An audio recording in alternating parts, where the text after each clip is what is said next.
And we're live. Let's go. What did you do?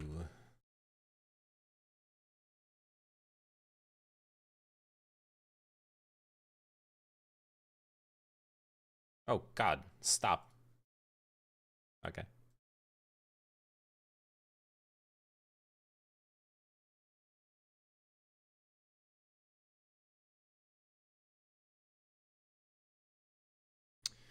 Do.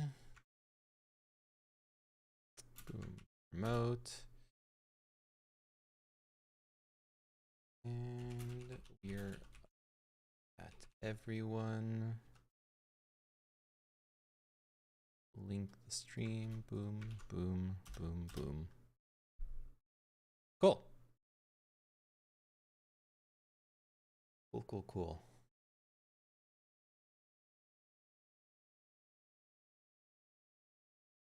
All right. I don't know exactly at what time garlic phone. Wait, what the fuck? Garlic phone, yes, garlic phone. My favorite kind of phone. I actually love garlic, so low key, I'm down with that. All right, setting up the stream. I don't know when the Chris thing. It's supposed to start now. Actually, I thought it was like being late, but turns out I'm not. All right, launch restream chat. Boom, have it there. Close this. I got food. Oh my god, do I have food? I have Korean barbecue, basically. So good. Mmm. No, this is a mukbang stream now. Fuck the panel. Oh god. I didn't fucking look at this. Got some. Mmm. Spicy chicken. No, spicy pork. Stir fried veggies. A sauce with a bunch of gochujang, like spicy sauce. Some mandu. Korean style rice. Kimchi. Lightly steamed broccoli. I think this is beetroot. Some coleslaw. Like, oh my god. So fucking good. Best food in the world. I love Korean food. All right, let's raise it up.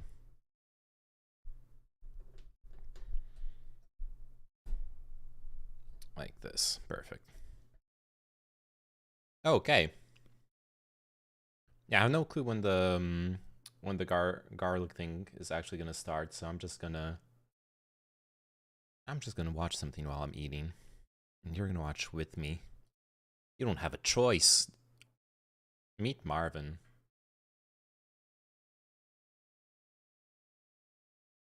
Meet these.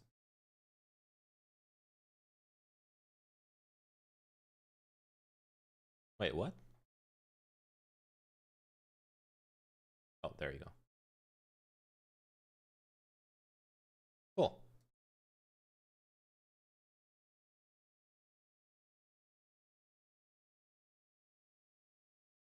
Meet Marvin. Let's go.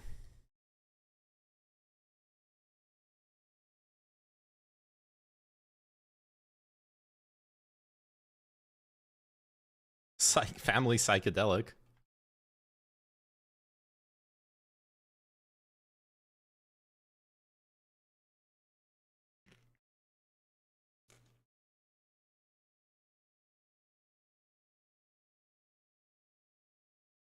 Holy shit, that's small.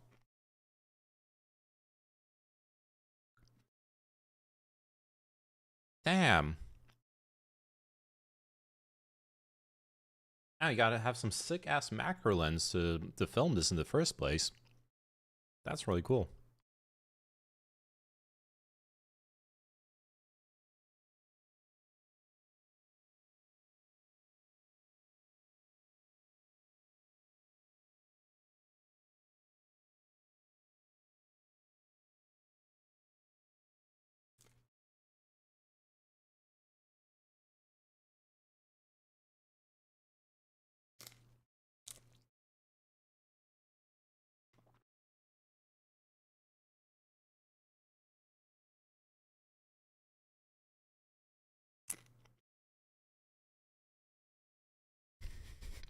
Every time we come to your channel, things are just weirder and weirder.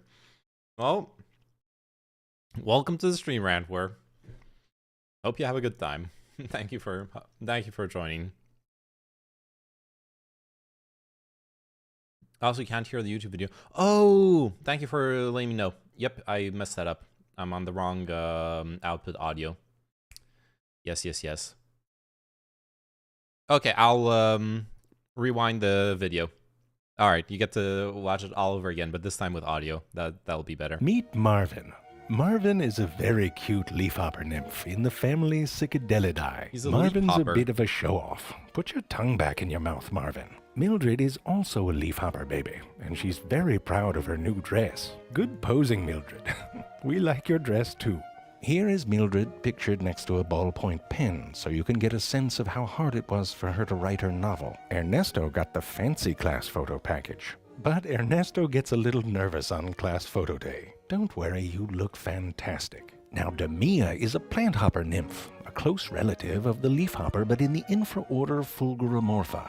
You may have noticed something about her choice in accessorizing. Thank you, Demia. Yes, that's what I was talking about. Many plant hopper babies can produce wax from special glands and create sort of a full-body mullet. Business up front and party in the, well, butt.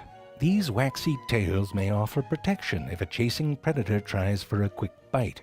What kind of predator eats? Okay, some of them are bigger. Because like that ballpoint sized insect was so fucking small. No, Trump said he will not rejoin on Twitter on Truth Social.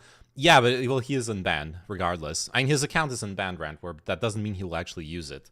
But I thought he tweeted some stuff out already. Let me double check real quick. Trump. Oh, fuck. you search Trump and it gives you President Biden. Oh no. That is actually if you needed proof that that Elon is not gonna take the deep state out of Twitter. Now last one was 2021. Damn.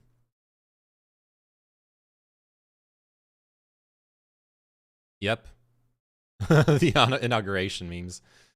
Oh god. All right, that's a banger tweet though.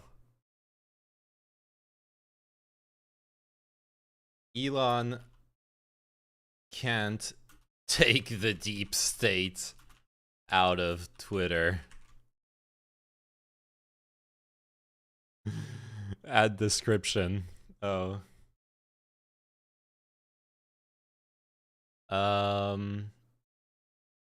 Screenshot of Twitter search results for a search for Trump showing top result is President Biden's account. I stopped using Twitter. Mastodon is surprisingly active now. Yeah, I've seen a lot of people have moved on to Mastodon actually. I probably should get onto that. Especially because like I might have much to learn about making banger tweets, but I feel like I've been up in my game. A lot is a bit of an overstatement. It's not like they are quitting Twitter. It's like people are just, you know, using multiple things. Oh yeah, I forgot to turn on my lighting. Yo, that's much better. Now you can actually see me. I used Mastodon back when Tumblr died. It sucked. It sucks. It sucked back then. Maybe they improved it. I don't know. I don't care. I guess I do care if I have to start using it. Real news, breaking news, facts. Don't care about feelings. I tried it. I hated the UI. Okay. I don't know. Maybe I'll try it. Some tails are a bit uptight, like a Virgo. Kind of a get nervous if the cup's too close to the edge type tail. Yo, Virgos BTFO'd. Damn. Virgins get out of here. You're uptight. Others are more drink right out of the OJ container and wear yesterday's underwear, kind of. I think it's funny when people want Twitter to die so much. Yeah, I know. I know. Tails. More Sagittarius, you know. And then there's I mean, Mildred. they are tight. true. Mildred's her own damn sign of the zodiac. She just Actually, no, marches you know what? around That's like a not true. tiny Okay, I know you're joking, but we need to stop. We actually need to stop with the fucking virgins are tighter discourse. Like, it's in hentai, it's in incel forums, and it's even out in the mainstream. Like, vaginas, there's babies go through there, and then they go back to their original shape. If you think your cock can do more damage to a vagina than a baby, you're absolutely delusional. You're like not living in reality. So let's get that one over, okay? Mature used pussy can be just as tight. In the end, it turns out, you know, just as there's cocks of different shapes and sizes, there is pussies of different shapes and sizes. So it doesn't fucking matter. You can have virgin pussy that's a fucking cavern. You can like throw a sausage in and hear the echo 5 seconds later, or you can have your gilf, like 80-year-old grandma having the banging tightest pussy you ever met. What? The tight comment went over my head, and I did not expect this tangent. It's important, okay? It's really important. snuffleupagus on a high humidity day. Mildred is camouflaging herself. See, you can barely find her. Look, this Not is all plant hoppers. like this is an educational stream. We're learning about biology, whether it's leaf hoppers or your grandma's pussy. You said virgins are uptight, so you begged for my response. I know, Rantwar. That wasn't anything against you, okay? First thing I hear is the tightest pussy you'll ever get. Yo, clip it and ship it, okay? That rant was good as fuck. Unmute here about tight gilf pussy. Absolutely. Like I needed to go off on that rant where it wasn't against you, it was against against the world, the rest of the world. Yo, you don't know what my experience was when I first got here. Oh yeah, I had muted the computer audio by accident, and I was just like watching this insect documentary thing and talking to myself. Granny's pussy deeper than the Marianas Trench, absolutely. Babies exude wax, but they are very good jumpers. They can accelerate from 0 to 12 miles an hour in less than a millisecond. Ready? There. Plant hopper nymphs have little gears. I missed it. Actually, I there. was eating. Holy Plant shit. hopper nymphs have little gears. Yo, that's fucking quick. That's faster than me and your grandma's pussy. Actual gears on their thigh parts. These gears ensure that the jumping legs are synchronized during takeoff, and after, they snap back, ready for the Holy- next jump. Yo, that's fucking insane. Actual like engineering. That's the kind of shit you see on like in fucking cars, like gears and shit. That's super cool. Another group of relatives of plant hoppers and leaf hoppers are tree hoppers in the family Membracidae. Here, a whole herd of babies are tended to by their ant babysitters. These ants are waiting to collect little drops of honeydew, which is the prettiest name for a turd in nature. Just this morning I had a bout of chili cheese fries dew. All of these hoppers, even the babies, eat the sap of plants, which is so rich in sugars that they poop it out, often right into the mouth of a waiting ant. The ant Nice. gets food and the baby Literal human centipede. Human centipede symbiosis. I like it. Or well, insect centipede. Sorry. Wait, a centipede is already an insect. Huh. Haha. stays clean, which is important because this sugary residue can attract deadly bacteria and mold. Some nymphs have specialized anal tubes, which is fun to say. Not as fun as anal dimple, but it is still fun to say. I know you're thinking, what's so special about an anal tube? Don't I have an anal tube? Technically, yes. But can yours do this? This leafhopper nymph, for example, can extend its anal tube right out of its butt, like a 2-click nubbin on a mechanical pencil. This extension helps it deposit dew further away from its body Oh, if there are no. no butt Dude. Don't you wish you had an extensible anal tube? Like, actually, like, let's be adults here, okay? Let's be adults. Let's not laugh at this. How fucking clean would your toilet be if you could, like, extend the tube right above the water, and just like that would be sick as fuck. Like, do other people not have that? Good question. Oh, also, like, I need to do a quick thing. The panel is canceled. One of the people who was organizing it canceled, and it's probably postponed to next week. They're sick, unfortunately, and I just learned about it. So I need to change my stream title real quick. I'm sorry. So I guess we're just chilling. We're just chilling. We got nothing special planned, and that's gonna be it. But it's still gonna be sick content, okay? We're already talking about anal tubes, about your grandma's like tight ass pussy. That's on me, King. I'm sorry for letting you know. So like, no worries, no worries. We got sick content lined up. Chris, like, can you, like, honestly, do you actually think that panel was gonna be better than anal tubes? Like, be real with me. All right. Title changed on YouTube and on Twitch. I can't change the title for some reason on the Facebook stream, but who cares? No one watches that. We're just gonna meditate on this picture of an insect with its anal tube extended. Absolutely. I think you and I couldn't contain our sexual energies if we decided to talk about anal tubes together. I mean, yeah, I think it would definitely be a case of getting our tubes tied, if you know what I mean. Punching ants about. Sadly for the ants, this particular anus is as disappointing as an empty tube of Pringles. Just the crumbs. Leaf, tree, and plant hopper babies grow up to be some of the most fashion-forward adults. Hey, actually, that gives me an idea. You could do a low-budget cybernetic anal tube. Just cut off the closed end of a can of Pringles and shove it up your ass. There you go. DIY anal tube just for you. Adults in the animal kingdom. Leafhopper adults are into patterns and prints, like Emilio Pucci, but with a 30 million year head start. You name it.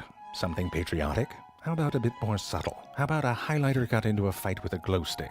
How about something more like I have a green and yellow crayon, but only 5 seconds to color? I'm going to a black tie event and then a rave. Do you have something? Plant hopper adults are more into playing with form and accessorizing. Some keep their waxy tails. Others grow a nose-like protrusion that helps them get under bark and at the sap beneath. Oh, I'm sorry, carry on. Plant hopper adults have a high degree of specialization, often mimicking other insects as a form of defense. Like seriously, who would with that?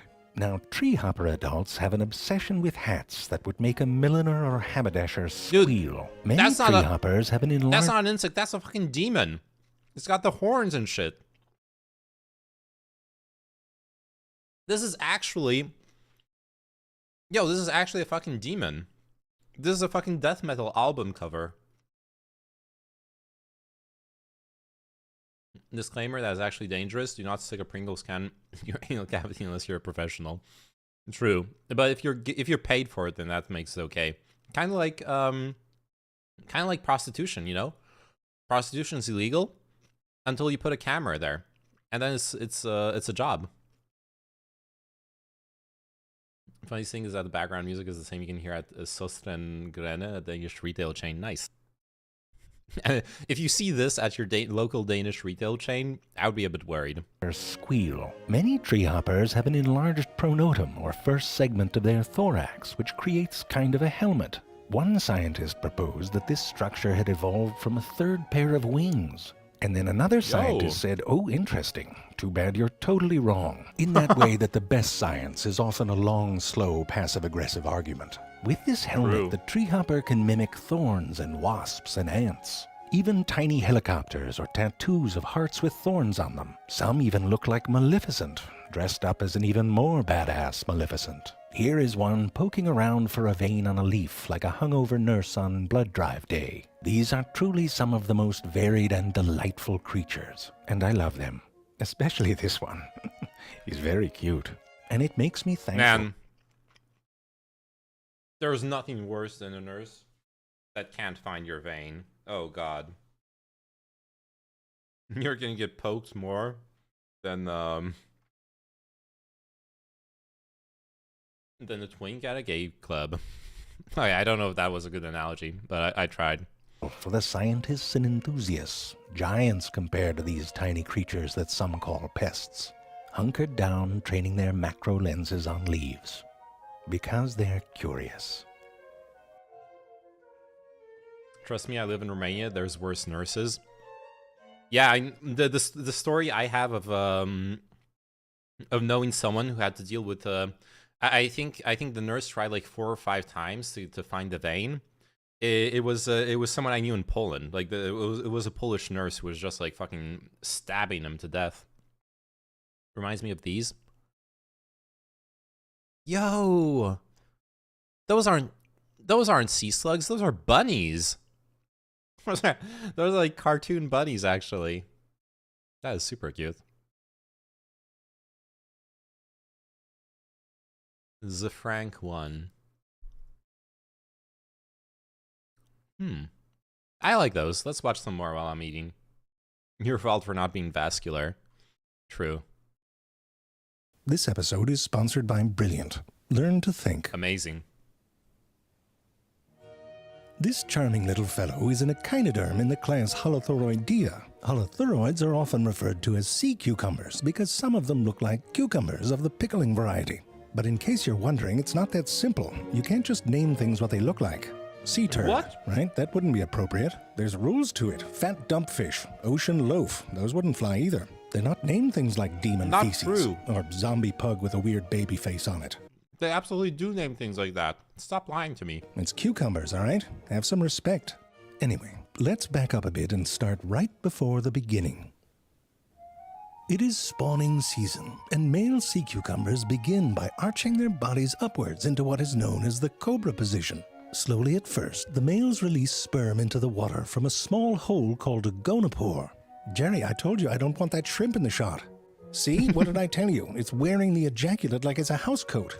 It's eating it? Well, that's even worse, Jerry. Look at that Gotta get one. your He's protein. shoveling it right in, isn't he? I mean, I guess from the shrimp's perspective, this is pretty exciting. It's like being on a splash pad where nuts Gotta and get that cheese comes protein, out the man. holes. What, Jerry? Why not sperm?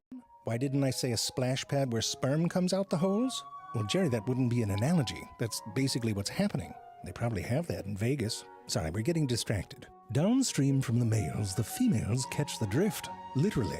You know, Marjorie, there's a little something on your cheek. Let me get it for you. Oop, Marjorie, I think it's time we release our eggs. And that's what they do. They release their eggs, and then there's sperm and eggs floating around together. It's like an orgy for introverts. No need to interact. Anyway, when a Nice. sperm and egg... Someone needs to invent that.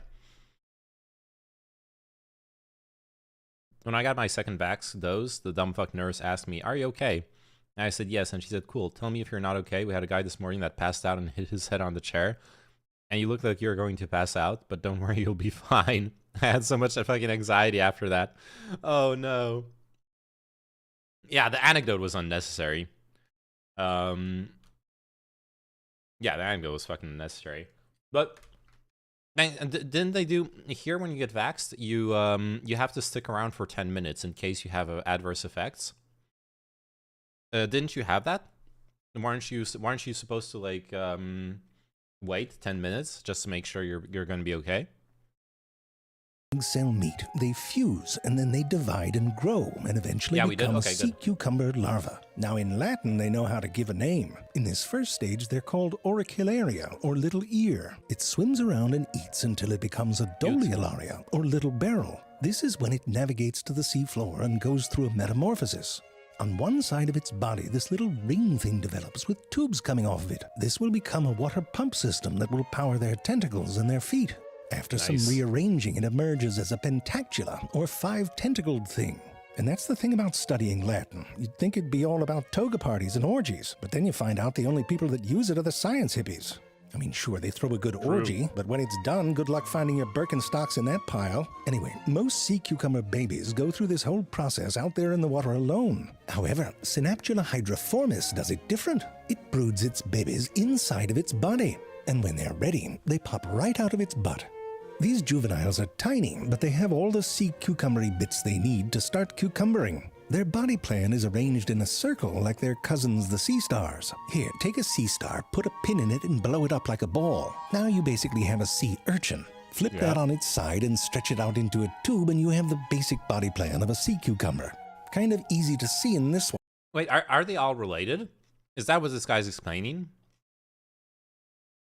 Like the sea urchin, the starfish, and the sea cucumber, they're like all the same family, kind of? But in other species, it can be more difficult. I mean, come on, that looks like a sneeze that tried to put itself back together. Now, around 470 million years ago, sea cucumbers went full mush and... You can't call them all related just because they're all water animals. That's racist. Yeah. It's all related.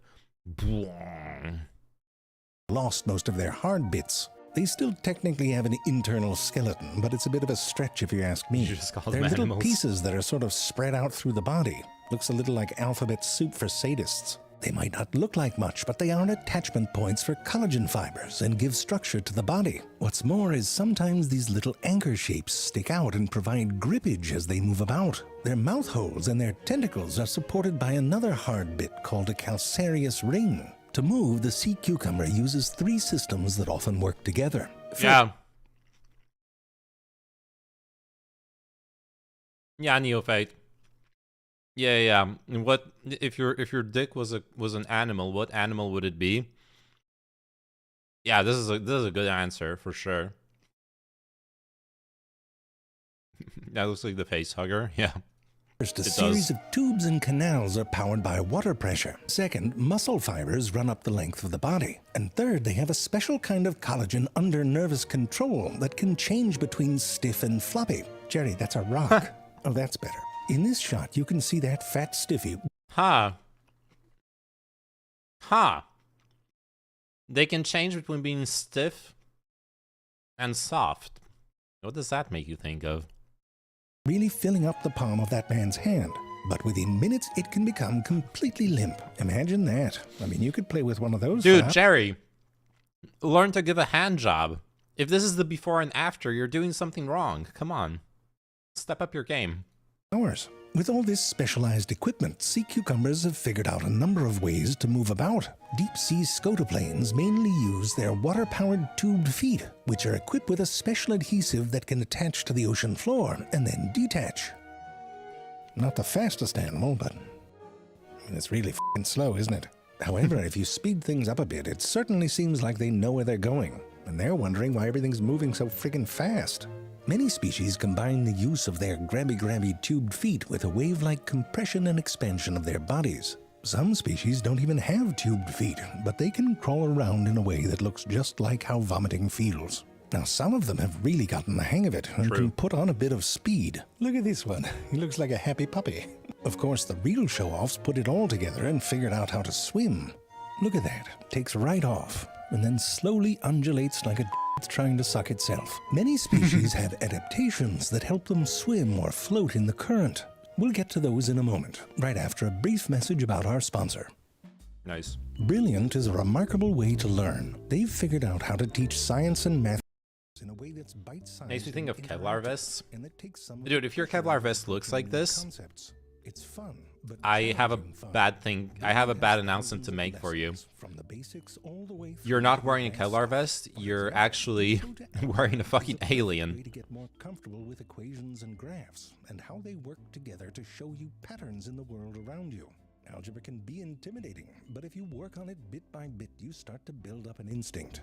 Now, one of my favorite topics is how neurons work. Sea cucumbers don't have brains like we do, but by learning about neural networks, you can see how simple rules can give rise to very complex and coordinated behaviors. I don't know about you, but I want to learn every single thing in the world. And honestly, I'm a bit behind schedule, but I want to go at my own pace, Mom. And that's why I recommend Brilliant. To get started for free, visit brilliant.org/ZayFrank or click on the link in the description. The first 200 of you will get 20%. Some have right. Many sea cucumbers have special adaptations for swimming or floating. Some have skirts that look like an umbrella doing the breaststroke. There's this one. Apparently that thing in the back is some sort of a sail.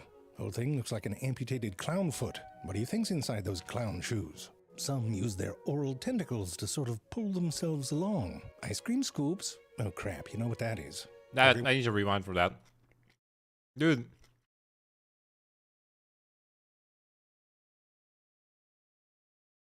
foot. What do you think's inside those President, get down! They're taking aim at you. There's a laser on your face. clown shoes? Some use their oral tentacles to sort of pull themselves along. Ice cream scoops? Oh crap, you know what that is. Every once in a while, Satan releases a murder chicken. Let me tell you, if that thing gets up to the surface, we're all f***ed. Murder chicken. Most species only swim for a short period of time to avoid a predator or maybe have a change in scenery. However, sea cucumbers in the genus Pelagathoria decided to go full jellyfish. They spend their entire lives floating in the water. They are suspension feeders and use their tentacles to do the aquatic equivalent of licking air. It's not that easy to see with this one, but there are other suspension-feeding sea cucumbers that live on the sea floor. Rebecca, don't be shy now. Oh, there you are. Rebecca is in the genus Neothionidium, and she... I thought that was an anemone. I've seen this creature before. I thought it was an anemone, not a sea cucumber. Are they also the same, like, genus? Has fabulous tentacles. Sea cucumber tentacles are actually highly modified tubed feet, and they are powered by water pressure. Here is Rebecca's friend Duke, who is in the genus Pseudocalachyrus and is also a suspension feeder. Look at his little feet holding on. Those shaggy little split ends at the tips of the tentacles are covered in a mucus-like substance. Waving them in the water traps algae and tiny invertebrates, along with some other crap, like actual crap. You see, there are no toilets in the ocean, except one, the ocean. So there's that, and then when a fish dies, or a whale, there's no place to flush it. So at the bottom of the ocean, there is a gentle rain made of shit and rotting flesh. And that's what sea cucumbers eat. I mean, that's a niche right there. It's a niche you get when you show up late to when they were handing out niches. So what do we have left here? There's live inside volcano and eat all the ocean's shit. But credit to them, the sea cucumbers really took that job and ran with it. The ones that crawl around basically just eat the floor. It's like if your carpet was covered in Cheetos crumbs and you walked around in your hands and then licked your fingers. I mean, they're like a Roomba. If Roombas took giant shits on your carpet, because that's what happens. If it goes in one side, it's got to come out the other. And listen, if you see through, it's embarrassing having a full load. And it turns out they're doing something pretty important. The science hippies call it... Is that still your life goal? Is it still your life goal to be constantly shitting sand your entire life? nutrient cycling, essentially processing the waste and pooping it out in a form that other things can eat. It's not what I'd want to be known for, but it's not nothing. And it's like my mother used to say, you find me a grain of sand that hasn't been through the ass of a sea cucumber. Good luck with that. And while we're on the subject, let me tell you, this is no ordinary run-of-the-mill anus. It is a cloaca, sort of an ass plus, a hole for every season. Oh. You know what it's doing right there? It's breathing out its butt, because that back hole also connects to something called a respiratory tree. Damn. Here, let's have a look inside. Oh, me, that looks like a plate at a zombie buffet. Well, the respiratory tree is right around... Okay, I have to say, there is this time when I was drunk with friends, and we decided to put a lit cigarette. My friend was clothed. He was wearing jeans, too. And we decided to put a lit cigarette between his ass cheeks. And it looked like he was puffing on the cigarette. So now I'm realizing maybe my friend was a sea cucumber and not an actual human being. He was smoking the cigarette through his butt. Around here, it's analogous to our lungs. Water is drawn into the respiratory tree, and that's how sea cucumbers get oxygen. Some species also seem to get nutrients through their tree, and sometimes that cloaca can look like it's staring right at you, right into your soul. And let me tell you, if they decide to exhale quickly and you're on the business end, you'll feel it. It's how they lift off when they want to swim. And watch this, drop some ballast right out the same hole. Pew! Now, the problem with packing an awesome hole like that is that there's going to be folks snooping around trying to get a look-see. I know you know about the pearlfish. Everyone knows about the pearlfish. Shameless self-promoter. But no one's talking about the crab. I'd much rather have the fish than the crab. It's more of a contoured fit. I mean, that looks like it did tickle. And then there's an even... Dude! What the fuck? Imagine a crab living up your butt. That does not sound fun. Tinier crab that lives in their respiratory tree. No wonder that some sea cucumbers have evolved anal teeth. Try bringing those to a dentist. Gotta pay extra. But you can't really blame the fish and the crabs and the nudibranchs. Apparently the body of a sea cucumber is a nice place to live. Nope, no, Jerry. We've seen quite enough of that filthy shrimp. Oh, look, that snail's trying to have a ride on that sea cucumber. What's that? Oh, it's trying to eat it. Oh, that's terrifying. Oh, The flesh God. of sea cucumbers has toxins in it, which make it unappetizing for many predators. But apparently the ton snail is not one of them. Even if you taste like crap, it's dangerous down there. You want to see how dangerous? Look at this. These Oh my science God. hippies made clay models of a sea cucumber. Apparently that's what you do with a PhD. And look at them. Don't have to do much to model a sea cucumber, do you?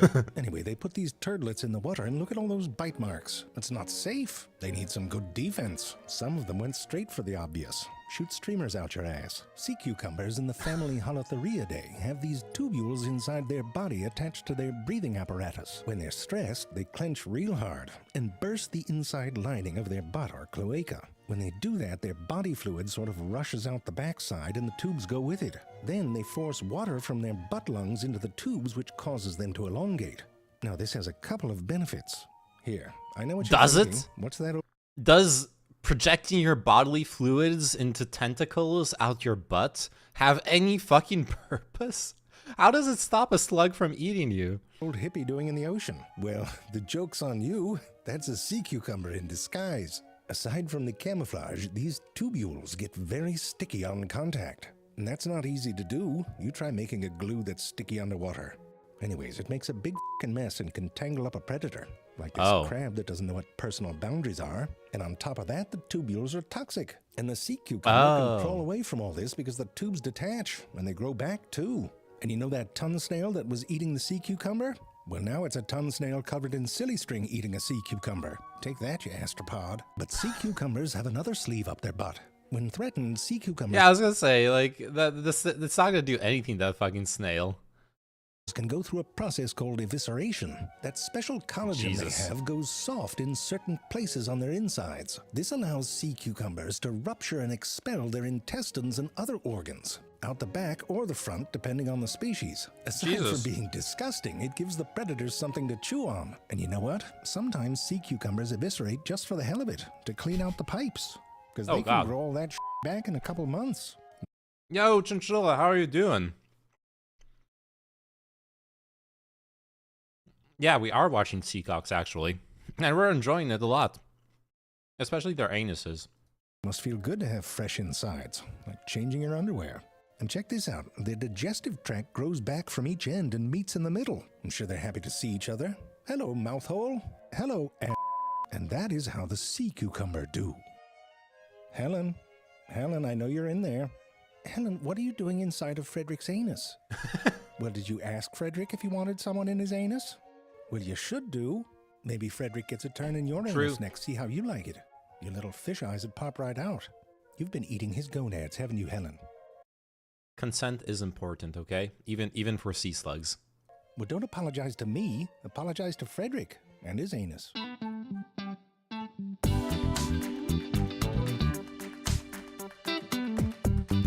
Right, that was really cool. You want to watch some more? I think I want to watch some more. Let's see. Tarantulas. The platypus conspiracy. Okay, wait, that's just 1 minute. Well, what kind of conspiracy can there be with The platypi? shaggy platypus Ornithorhynchus pilosus is rarely seen out of the water. However, in springtime, young males leave the safety of their homes in search of new rivers and streams in which to find a mate. The adaptations that make them remarkable swimmers are of no use out of the water. They are awkward and defenseless, making them vulnerable to the nearby Tasmanian devil. Time is of the essence. The platypus pauses. It can sense there is a waterway nearby. He must hurry, lest he succumb, as many males do, to the ravages of the Jesus. Tasmanian devil. Slipping down the bank and into cool waters, his many days' journey is now complete.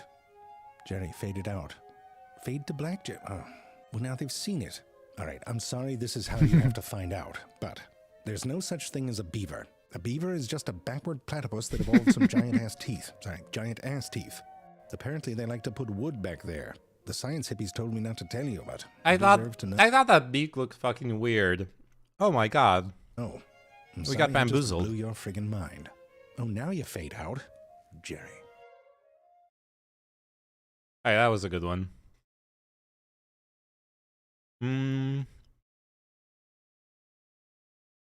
Okay. Tarantulas. This episode's sponsored by Brilliant. Learn to think. Listen, this episode is about tarantulas, but I want you to know that this cricket here could not give a flying well, you'll see. But let's start from the beginning.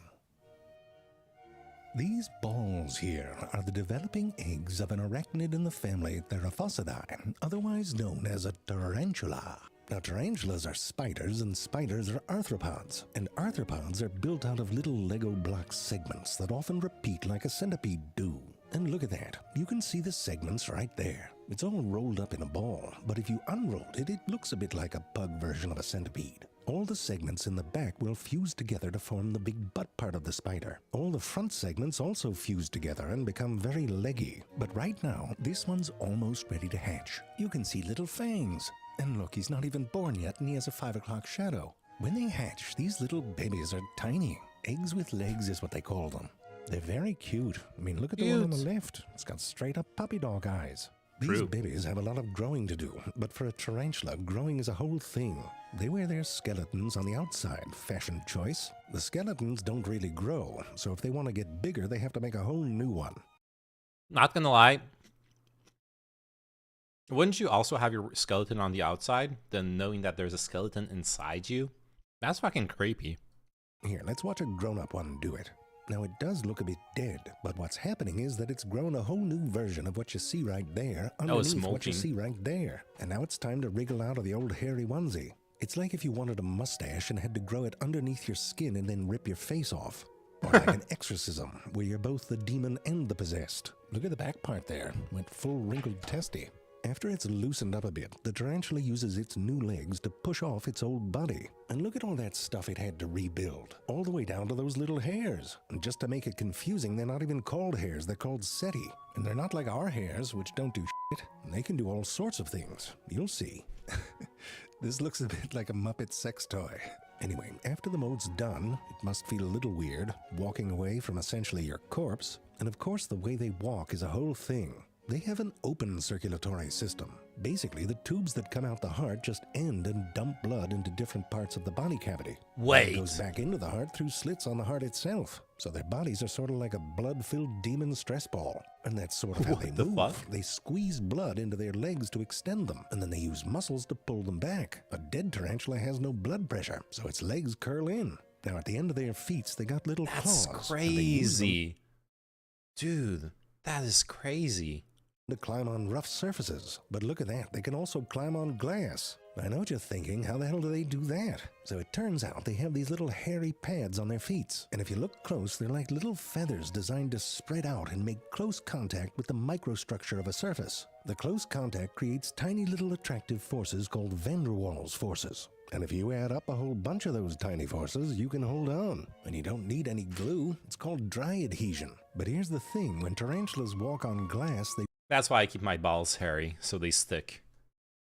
leave behind these little goopy footprints. Doesn't look that dry to me. And of course, the science hippies can't leave something like that alone. One team found silk in the footprints, and they found these little things with holes in them on their feet. So they said that must be where the silk comes from. And so they published a paper saying that tarantulas cling to smooth surfaces by secreting silk from their feet. Some other scientists were like, hold on, there's silk everywhere. How do you know they didn't just step in some ordinary butt silk and were walking around with it stuck to their shoe like toilet paper? The second team covered a tarantula's butt with wax, so there wasn't any stray silk. When they redid the experiment, there was no silk in the footprints. And so they published a paper saying that tarantulas do not shoot silk from their legs. Burn.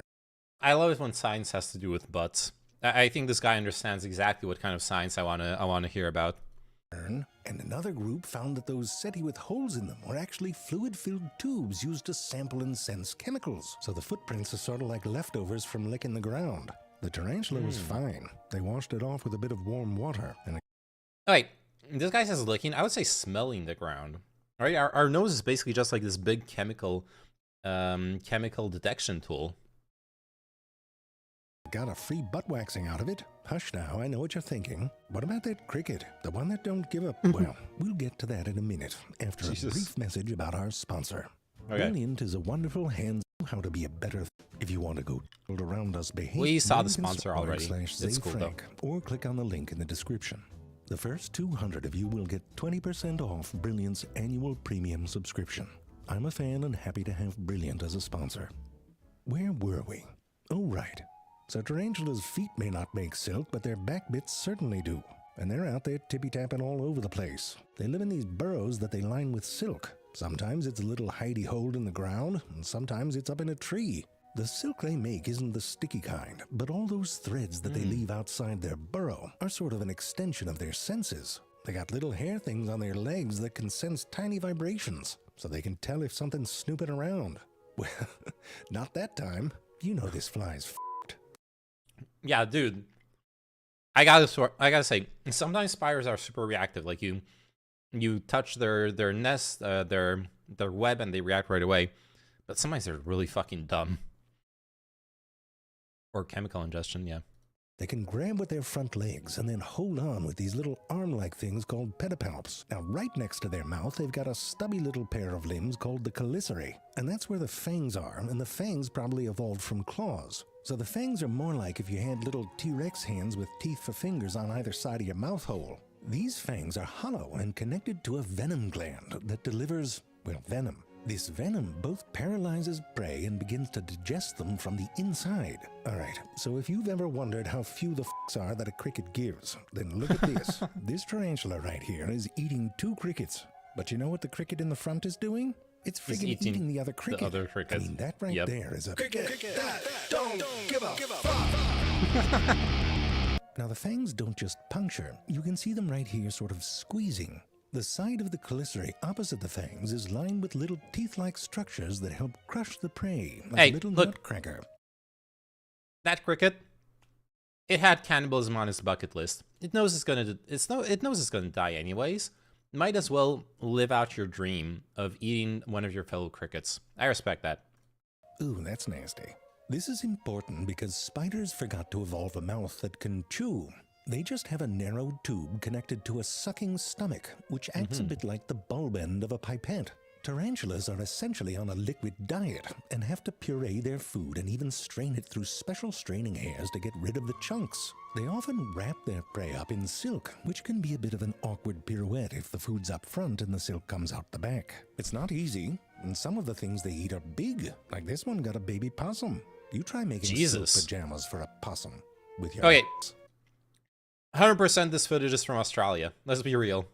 No way are there that, like, are tarantulas eating possums anywhere but Australia. Oh look, it's time for mating. This is Clarence, and he's going to show you how he makes his sperm web. Now, when human males masturbate, it often ends with a Kleenex. Male tarantulas, on the other hand, start the whole process by making one. While he's setting it up, let me explain. Spiders evolved from arthropods that lived in the water. If you live in the water, you don't have to worry about your sperm drying out. You can just let your sperms and eggs float around and make babies. But when they came on land, they had to figure out how to get the sperms over to the females. They didn't want a penis. Come on, a spider with a penis. It would screw up their defensive posture, I'll tell you that. It wouldn't be frightening, it'd be lurid. So evolution said, I don't know about have an idea. I would be pretty scared. So male spiders evolved a special organ on their second pair of limbs. These palpal bulbs are often hidden because they're tucked back and under. You can see one right there peeking out a bit. If you flip them forward, you can get a better view. I mean, in the end, it does look a bit like a dog penis. Inside, it's quite complex, and it takes a number of molts before all the parts are formed and in the right places. It's essentially a long coiled-up tube inside of a very specific shape that's different for each species. It has to be bendy and stiff in just the right places to work. Now, here's the That's just a penis with extra steps. Come on. problem. The place where the sperm comes out is not near these bulbs, and in fact, it's out of reach. Seems like a pretty big oversight, but this is where Clarence's little nappy comes in. It's pretty ingenious. First, he separates a bit from the ground and then climbs underneath so he's upside down. What the fuck? Then he turns around. It's a bit awkward. He has another pair of little spinnerets behind the big ones, and he uses them to weave a tiny little patch of special silk. It's onto this patch that he deposits sperm, so the sperm sort of hangs down like a little goober. Then he climbs back on top of the web, and then alternately sticks his little hand bulbs into the sperm ball. Capillary action pulls sperm up into the tubes. You can try this at home. Once his palpal bulbs are loaded What? with the sperms, the male is ready for a night out on the town. Or day, whatever it takes really. He's a very horny spider at this point. He leaves the safety of his burrow in search of a female, but females like to stay in on the weekends, have some me time. So the male has to do a sort of trick-or-treat version of dating, where you wander around and knock on doors hoping to get lucky. Oops, that's another male. The problem with all of this is that it leaves the male tarantula very vulnerable. He is snack size for quite a few animals and has a nice little crunch to him. Luckily, he isn't completely defenseless. He's got the fangs and a defensive posture designed to show them off. But remember, they have hairs for everything, so of course there's some special defensive hairs. Some species have these patches of stridulating setae. By rubbing them together, they can make a hissing noise. That's a noisy, not-so-patient spider right there. Nope. I love how he's holding up the mic, like, listen to the song of my people. Sss, sss. Very cute. Judgment. I mean, have you ever been accosted by a microphone the size of your upper body? You might make that sound too. Some of the New World tarantulas also have urticating setae. These setae are barbed and designed to break off fairly easily. Often the way they break leaves one end with a tip that looks just like a hypodermic needle. They are designed to work themselves down and into a surface on contact. And let me tell you, if these urticating hairs get on your skin or in your eyes or on your mucous membranes, they can hurt like hell. Kill me. Some tarantulas will rapidly rub these setae patches when they are threatened, sending out a little cloud of these hairs. But despite all of this, they still have a serious issue with one predator in particular. It is called the tarantula hawk, a name which is a lot less frightening than what it is, which is a wasp. But imagine a wasp that compared to you is roughly the size of a... No. This guy... No one ever heard of a wasp and was like, that's not frightening. Wasps are fucking terrifying. What are you talking about? Dog. And you know what this wasp does? It goes searching around in tarantula burrows or just waits until the horny males come out and then tries to sting them through the soft patch on their belly. Look at this one. He flipped right on his back like some jujitsu specialist. What the f*** you gonna do against that? Walk away, certainly, but don't raise your butt up like that. It gives them a target. Oh, there it goes. Oh, shit. If the wasp finds an opening, all it takes is a moment.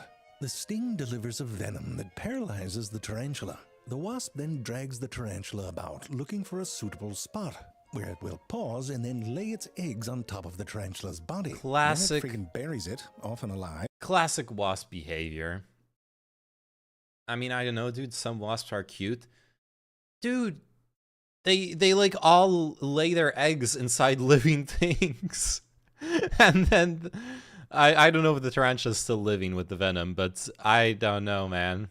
Wasps are aggressive and huge assholes, and they like fucking lay their eggs inside things, and then the larvae eat their way out. And then you know what happens. The little wasp babies eat the tarantula. It's horrifying. And that's the kind It of is bull horrifying. that the male tarantulas have to deal with when they want to go out on a date. Once the male finds a hidey hole with a potential Honestly, still better than dating on Tinder. mate, he has to convince the female to come out and party. Now, it might not look like much, but this is sort of like an upside-down version of the balcony scene from Romeo and Juliet. But they both have bongos, and Juliet is potentially a pissed-off cannibal. Half of one, 6 dozen of the other. Here, you can see it a bit better in these cutaway diorama versions. See all that tapping? Well, they're flirting by Morse code using vibrations. Now, it goes on like this until she stops responding or she comes out of the burrow, which can be terrifying. You know, she shows up at the door and she's heavily armed. Ah, run away. But if I get it. Heavily armed because it's a spider. It's got 8 arms. For some reason, wasps come to my balcony like once every 2 mornings, and they just sit and watch me drink my coffee. Okay, I understand why I have like a positive opinion of them. That is actually pretty cute. My experience with wasps is they'll come and like fucking buzz around me and like try to land on my face or try to eat. There's this kebab place near where I live where I go to eat lunch from time to time. Every fucking time I'm eating I'm eating my kebab in the on the terrace outside the restaurant, a wasp will come and start like the wasp will like saw off a chunk of meat and just take it away and then like call a friend or whatever, and then there'll be 2 wasps on my fucking kebab. Super fucking annoying. This gives the tarantulas a chance to feel Oh, each look, other this is out. cute. Literally. It's kind of cute. Looks like the fidgety hand-holding of a movie first date. Now, all this closeness does They're, like, start to caressing each force other. the issue of the whole fangs thing. Male tarantulas have spurs on their front pair of legs. One of the first moves he has to pull off is to get those spurs underneath the female's fangs. If he f***s this part up, it's best to just abort. Once he has his Oh no. It's one of those non-consensual nature things. spurs in place and her fangs are firmly secured, he lifts her up and begins to explore her underside with his spermed up palps. The female has Okay. I mean that's classic BDSM position. You got her fangs secured, you explore her underside. two small openings that lead to her spermathecae, organs that store sperm until the female is ready to lay her eggs. Here's what the spermathecae look like from the inside. Think of them like little pockets. For sperm, you don't want to put your keys in there. Spermathecae come in all sorts of shapes. This one looks like a drowning snail. Here's a happy frog. Two pigs in a hot tub that just had an argument. Or a gummy bear that just wants to hide under the covers. See, when I was telling you that vaginas come in all shapes and sizes, I wasn't thinking about tarantula, but this is a great example. From what I know for tarantula breeders, it's basically a game of luck whether your male is going to get eaten or not during mating. Damn. The male's palpal bulb is just the right shape to put sperm into these little pockets. Hey, still better than dating on Tinder. Now, people used to think that the males found these holes without being able to feel anything, because they assumed the bulbs evolved from claws which don't have nerves. But recently, science hippies figured out they come from something behind the claw, so they can feel, and the spiders are like, yeah, duh. That's why we keep doing it. Anyways, once he finds those holes, he sort of injects his sperm into the spermathecae, on top of whatever other sperm might be up there. Whoever is last has the best shot at fertilizing the eggs. When it's all over, it's time for the male to make a quick escape, lest he become the snack for the post-sex hungries. Females can store sperm. Doesn't matter. Had sex. Worth it. You can get eaten by then. Until they're ready to lay eggs. The sperm isn't active during that time. Instead, clusters of sperm are held inside of these little balls, go figure, called coenospermia. This seems to be protection against drying out. But when the female is ready to lay her eggs, the outer membranes of these balls break and release the individual sperm. They then uncoil and are ready for the fertilization party. The female constructs a little silk nappy on the ground called an egg sac. It will provide a sterile, insulated environment for her babies. Some species embed their urticating hairs into the egg sac, which provides a bit of extra protection against parasites. Once this layer is done, she deposits her eggs quickly and carefully. The eggs are surrounded by a fluid that will be absorbed in the first hour of development. Depending on the species, she will lay anywhere from a handful of eggs to thousands. She then begins to lay down another layer of silk, gently and precisely making a soft and sterile silk home for all her future little babies. I mean, it's a little weird. She basically sewed her children into a beanbag, and then she drags that around. Excuse me, madam, what you got there? Oh, She drags it dirty around. pillow stuffed with your babies? That's a phone call to protective services. I disagree.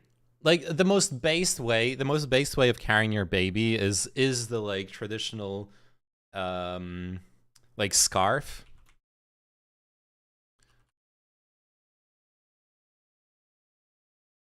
Yeah, like creating a sling out of a scarf or something, so you have your arms free. That's like the best way of carrying a baby around, let's be real.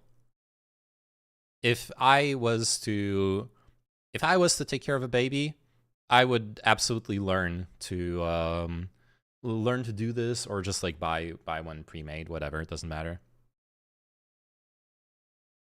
And I'll tell you, some of them get frogs to babysit. And you can't trust a frog. What? I suppose it's better than a cricket, because they don't give a cricket getting eaten by a cricket getting eaten by a spider that's eaten a cricket getting eaten by a cricket that don't give a fuck.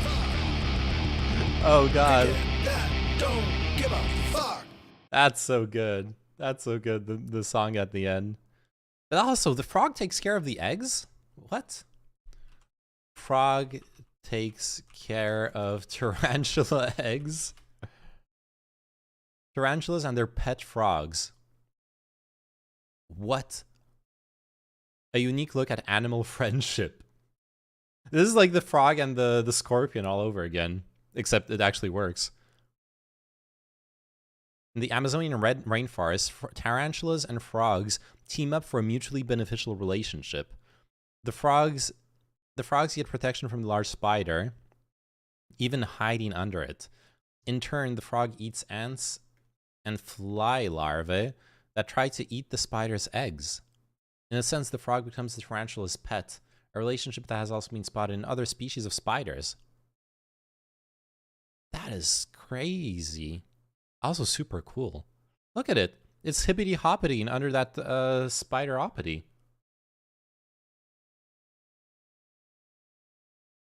That is really cool. All right. Any suggestions on anything else I should watch? I'm taking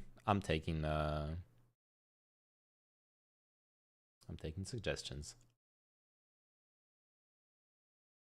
Oh, Spaniard link from Serious Discussions. The establishment is going to hate him for this. Oh. To further drain the swamp, I will push for a constitutional amendment to impose term limits on members of Congress. It's time. It's time. And I will ask for a permanent ban on taxpayer funding of campaigns, a lifetime ban on lobbying by former members of Congress and Wait. I don't know if I believe him, but those are really fucking based policies. cabinet member. No, I see what they make. They leave the White House or they leave Congress and they're paid millions and millions and millions of dollars a year. No, you have to have a ban. We want a ban on members of Congress getting rich by trading stocks with insider information. And many of our great members agree with that. They actually agree with that. And of course, we will do whatever it takes to bring back honesty. Okay, I'm hearing this. Honestly, all I can say is Trump's never being president again, okay? There is no way the GOP will stand by this. And even if he does become president, even if he does actually reacquire power, there is no way he can actually enact all those promises. But I love what he's saying. I don't have a problem saying that. I love what he's saying here. Drain the swamp. I will push for a constitutional amendment to impose term limits on members of Congress. It's time. It's time. And I will ask for a permanent ban on taxpayer funding. Oh, that was just looping. And people say, oh, Congress didn't let him. You think if Congress didn't let him build the wall, it's going to let him do this? Yeah. For sure. Carrot cake, moist and easy. You suck at cooking. Oh, okay. You suck at cooking, yeah, you totally suck. Today we're making carrot. I love my YouTube videos passive aggressive. Yeah, berate me more, daddy. Cake, which is a cake that contains flour and obviously sugar. The first thing you'll and carrots? No? You don't think you should mention carrots? Okay, maybe you don't need to mention carrots for a carrot cake. Okay, I'm exaggerating. have to do is decide what kind of carrots you want to use. You can use a carrot log, or a carrot cone, or a carrot with a bottom handle. You can use cupboard carrots, and you can even use fresh baby carrots. Or you can use good old-fashioned. Okay. Did you know the baby carrots grow inside the carrot? I did not know that. We're learning stuff today. Regular carrots. Just make sure you're using carrot and not car rot, because that will taste a bit rusty. Fun fact, because of their strong turgid exterior, carrots are like a form of armor. If you have a finger injury, you can carve out a hole and then just wear that protective carrot shield so your finger won't get hurt. Yo! That's actually a sick, like a sick Halloween disguise. Make yourself some carrot fingers. I like it. See, that doesn't hurt. I don't feel that at all. Zero danger here. On the other hand, if you have an especially vulnerable carrot, you can build it a suit of armor to protect it. Now we're going to shred these carrots on the small setting until we have around 2 cups. Now you can use this stem handle as you get to the nub, but if you don't have a stem, just jam a fork in there. And then when that gets too... That's amazing! Dude, using the fork so you don't like grate your fingers. This is the first time I see this tip. Small, switch to your tiny grater. And make sure you give that a good wash after, then let it dry out for next time. Dry ingredients assemble! or I can just grab them. That works too. We'll throw in 1 3/4 cups of flour, 1½ teaspoons of baking powder, and 1 teaspoon of baking soda, completing the white powder trifecta. Why do we use both baking powder and baking soda, especially since baking soda has baking powder in it? That's a great question. I'm glad you asked. Now we'll add in ½ teaspoon of He's cinnamon. he's not gonna tell us. Fuck. And we'll wang jangle with a carrot to mentally prepare these ingredients for the arrival of actual carrot. When you look at all this dust, it's hard to imagine that the result will be a cake that's super moist. Now we'll take another bowl because it's time to scramble some eggs, and since there's eggs in this cake is legally breakfast. Now we'll add a cup of vegetable oils. Actually, honestly, eating your leftover cake for breakfast is actually pretty fun. I like doing that. So that the eggs get extra slippery and also so that the carrot doesn't feel lonely. Now we'll add in a cup of sugar. Remember that sugar is ice which becomes liquid when in contact with another liquid. And we'll add in a teaspoon of vanilla extract, aka Nice. the ketchup of baking. Now Yes. all of this liquid is Absolutely. Vanilla extract isn't everything. Not sure that's actually legally breakfast. Well, are you a breakfast lawyer? Huh? Huh? I didn't think so. gonna help your cake be moist. Now I'm gonna pour the wet ingredients into the dry ingredients and start folding those together. Whoops, I meant to add the carrot to the liquid, but that's okay, we'll do it now. Now wang jangle the batter with a carrot to infuse it with carroty essence, but don't over wang jangle. You'll know you've over wang jangled if you've done it too much. Now it's craft time. We're gonna Okay. etch a circle in our parchment paper so that we can line our pan. Then we'll fold that in half and cut it slightly smaller, then glue it down. Now spray some pesticide on the inside of the pan to prevent the carrots from getting a bug infestation. If you want to add something else like walnut, I feel like you actually should put a disclaimer on the video if you say a sentence like put some pesticide into your baking pan. So someone's gonna fucking die from this.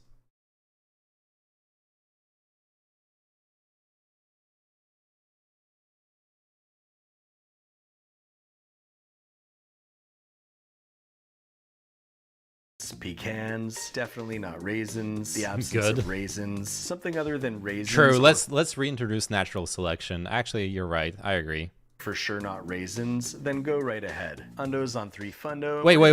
Raisins, What? Pecans, definitely not raisins, the absence of raisins, something other than raisins or for sure not raisins. Thank you. Oh my fucking god. Raisins and baking. Dude, raisins and everything that isn't raisins. I love raisins too, but I fucking hate how you buy a cereal bar, there's raisins in it. You buy cereal, there's raisins in it. You buy a fucking tabbouleh, there's raisins in it. Why? Why put there's the fucking Polish bakery in the Marais. They sell you delicious cheesecake and there's raisins in it. I hate it. I love raisins, but by themselves, not in other things. Then go right ahead. Undos on 3 fundo, and we're gonna throw that in there for 45 minutes. You know how a caterpillar wraps itself inside a warm cocoon and transmorphicalizes into a butterfly? This is nothing like that. Once 45 minutes has passed, Okay. we'll poke it with a toothpick. If it comes out with cake guts on it, throw it in for another 5, then check it again. Looks like we're done. Let it nap for Nice. 10 or 15 minutes, then we'll get it out of the pan so it doesn't overcook, I guess. For the frosting, we're gonna take half a brick of cream cheese. Get this to around Oh, yo, how to do frosting. I actually need to learn that. Nah, dude, I don't even buy pretzels if they don't have raisins. Well, I guess the world is designed around your tastes. We are the oppressed in the baking world, okay? The people who don't like raisins. room temperature by using your room to heat it up. Now we'll electrical blendicize that. I'm gonna slowly add 1 cup of icing sugar, then blend that until it's blended. We'll add in 1 teaspoon of vanilla extract and a pinch of salt. Keep in mind this frosting contains 0% frost. And if you can't make this frosting, just get really mad and use frothing instead. Now to apply the frosting, you're gonna wanna get a turntable with your favorite record. Then we'll just gloop that glop on there and let it spiralize outward. Okay, so one thing I really didn't expect was for this to kind of look professional and cool. Then we'll just cut ourselves a nice slice. This No, carrot cake is so he's ruining the vinyl. Well, that's fine actually, but raisin depression.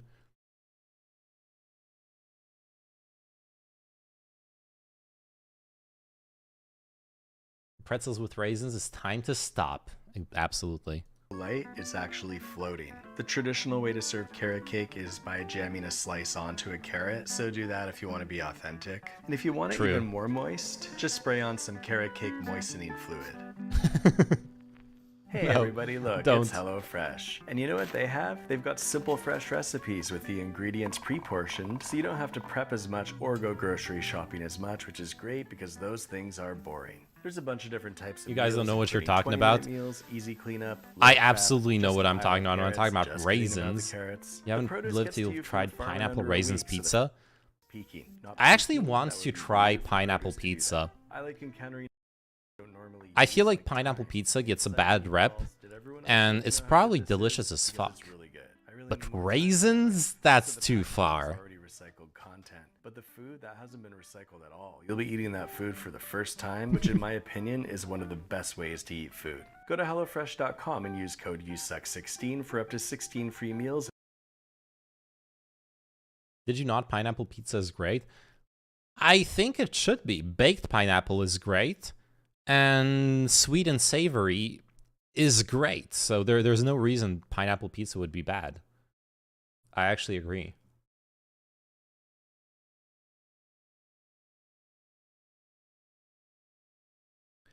Okay. People go like, "Oh my god, it's so bad." I know. Look, people are fucking insane when it comes to food elitism. Especially in France. But all over the world, actually.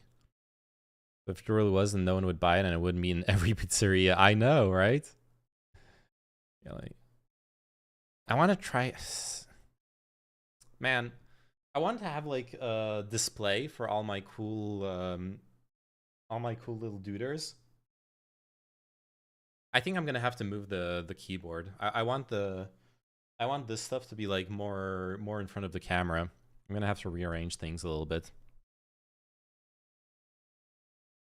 New room, pause champ. New apartment, actually. Oh yeah, do we want to do an apartment tour? My girlfriend isn't here, so we can actually do an apartment tour. Want to do an apartment tour? Let's do an apartment tour really quick. Want to get it in a real Italian place. I respect them for that. I'm sure there's Italian places where they do pineapple on pizza. In, like, Italy. I do need to know where to send the assassins, yes. Yes, the tour. Okay, let me reboot the camera on Wi-Fi.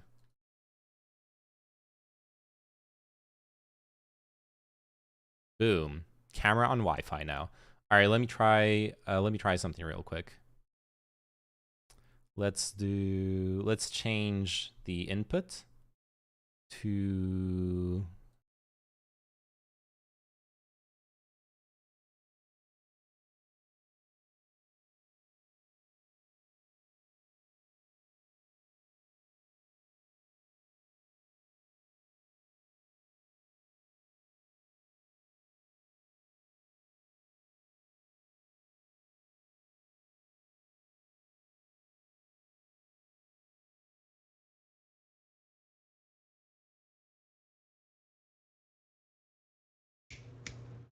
okay.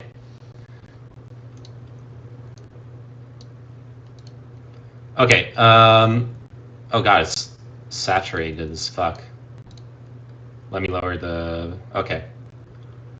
Let's see what the sound's like from the phone. 2005 era audio, yeah.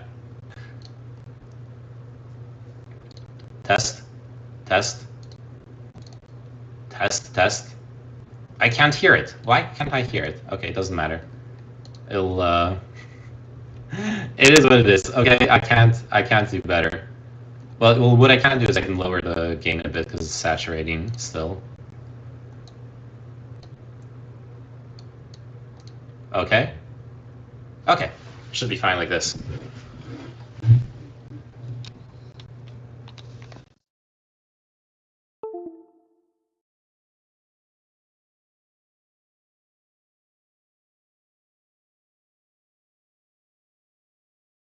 Hello? Hello? All right, now we're back.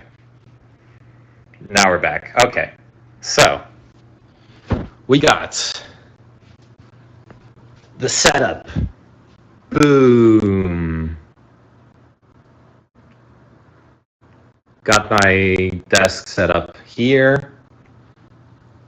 The computer, the gaming lights. Wow, it's a gamer computer. Wow. Okay. The entrance. You got like coat. Wow, it's a coat. Oh my god. Shoes, rollerblades. Pow, pow, pow. Then it's just like a big room. So we got, well, you know, I got shit sitting around. So hey, it's a table. I got the entire Lock and Key collection, by the way.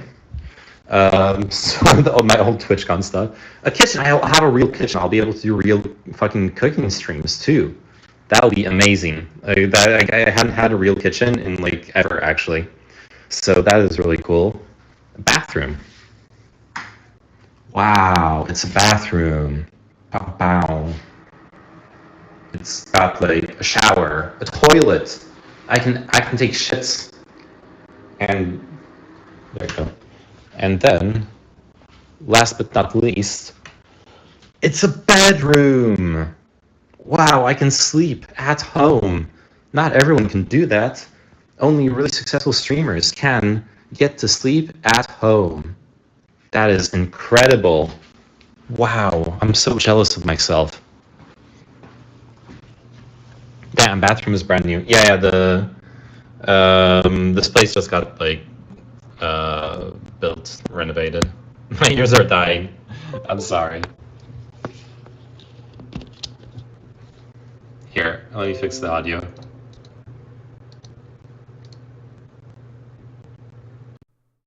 All right, we're back on real audio now.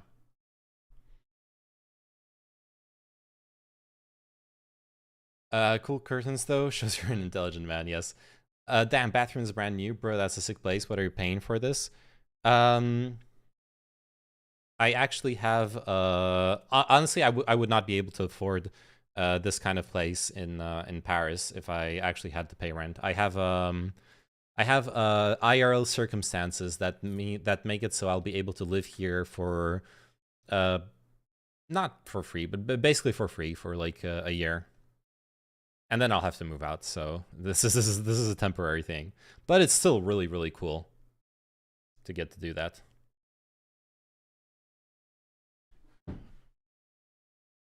All right, so that was the house tour. There you go. Any questions? Damn, that's awesome. It is really, really awesome. I'm super grateful to have that possibility.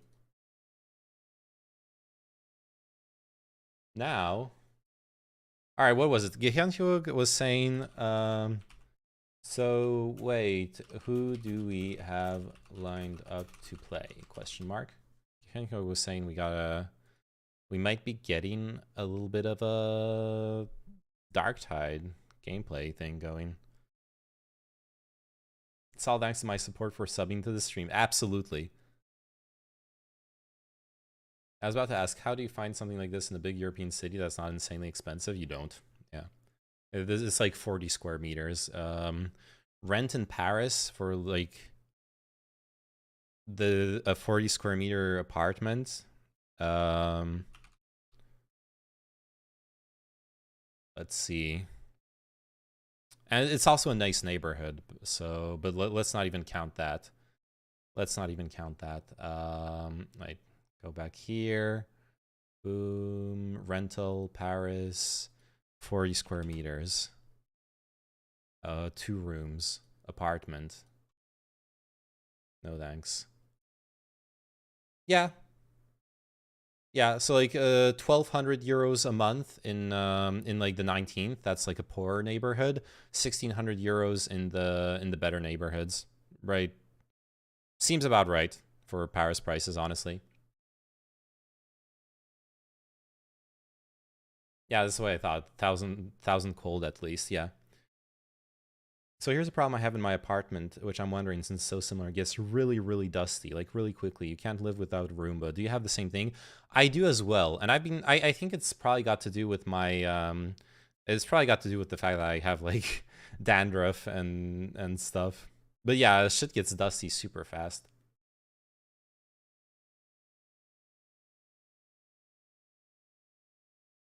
Wait, does that make us? Does that make 4 of us? That does. Paul is installing Darktide. How the fuck can anyone even afford this? Okay, either as a couple, right? So like 2 people living together, can afford like 1 grand each. I think that's how, or less. You know, I mean, 12. Like, this one is pretty cheap. I mean, it is the 19th, but it's cool. It's good. 1,200 euros for this. I would do it. I would share that with someone. It depends on the state of the bathroom as well, though. There's like no stove and everything. It will require some work, but still worth it.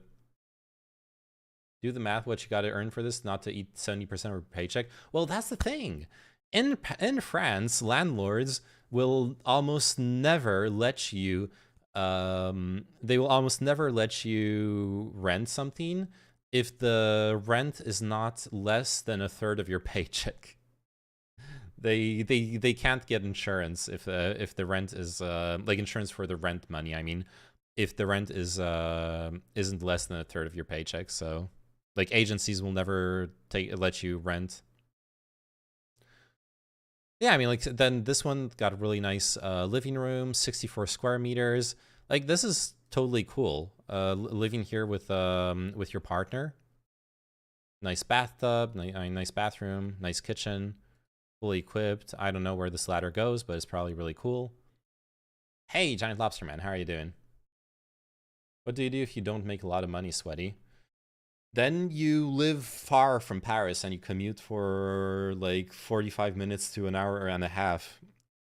You just commute. Time to make 4.5k after tax, so for an apartment like this, good luck. Yeah. And if you want to rent it by yourself, yes. Yes, you need to be earning like 5k. Can you watch this so I can go to bed? Sure. Yo, Contrast. By the way, I DM'd Erudite on Twitter because I wanted to talk to her about the IQ test discourse. I've seen her get into like some drama, and it's not drama, it's just discourse on Twitter.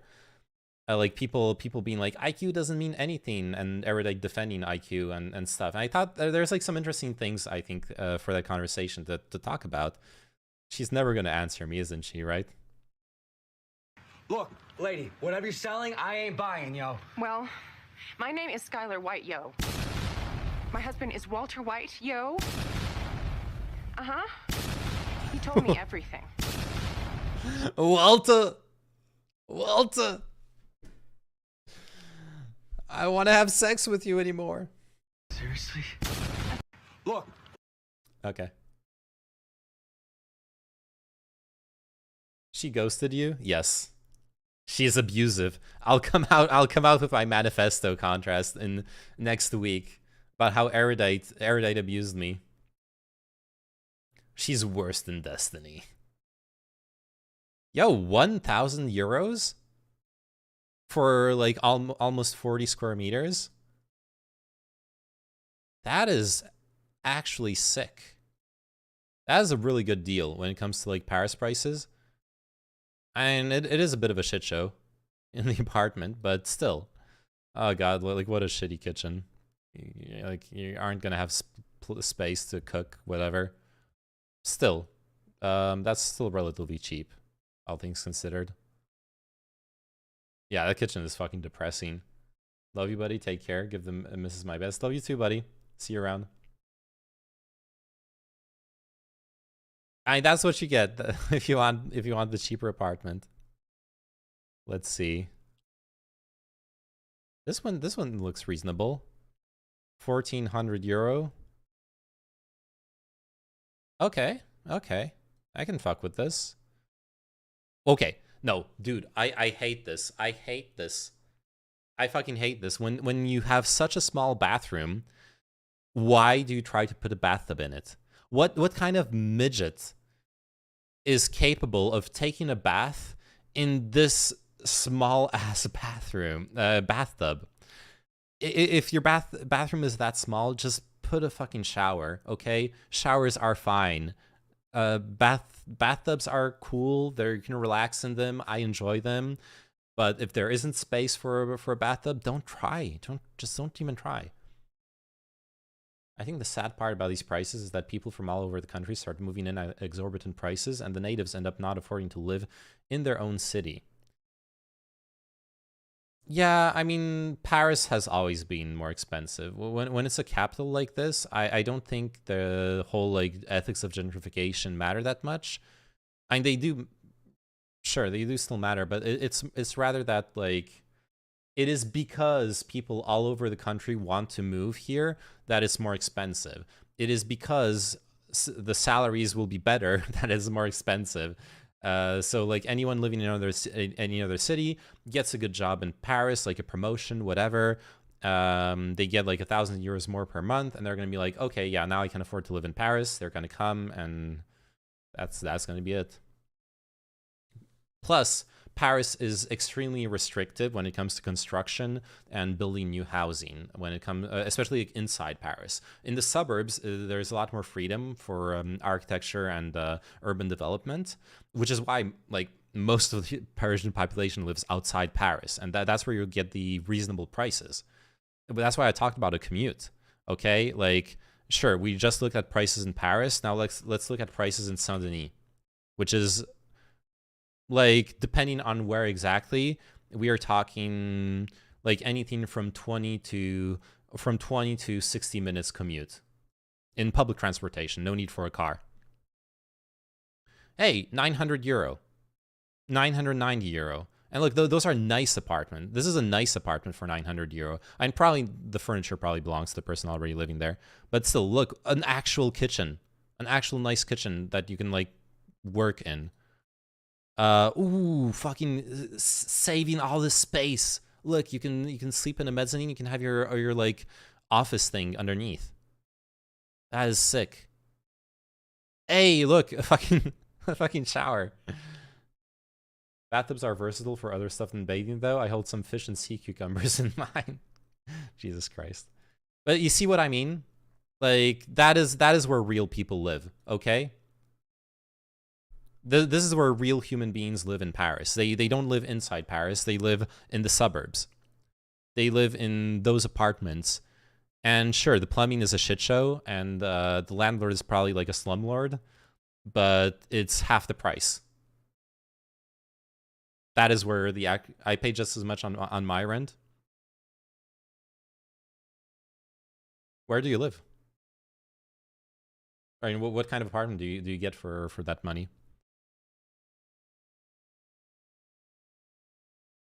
Then you got like a nice modern one in Saint-Ouen. Still, same story, like really accessible. 1,100 euros. And this is like the one that costs 2,000 euros inside Paris. It's half price, basically. Literally, yo, a real bathtub. Half price, okay? And Saint-Ouen, it's a bit of it's where I used to go like to like buy weed and stuff when I was a kid. Look, nicely renovated. 62 square meters, new building, last 5 years at least. Damn. Dude, I need to move to Romania. Can I move in with you? Can we do a streamer house? Gotta be in Bucharest then? No? That much for rent in Romania? Probably, yeah. Okay, we are going to play some Darktide. Not Bucharest, though. I hate Bucharest. Yo, how is it? How come... Oh, the crash was not uploaded. Okay. How come everyone in every country hates the capital? It's such a common trope.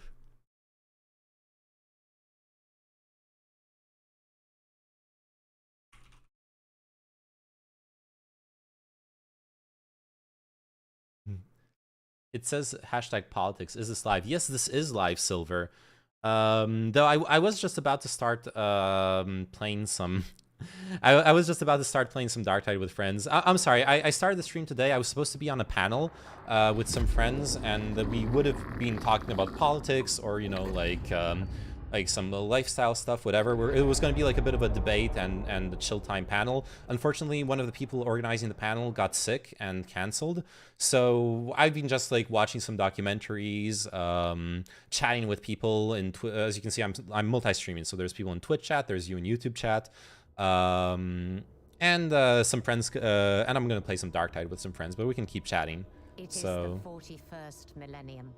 And hey, if you want to talk politics, you're welcome to throw up anything for a convo.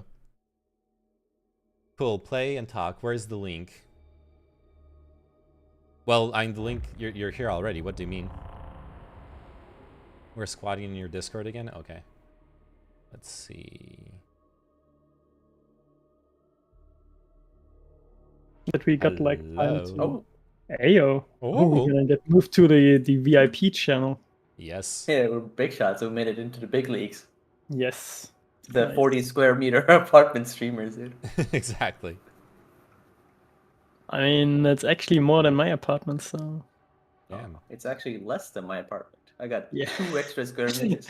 Yeah, but also like my apartment or like generally, I think my style of living is not something you should ever compare yourself to because I'm frugal as fuck.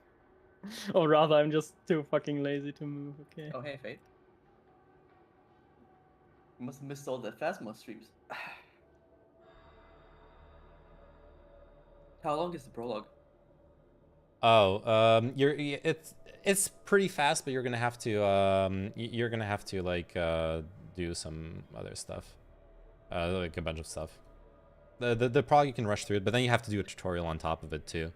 It'll be like Okay. 15 minutes basically. Alright, well, Paula is downloading anyway, so. Yeah, he'll have to do it as well. The link to join the convo, Silver. I'll be real with you. I'm gonna be gaming with friends. So this isn't like a call-in situation. I'm sorry. If you drop by on some other time, I'm absolutely open to like do call-ins and have anyone drop in and have a convo. But right now it's not the moment. Because all the profiteers and fuck people give money. So did People they go make there, the yeah. levels like more distinct from one another? Yeah, a little bit. Like it's still some of the levels still feel kind of like they blend together, but overall, yeah, they got a bit better. And also there are like some more interesting mission types. Oh, I It's do still have a not like Discord. super crazy, but I do have a there's Discord. like one where you have to But like I you said, escort like a server skull that scans the area, and then when it finds like an area, you have to pull out. but like I a said, I'm and scan. I'm for gonna shit. be just playing So some you Darktide with even friends. you There's- get like Phasmophobia light in Darktide. Okay. But So I you can link you the. Oh shit. I'll send the Discord invite I can't link dance in it. so you can, if you want to come. And hey, if you want to Down come with back, my teammates. the Discord invite link, I announce my streams on Discord, so you know that's also a surefire way to get spammed whenever I start streaming. You ever feel like, at least personally, in these games, I Do you ever feel often like a turd blowing in the wind? don't know like what's an appropriate volume to set my teammates to.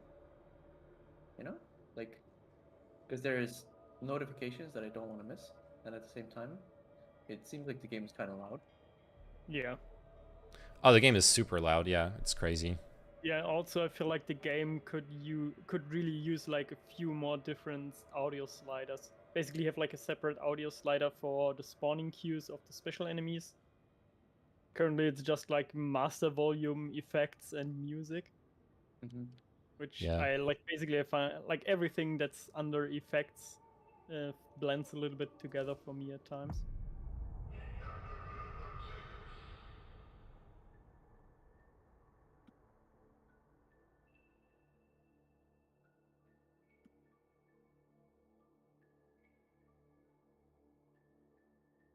Yeah, this shovel is something else, The shovel is actually pretty good. dude. It decapitates like so easily.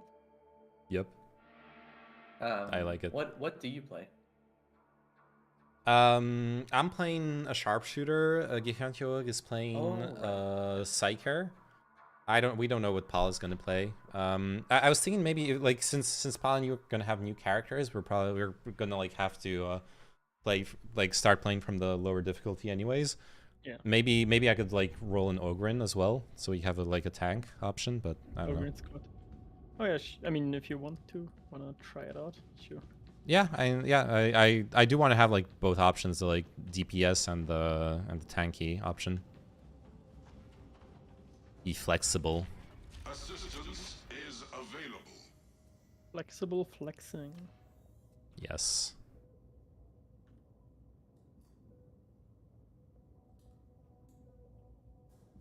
Man, I do wish they like fucking reset the weapons, or like there was like I don't know, there was like another way of resetting the weapons in the shop. Yeah, basically the shop. I'm pretty sure there will be some kind of crafting option that's just not in the game yet, because in the closed beta you could also find materials in the levels, and they are also like basically they're gonna add some stuff bit by bit to the pre-release beta, and some stuff I think that's like some stuff will basically only come out with the release. And if you run around the hub, all the way to the right in the hub, there's like a station that very much looks like either weapons crafting or some kind of weapons customization thing. You got a tech priest there and like a bunch of different guns. So I feel like that's like a very, at least to me, it seems like a strong indicator, because if like the shop is the only option you have, then yeah, I'm gonna be very disappointed, because the shop is absolute garbage with like 1 hour refresh time. Yeah. It's very and also, annoying. like the and then the other, like you can just get weapons from like the special contract thingy weeklies once you hit level 11 from the shop, or like Emperor's Gifts, and Emperor's Gifts seem so fucking rare.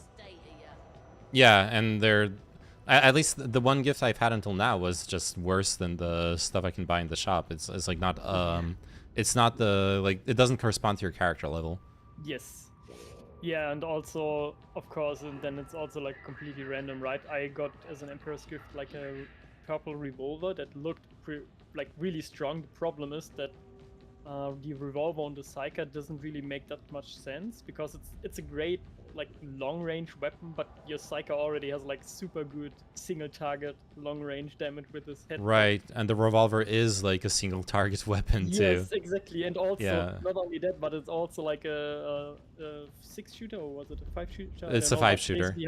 And you have to reload like every chamber, right? So it's like even a very obnoxious weapon to use. Oh, really? Yeah, because I saw the revolver in the shop, and I was like, wow, yeah, this looks like a really powerful single target gun, but it's like has almost no ammo, and now that I know that it like reloads chamber by chamber, that sucks.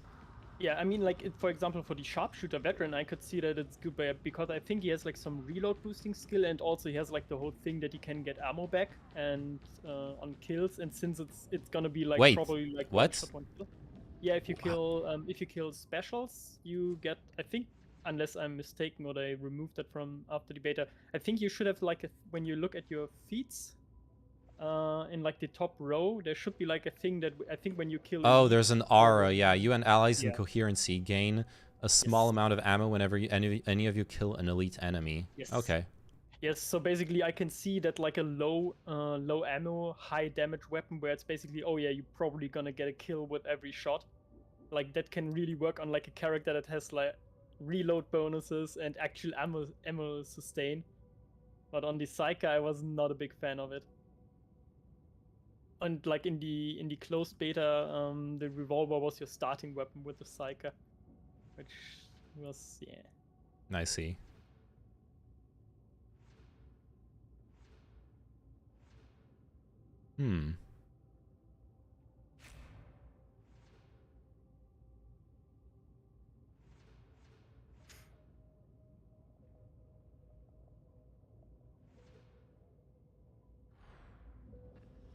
One weapon that I really liked in the beta, there was a shotgun that so far I haven't seen in the shop. Yeah. But I liked that a lot. I mean, like I liked it on the Psyker since it was good to dealing with shit close range. But I can also imagine that that's pretty good on the sharpshooter, because it was like for shotgun, it was pretty like, at least for shotgun, how they are usually in games, it was pretty accurate even on like medium distance. Oh, so like And an then- actual realistic shotgun, like in real yeah, life. sort of. Yeah. Yeah, except that like the secondary shot is you have like two different modes, like just like with all weapons where you have like the special fire mode, and with the shotgun the special fire mode makes you load like a special pallet, where all like your pellets will fly in like a perfect horizontal line, which is really good for mowing down like a horde, because you can I see. basically just headshot everything. But of course it's not like very realistic, right? That you would need like a special choke for that.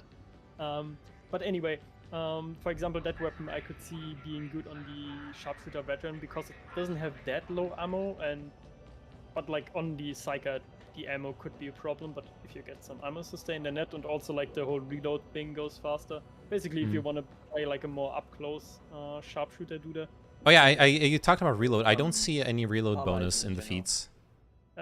None. Yeah, Okay. none.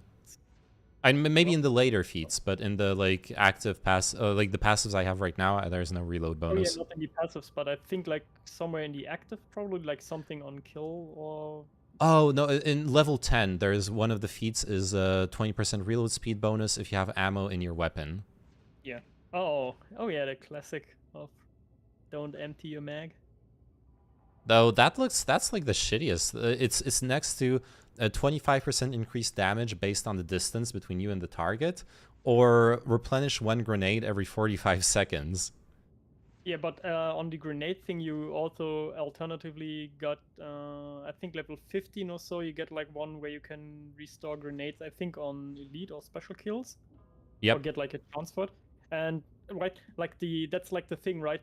It would be great for the shotgun, but because for the shotgun, the perk where you get damage bonus based on the distance, it's, at least I assume that like further distance means more damage. In which case, that's not too great for the shotgun.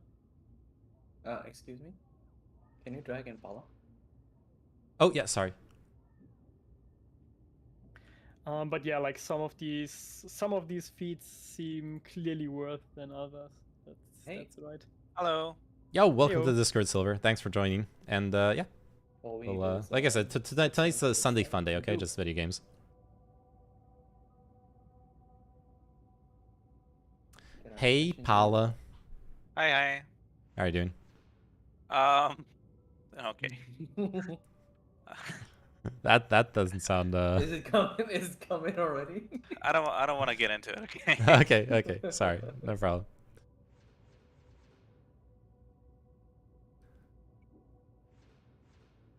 Yeah, I see what you mean by the 8% to regain a grenade on enemy kill. That seems really good, and way better than the other feats too. It's on enemy kill, not even like special kill. Yes, Yeah, and it's okay, yeah, allies that's as well. Really good. Yeah, okay, then like I guess Then you it's can like just spam basically- grenades. Yeah, if you want, it's basically if you want to have sustained grenades, and for some reason want like another thingy that's on the skill tier that does like the grenade on kill thing, then you might get the 45 seconds. But otherwise, it sounds like if you get that on kill thingy, then the one grenade every 45 seconds is like kind of. Yeah. That being said, that's level 15, right? From level 10 to level 15, I probably will play the one grenade every 45 seconds. Yeah. But yeah, that's then also what I noticed. It's like some feats are like basically like some feats might not be great in the late game, but are definitely like very usable yeah. until you get there, I guess. So not too bad. Although like on the Psych, I have a few where I'm wondering if they're ever gonna be good. So yeah. There's like one. Oh, sorry. I just found one that I feel like I'm gonna have to play that one. While standing still, enemies are significantly less likely to target you at level 20. My God. Yeah, although like it's gonna like you're definitely gonna have to test that one, because Yeah. usually like my experience across various different games is that these kinds of perks just never really work.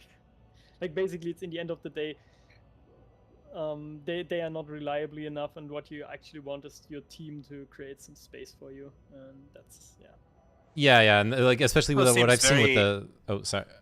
It also I was seems a little bit. Fuck. Okay, go.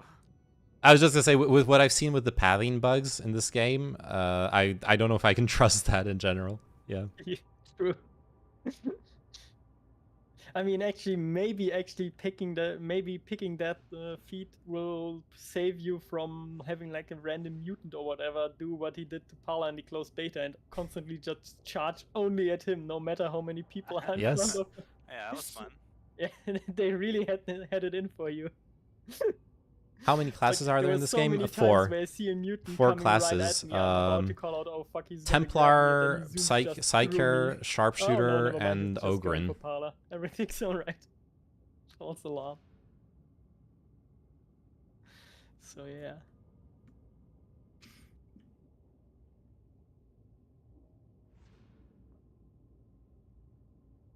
But who knows? Maybe the thing actually works. Can this be a 60% Warhammer lore podcast, 30% It's talking also memes, 30% Warhammer gameplay? lore. The stamina bar did not exist in the closed beta, right? I think it did. Okay, then I just don't remember it. I'm not 100% certain, but I would assume that it did.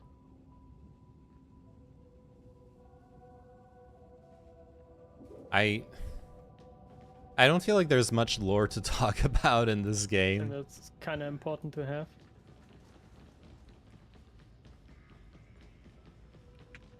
My 12 minutes we get oh some wait, I new think I'm weapons muted in the shop. Discord, right? Yeah, Poggers. I am. I don't think there's much lore to talk about in this game, honestly. Yeah, I Like- mean like a little bit, but not like connection. Not a lot of connection to the established lore, I guess. Yeah. I don't know. But my main experience with Warhammer lore, anyways, is like the Warhammer 40k memes subreddit. that's my lore source. Yeah, I see. I Oh, mean, 1D so- 4chan oh, is so- not bad. So, Wait, didn't 1D4chan get closed? oh, it did? I remember looking for it a while back, and the website was dead. But I guess I'm sure someone archived it and like re-uploaded it, but still. Oh, I guess I'll have to back check. Online, like my assumption would be that. Oh, news. Maybe it's this one. News: minor No, it's networking not. issue after a scheduled restart accidentally made us IPv6 only for a while there. Maybe that's Nice. what happened.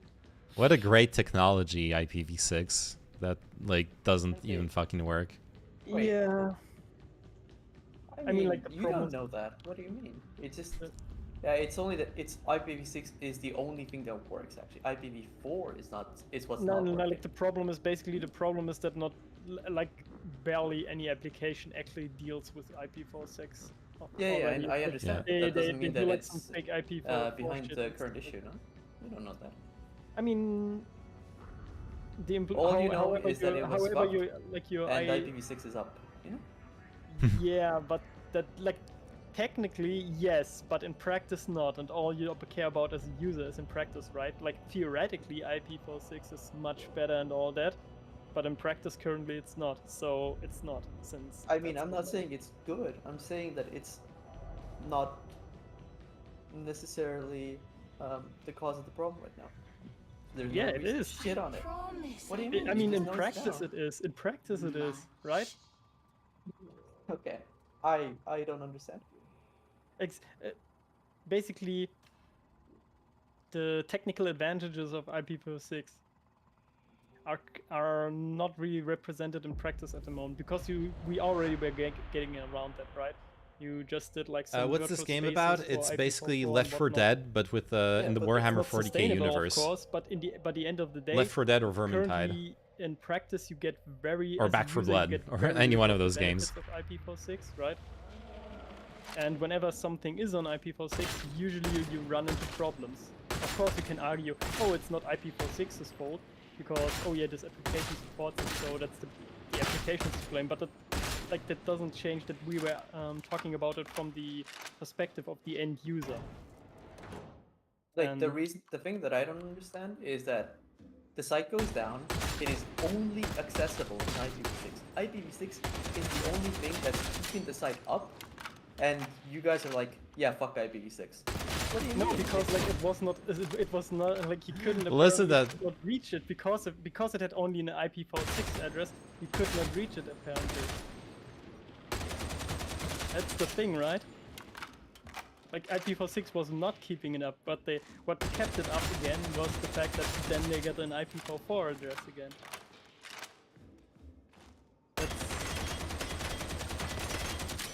I mean, it was better than nothing. I would put it that way. No, it was not available because It was was only available. that's like the thing. I assume basically whatever like either like the name resolver or something couldn't like handle the IP. Yo, What I'm seeing right now. This is that guy's apparently helmet it is doesn't actually work. unbeatable. Like there's like 0 damage. Oh, until I it's break it. something else, but I guess. basically I checked on their site and they had like from last year like a message. Oh yeah, it was IPv6 only. Okay, don't shoot this guy in the head. Ammo. Wasn't really available. Time. So yeah, but now it is, and we good cheat.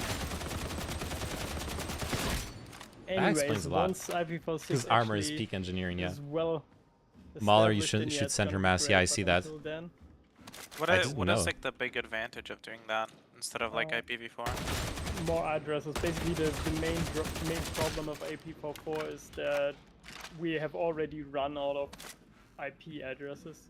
Like basically, there are more devices than you can fit into the address space of IPv4. And there are also like some nice benefits. Like with IPv6, you technically no longer need port forwarding because you can just smash that shit all in there.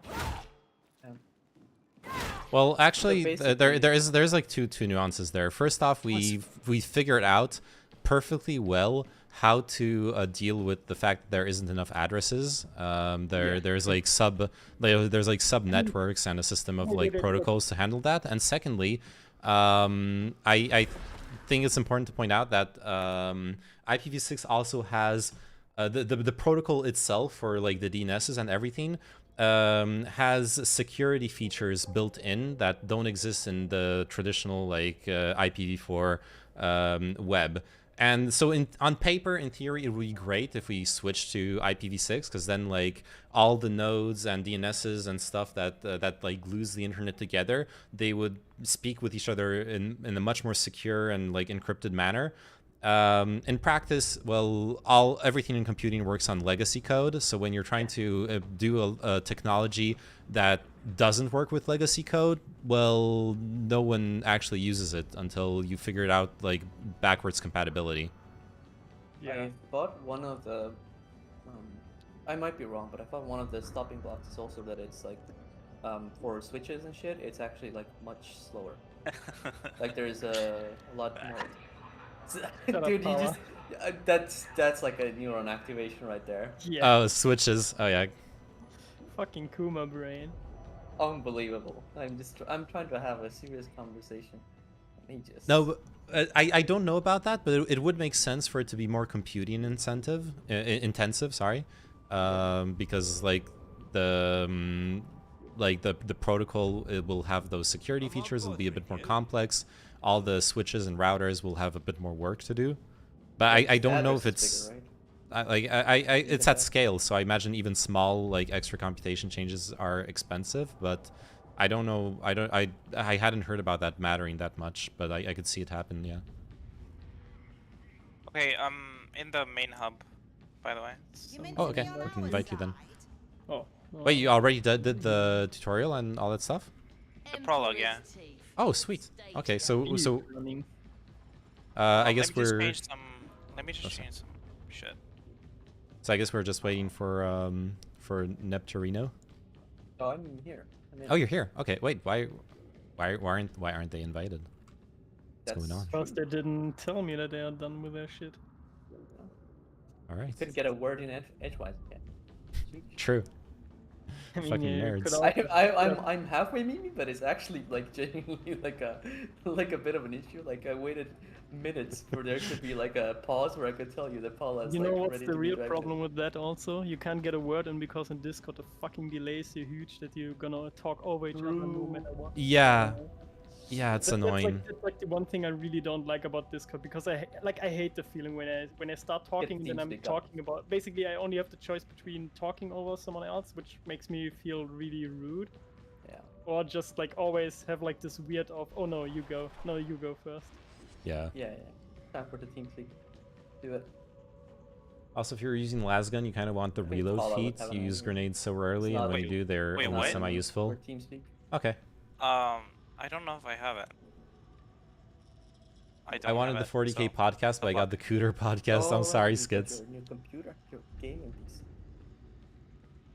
I'm so sorry. Game. Are you Also on already the used to topic it? on the- Seeing actual emotes and shit?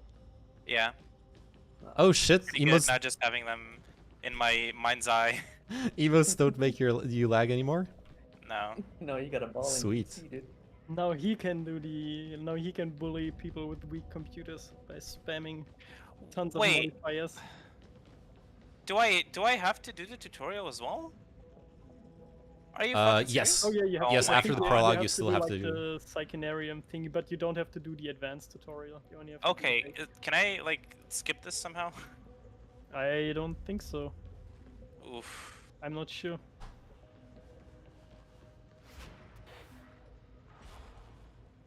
Nept actually went through all of it. He just asked me to join. Yeah, man. What do you mean? I'm in. Okay, well, Oh man. But yeah, what I wanted to say about the whole IPv6 thing, my router is a piece of shit in terms of its software. So port forwarding there just doesn't really work. I never got it to work, which is because it's like, I don't know, I think it doesn't even properly work anyway. And when I was trying to play Skyrim together with Salad, even though that in the end was Happy hands. too, yeah, didn't work, so sad. But anyway, the fact that the Skyrim multiplayer thingy actually supported IPv6 was like the saving grace, because that meant we didn't have to rely on port forwarding. It's like the first time ever that I encountered a game that supports IPv6 addresses. what in the fucking fuck? Mouse 5? That's your mouse side button. Yeah, but I have two. Yeah. On. The And I've bottom rebound is one of them. usually- Okay. Yeah, mouse Think- 5 is what? Yeah, it's gonna be one of the buttons. Name. Yep. Try pronouncing my name. Go for it. If you what? Sorry. Try pronouncing my name. Go for it. Try pronouncing your name. Nept. Yeah, in game. What? Oh, in game. Oh, Yeah. hello. Wait, no, wait, what did I bind in-game talk to? I forgot. Oh, you have that bound? I don't know. I have it Do I? muted. I think I have it muted too, actually. Oh, push to talk V. Audio. Do I have it? Do I even have it activated? Oh yeah, Why are you microphone doing settings that? muted. Alright, push to talk. Test. I mean, I have myself muted, I think, in-game talk, because I have like, oh wait, or rather, like there was an option that was unmuted. Yo, microphone Jokester, how are you settings doing? muted, yeah, That's but an I ISP didn't actually issue. set it there. I doubt it. On The default. guy talking, Gehanhyog, he's like But usually because I had, like, the senior experience software in engineer. Borderlands 1, there was, he like, a doesn't menu work in where networking, you had but he to knows his shit, deactivate your so, mic, it- config file. I imagine Otherwise, he's sometimes diagnosed it would the just router randomly issues activate itself. properly. Yeah, I think in the lobby you had open mic anyway. But is he a senior Led to Warhammer some lore confusing master? moments. No. Dude, I love playing Overwatch, and like one of my teammates accidentally. I have spent so does much an open time mic reading moment. 1d4chan. It was so good. One of my That site favorite is so ones was, like, entertaining. a game is over, or Orisa. I don't understand how you can prefer Gives out Warhammer battle lore a to big Warhammer sigh, 40k. and then Like, starts look at this, circling 40k is so some much sections, cooler. just going to town on it. Look at this shit. You could tell, like, he was like, oh yeah, that's another good one done by me. Is this Iron Forge? Why are we walking in circles? Because we're waiting for the fourth player to One finish of my the favorite open mic moments finish is the, when I the was playing tutorial. CS:GO, and we had like Battle In lore. Well, CS:GO, I Warhammer don't know Battle if is it's like still that way, classic, but it the used to be medieval in one. matchmaking that there's Vanilla Warhammer. during the match, of course. I it's only all play voices BDSM only Warhammer, limited okay? To your team. But Yeah. during the warm up in the beginning and in between rounds, you get like a quick, I don't know, 30 seconds or so where you can communicate. Yeah, with your no, opponent they team. took that out. They took that out. Okay, yeah, because that was usually the shit talking section. Honestly, I wish they would put it back in because that was so fucking funny. Yeah. Yeah, because Ugh. like I had like the thing, the match Look is at this over, beauty. and I fucking stomped this little nerd, and he was like going. Then after the match, of course, he was going hard into me, and then apparently, like I assume it must have been his mother came into the room and started shitting on him real hard. Like you just like I have no idea what kind of language it was, but it was very clear that he was in big trouble. So yeah, that was very satisfying. Actually, you know what? I have to say, I have to give like a huge criticism of this game for one Yeah? simple thing. The fact that you cannot jump in the hub is so frustrating. Yeah, you can't jump, you can't Yeah. slide. It's like It's you can't do garbage. shit in the hub. You can Yeah. you can drift if you're an Ogren. Like if you do AD span, like you actually drift. Really? It's sick. Yeah. Damn, I guess I have to reroll Ogren now. Hook up your steering wheel to it. Yeah. Okay, I did the tutorial. Now I'm reporting to some dude or person. Okay, once you report it, I think you're Gucci. You're gonna mean like the actual The hub. last thing of the tutorial is like it tells you, oh yeah, do like a mission thingy, and you can do the mission with us together. Okay, access the mission terminal. Yeah, then I can send you another invite. That's right. Yeah. Just had my first F slur on Do I have to in-game be online on comms Steam? in a mission. Classic I nostalgia, don't think nice. so. True don't gamer see- moment. I mean, it worked with Nept, and he is not online on Steam. I don't wanna. Look at my Okay, unibrow, it's by the way. not displayed as online. I don't want you to see. I'm the play in, Ghost from Valve Call Live of Duty. Redmond, that was the game. Yeah, that's like one of the best titles I've seen on Steam, dude. It's down as well. right? Classic It's there Warhammer anymore. moment, yeah.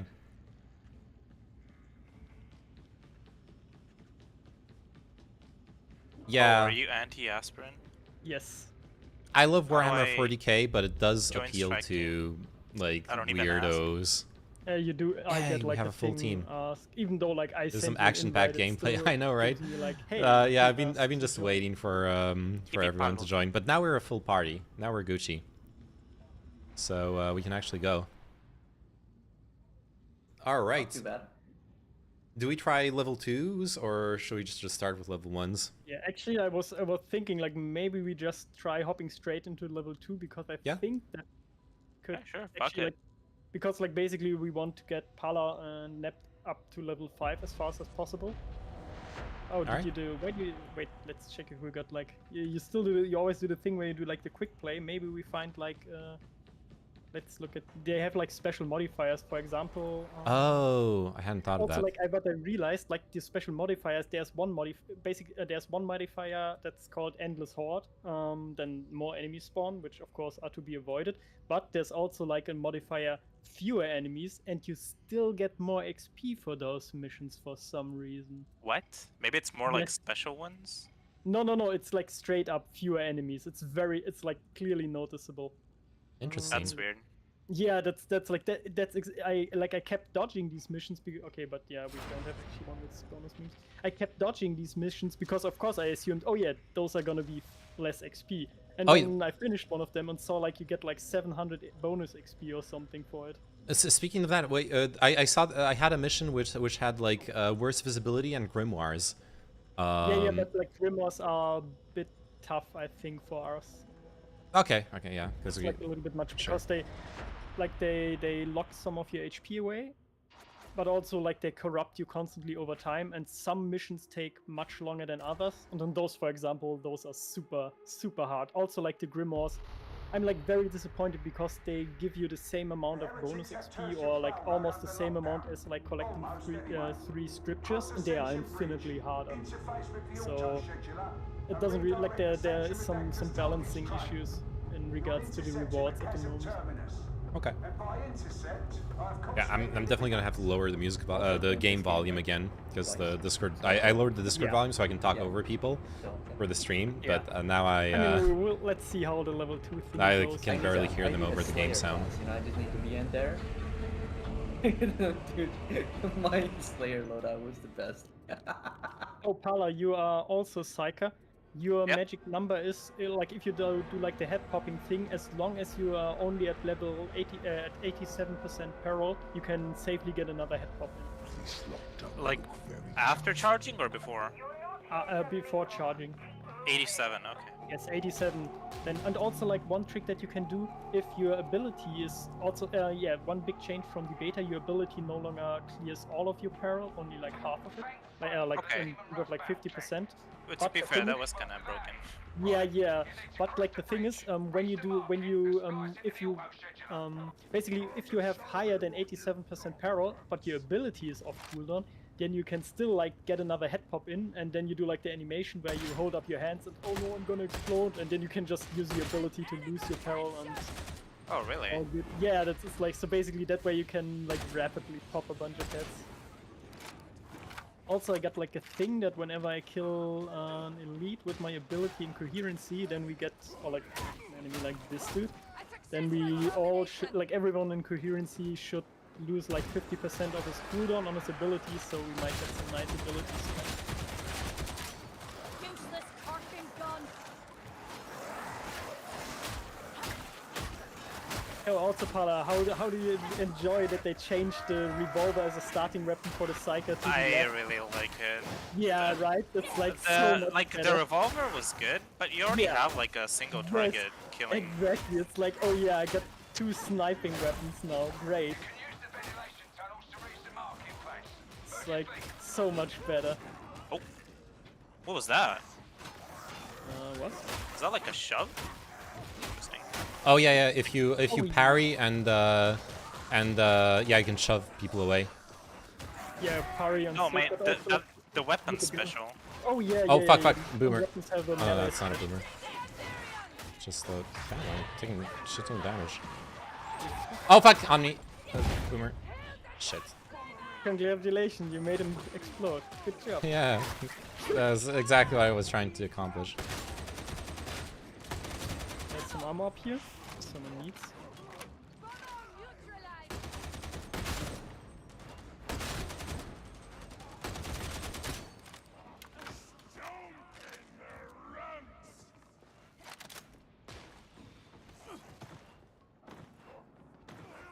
Oh, I fell down.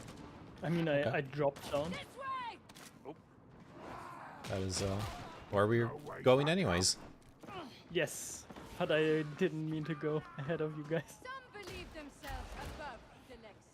Not every enforcer realizes, but it's their duty to prove them wrong. Should I be letting you kill those? It's no, just. don't I think- mean, like generally, you normally yes, because as a psyker you wanna collect war parrot, but no, just go ham. Have fun. Like I'm somewhat over leveled for level 2 at this point, I think anyway. So just go ham. Just learn your dude. That's like the thing. True. Learn you, dude. Oh, should I heal? Yeah, I'm gonna heal. There's some ammo Okay, here. like a mid Oh, I took it. Oh yeah, she is.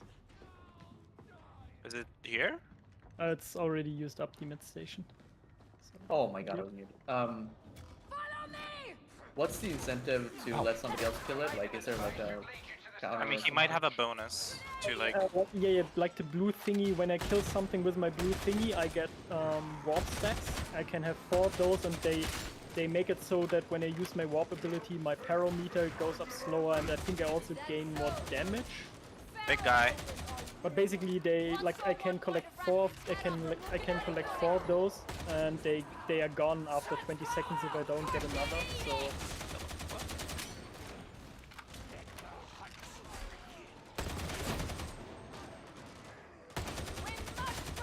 Wait, does this explode? I don't want to be near it. Yes, the red It does thing, yeah. explode, yeah.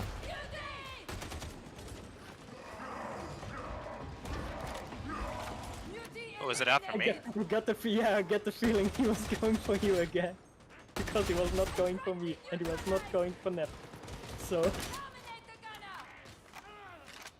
if anyone sees any ammo, I'm running out. I think I saw some back here. Yeah, oh no, that's just a container, but there might be ammo here. Nope, no ammo. There's ammo down here. Oh, I'm coming. Ah, fuck. I'm getting shot at, actually. Wait. I think this is ammo. Question mark. Uh, Where I'm at. Ammo! Maybe the Emperor does love me. The Emperor loves me. Hello? Ammo in Yeah, I'm coming. I was with Gihan Hyog picking up the ammo there. Let's getting some it's more far, okay? shooty. Hello, big guy. For you. For you. Stairs! It's here. Yes. Oh. You're what very was the observant. default like tag? Middle mouse button by default. Christ. Oh, there's another ammo. Nice. Ich komme. Everyone is just dropping. I was not dropping down there on purpose. I fell down. Okay, guys. Oh, okay. It's nice that everyone followed me, but I'm actually not knowledgeable about this game. Okay. I played a little bit more, but I was also just surfing around. Oops. Friendly fire is definitely a thing in this game, right? Only with I don't know if in this difficulty it like already is. guns. I mean, oh yeah, right. I think with nades it's not at all, which is crazy. Yeah. Nades are fine. Yeah, don't hesitate. If you see someone like a swarm, don't hesitate to nade them.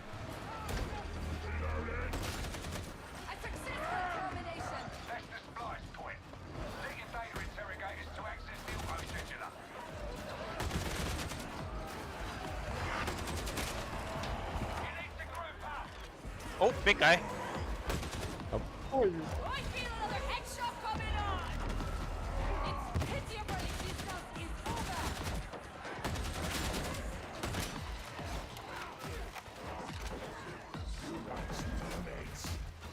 Thank the Emperor! I can do that. It is silence! Medica here with full charges. Oh, and a medical crate. Someone should Yeah, take it. Yeah, those are super good. A providential discovery! Ammunition! Yeah, folks. Fuck!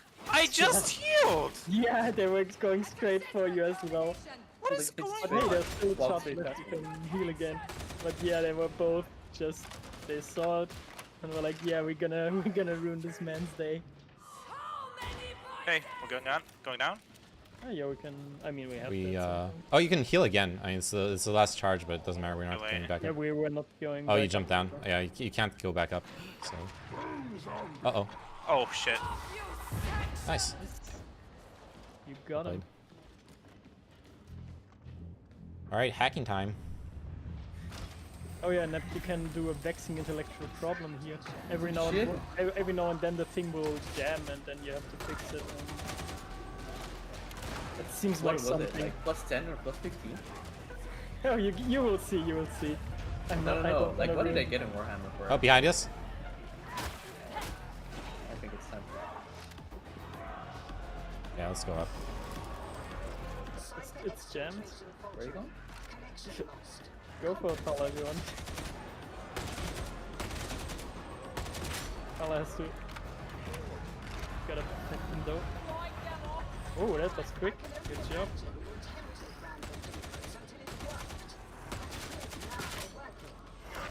Shit. Look. Yo, Joe Hobos, thanks for the Prime sub. Holy shit. I appreciate that. Did that dude just jump up? Oh, there's to a the sniper. ring? Fuck. No, they could I do that. see him, I got him. Oh, I got him in a second once my helicopter is charged. He's down. Cover me! Cover the veteran!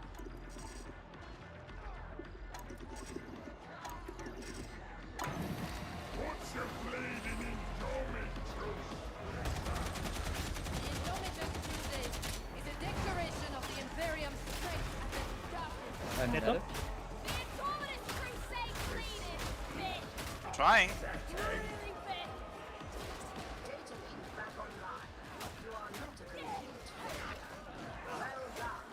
Behind you. Oh, That was a Reinhardt tech.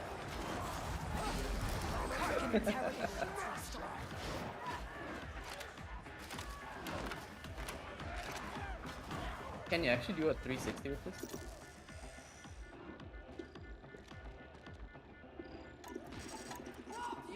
Fucking prick, dude.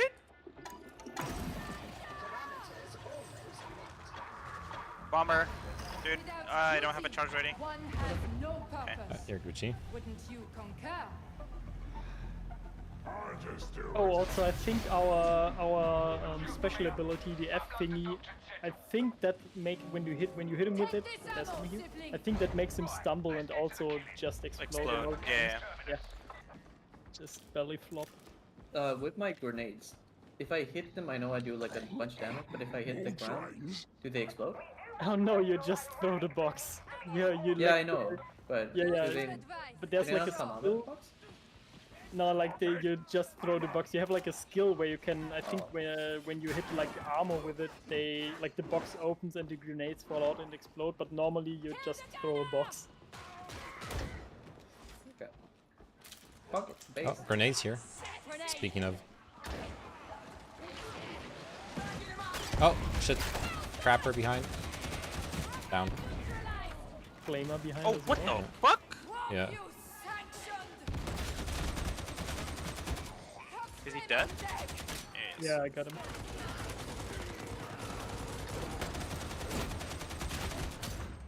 Ow. Oh, I'm gonna go boom. Ow. Allow me to help. Oh, that was friendly fire. Good to know. Perfectly that we found that out while I was in the middle of everyone. Fuck. So we made sure that it's actually doing friendly fire. Hey man, we had to really verify. You know, like one person takes damage, you don't know if they got hit from a random place. Everybody Yeah. takes damage, you know. Yeah. Also, like it could have been character dependent, right? Now we know it's actually like on every character. Need ammo, witch. There's a big ammo satchel here. Okay. Anyone's got That's free space for needs ammo? here. I got a healing I'll satchel go already. get that. But yeah, no. I didn't realize that the new stuff that I bought, the spade, despite like looking exactly like my old staff, is actually a different staff and does like a different meme. So yeah. Thank the Emperor. It is silent.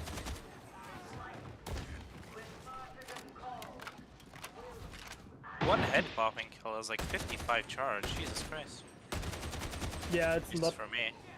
But like they reduced, if you remember in the beta, the manual quelling that you can do when you hold R Yeah. used to be super slow, and now it's actually like very usable, especially since you only have to get down to like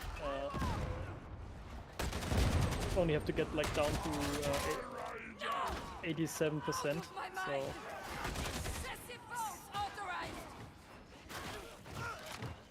but yeah, it feels like a lot. Luckily, later on you get like a talent where, based on how many warp charges you have, you accumulate less peril, and that's very noticeable. I need this ammo. I have an ammo satchel on me for like when we all run out, so I can. Behind? On the friend. I still haven't figured out if you can actually dodge that dude. Whenever I manage to dodge him, I feel like he wasn't actually charging me, but rather. Yeah. So cruelly, especially in the guard. Choose them up. I like one time. There's like one time where I'm pretty sure that I actually dodged him because he then ran into the wall and even had like a whole like tumble into the wall animation thing. Oh.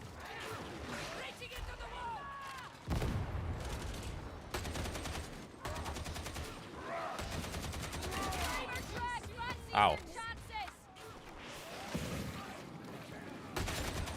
How do I not have sights on him? Okay.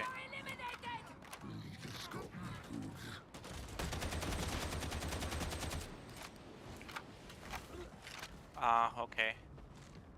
sometimes it's still. I'm gonna Wait, drop I think I'm gonna drop a health thingy for us. Oh yeah, yeah. Paula's almost down. Yeah. Yeah, we got, like, You guys are okay on ammo? Heal yourself. I have like a mag and a half. Yeah, you see like the icon thingy, Pala. Okay, I'm dropping my ammo thingy too. Then. Carry on this way. Thank you.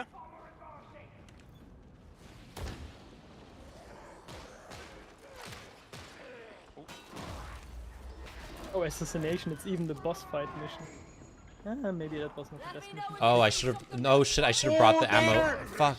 I should have brought the ammo into the Yeah, boss we might fight then. still, we might still like find another ammo charge in the thingy. Hopefully. Should I open this gate? Nothing bad will happen, right? You can. Yeah. I think nothing bad will happen. I'm not 100% certain on that, but I think. Yeah, nothing bad's here. We're chilling. It does feel kind of shitty to like land a headshot with this pistol and not kill them. Yeah. It's like we get well, and we're also on level 2 when like we are supposed to play like level I found a 1. medic set. Oh, we are all healed up. Yeah, but I guess I have purple bar that I can feel. Sorry. Oh yeah. Drink your head off. Okay.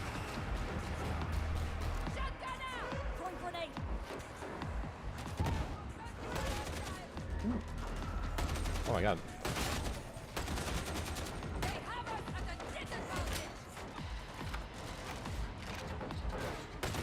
Bitch.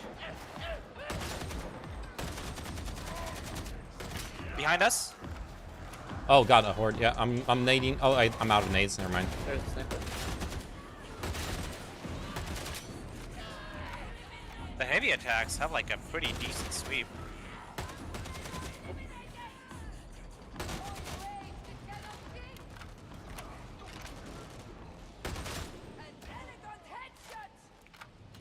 You. All right. You got them good and have.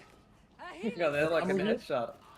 I mean, like you got the dude and the dude behind him as well. I just saw suddenly like pieces flying around, and that's it. Nep, what is your gun? Like, is it like Roadhog or? It's a single-use shotgun. Okay. Like you gotta reload every one, but it's Zip gun. it is quite powerful. Yeah, I mean it's like basically it looks like a small cannon for a human normally, like a normal sized person. Oh, Grenade here. Oh, perfect. I was completely out. I am also. Yeah, you only got one. Yeah, I know. It's the only such. Let's try to find some more. Well, I didn't really mean to pick that. You are somewhat low on ammo. So. Okay, There's a got sniper. I'm gonna try and get the sniper. I think we got him. Oh, big guy. Oh, dead. Okay. Oh. Wonder who he was going for, huh? Yeah, like draw a direct line to Pala.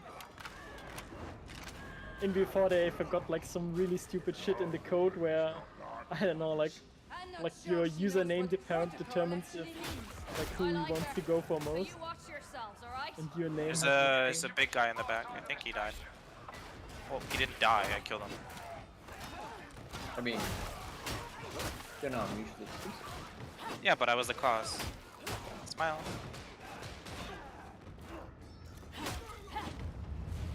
Cap date. Wait, can I not ping this from afar? Oh, I have to open it? Yeah, looks Yeah, like it. you have can't pin and ping chests only, I guess stuff. Oh, you know what here it feels we- like when you have the Oberon gun? It's like the Indiana Jones clip, you know? Oh, behind you. Indiana Jones. Alright, I got you. Got your back. The one with the memeing around with the sword and then just pumps him.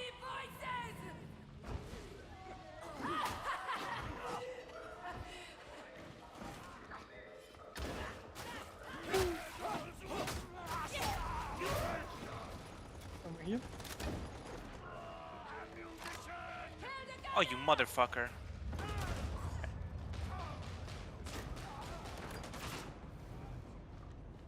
Found some ammo.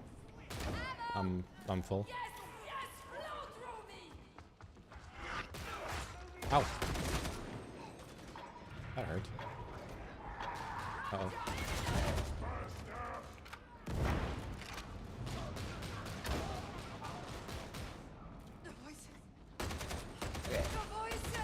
I have a question for the FPS players.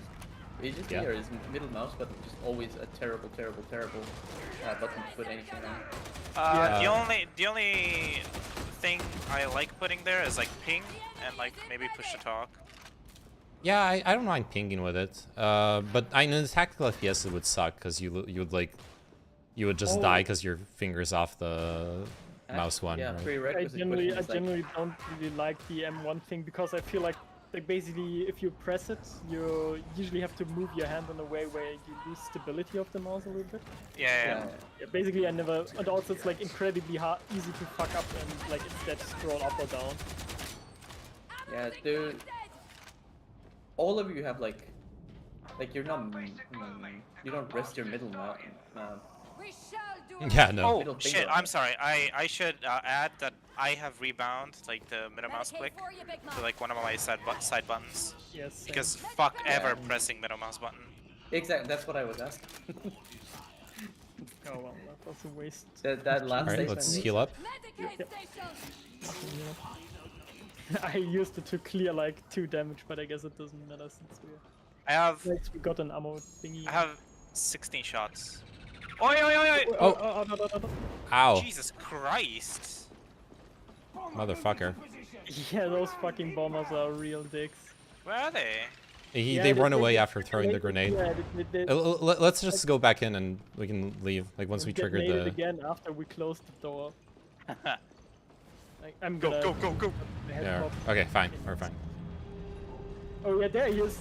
Oh yeah, fuck. Oh, he was under us. Well, get it. Good luck. Okay, my explodey thing did not work. Nice. When the doors were closed. Yeah, you see the fence. You can see through it, but you can't shoot through it or like target shit through it. But yeah, we're gonna do like a boss fight now. He has a shield. Okay. I have no ammo. Yeah. Oh, you have no ammo. I'm dropping the satchel. Yeah, yeah, just I'm gonna drop it. Fuck. On the right side behind a pillar here. I see it. I pinged it. Yep. Thank you. Rager on you, Nept. Oh, never mind.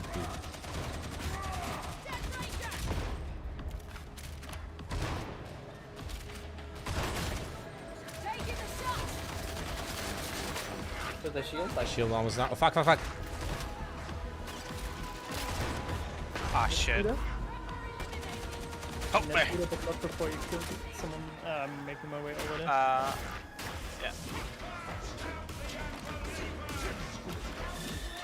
like a grenade box to the face, dude. Wait, did that? Did Yeah, you he hit the staggered block? it. Just fucking It's knocked staggered. him You down. feel like he face planted on my. Yeah. Like, Yeah. staggered is like a sort of bit of an understatement. He took Oh, a there's a dirt nap. fucking horde. Insane. Yeah, he wants to. He's upset with me now. I mean, you made him made him eat some dirt pies, mud pies.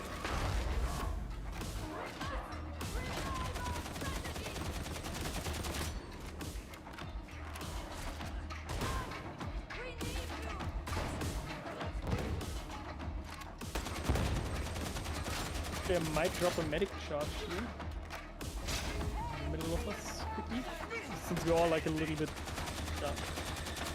So can get healing here. Oh yeah, I need a bit of that. Horde Oh, fuck. coming in. Yep. Through the shield, can I like knock him down and shit or no? I don't know. Give it a try. Dude, this special guy fucking Yeah, like the fucking my thing- shit up. Yeah, you basically when you I think you just want to get away from him while he does his combo of swings and attack him once he like stops.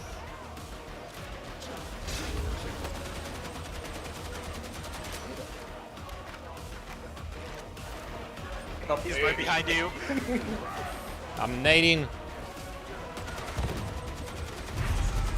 Okay. Oh sheesh. Got X game mode. Okay, you guys got him. I'm distracted. Bad guy? Never mind, he's not distracted. I He doesn't care about me. did not. Oh, now he know cares about me. that. He's on me. Oh my god.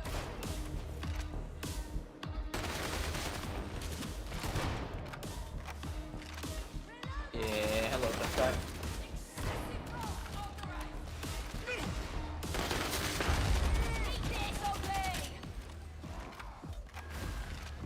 Nice.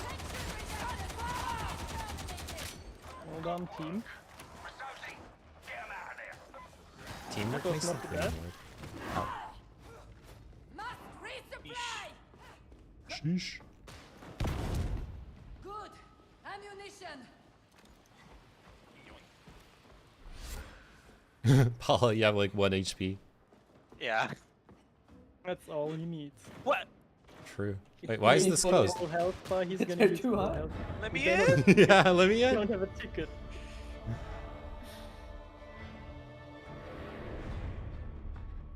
Sweet. Yo, you're level 20 already? Yeah, I played a bunch of level 3s and 4s when I played Yo. solo. I didn't even realize.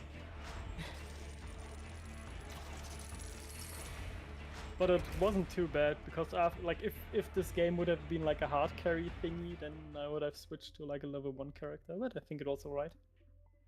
Yeah, this is fine. Wait, that only was enough to get you to level 2? What? Guess so. Yeah, you went like almost to 3. Okay, oh yeah, okay, then it's not too bad, I guess, like almost 2 levels. For some reason I expected to almost like for it to almost take you to level 4 or something like that. I don't know why.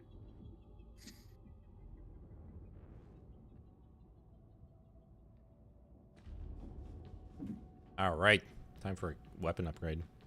Maybe. Maybe. If the RNG gods are willing. Yeah. We'll get a cutscene. Oh. Rare axe. For level 8. God damn it. And a bunch of pistols.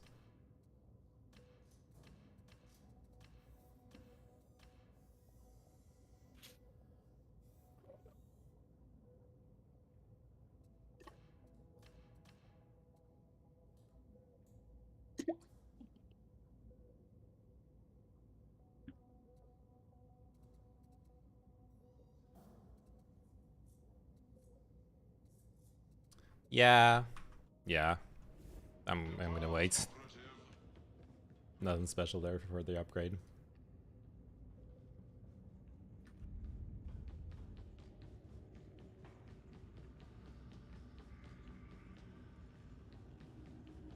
I got a new staff, I think.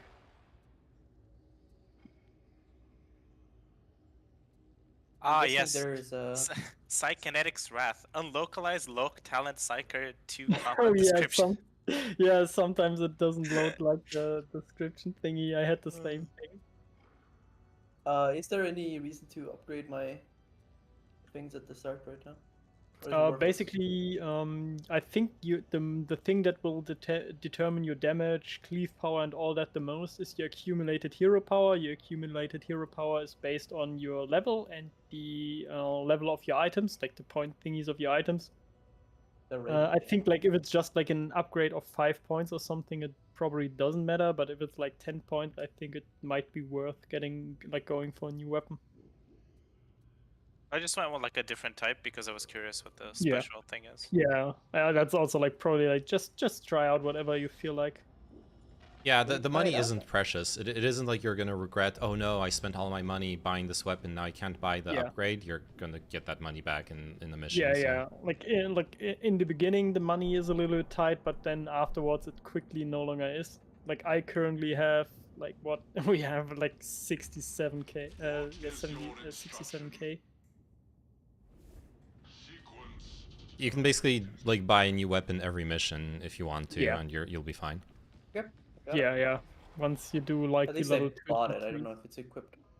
Oh no, you have to Yeah. go in your inventory with the eye, and then you can like click on the inventory slot and equip it. Oh, and if you want to sell your old shit, discard. Like he is selling it, which is Okay. makes total sense. Yes. Uh huh. Just eat Just it. gonna keep it for. You Throw it get away. like. Oh yeah, but yeah, if you're not sure if you wanna, if you like your new weapon, then you might wanna keep the old one. Wait, Well, discard gives you money? Yes. Oh, You get like, shit. you know, like in Germany we had this thing called Abwrackprämie when you had like an old S car, and Of you- course I know that, yeah. Yeah, yeah, and that's exactly how it works. Okay, you got an old ass weapon. It's not very environmental.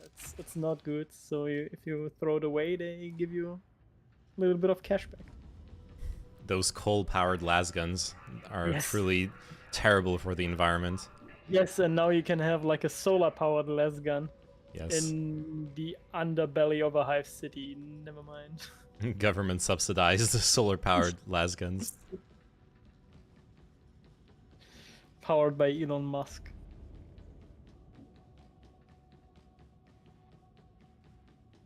Elon Musk are we as head good to go? inquisitor would be pretty sick. Head Inquisitor at Twitter. Yeah, Are we good for another game? Everyone I'm good. ready? I'm Gucci. Yeah, man. She all right? We I got... have tomorrow off, so Oh, nice. that was a very conscious decision. I So see. I could like probe for details, or not details, like ask for shit in the background without worrying to do work. I see. Tactical. Very tactical. Also in this mission we're gonna have 3 scriptures hidden, and if we collect them and bring them to the end, that's gonna be like, I think like 500 or so bonus XP, so pretty good. I like how everyone is presenting the weapon. Like, hey, I have an axe, I have a shovel. Yeah. Hey, look, shovels are actually really useful. Okay, that's almost realistic. How I they like use the shovels. shovel a lot. Yeah, I like the shovel too. Wait, who has the axe and shovel? I want. What do you mean? I don't know if the organ has access to it or not, but yeah, the sharpshooter I veteran had it in the demo and I want it. Or like not the demo, the prologue. Yeah. All I got is Oh a yeah, the knife. prologue. I think that was Oh. the sharpshooter dude. He starts with the shovel, I think. Shit, there's Lim and Russ tanks right here. That's so cool. Yes. I'd never noticed. What? Lim and Russ These tanks, tanks tanks here, yeah. they got the big like huge mortar cannon thing. They're like one of the best points for quality tank in the game, in the like tabletop game. Shit. Oh, want- in the back there on the bridge? Okay. Yeah.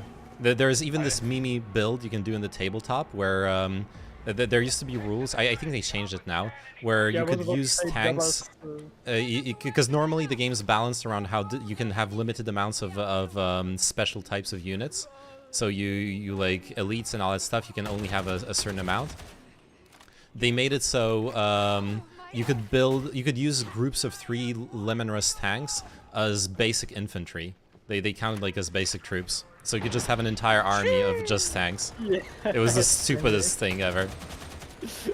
Yeah, but I think like Oh, Dabba's fuck. told us the last time that they like basically that the Lehman Russ are no longer good in the game or something like that. Now it's all about. Oh, there's a dude here. American. Yeet! Wait, what does this do? Okay. I don't know what this does, but it's the weapon special. Oh, what did you do? I don't know. Just kind of like pokes him. Oh, I see. Oh, yeah, since we were looking for grimoires, we shouldn't hesitate to like really explore. Oh yeah, like especially whenever there's like a drop down. I think how they work is basically the levels are always tiered into like sections marked with a drop down, and with the scriptures, I think like basically before we ever have a drop down like here, we should go around and check if there's like maybe a scripture somewhere. Also, they changed the scriptures. They are no longer like super obviously glowing blue, but rather they are some book thingies. So we gonna run back to the start to see if it's there. Yeah, you have fun with the enemies down there. I'm off looking for a good read.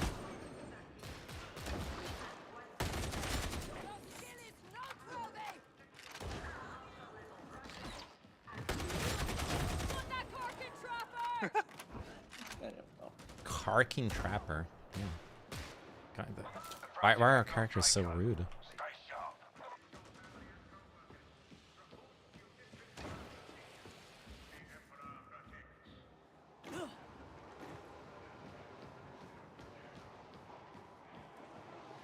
Also, hi, Luke.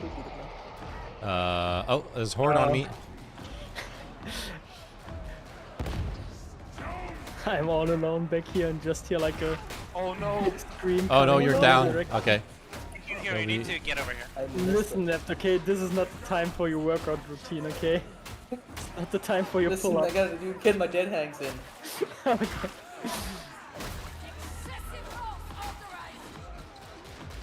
And I am your spotter, okay? Even in, no matter how many zombies are around. But yeah, I went back and I couldn't find any scripture, so I'm just gonna assume that it's gonna be in this section. Oh, then. there's fall damage. Is there? Apparently, I fell down and I took damage. Interesting. Some ammo here. Oh, I already have ammo. Just picked up that satchel.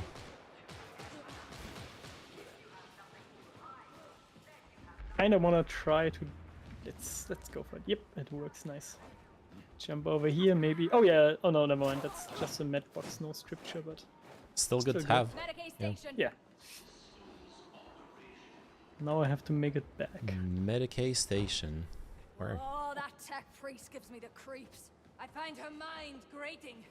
Perhaps it's in need of oil. Dude, did you know Dukman is also super stoked about the snow. Medicaid station. Oh, yeah, I can imagine.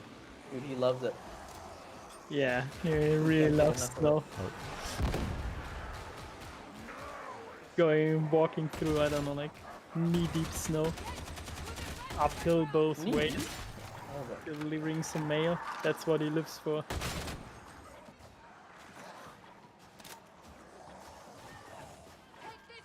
I'm hearing a grenade, I think. He's such a professional, he needs to like up the difficulty.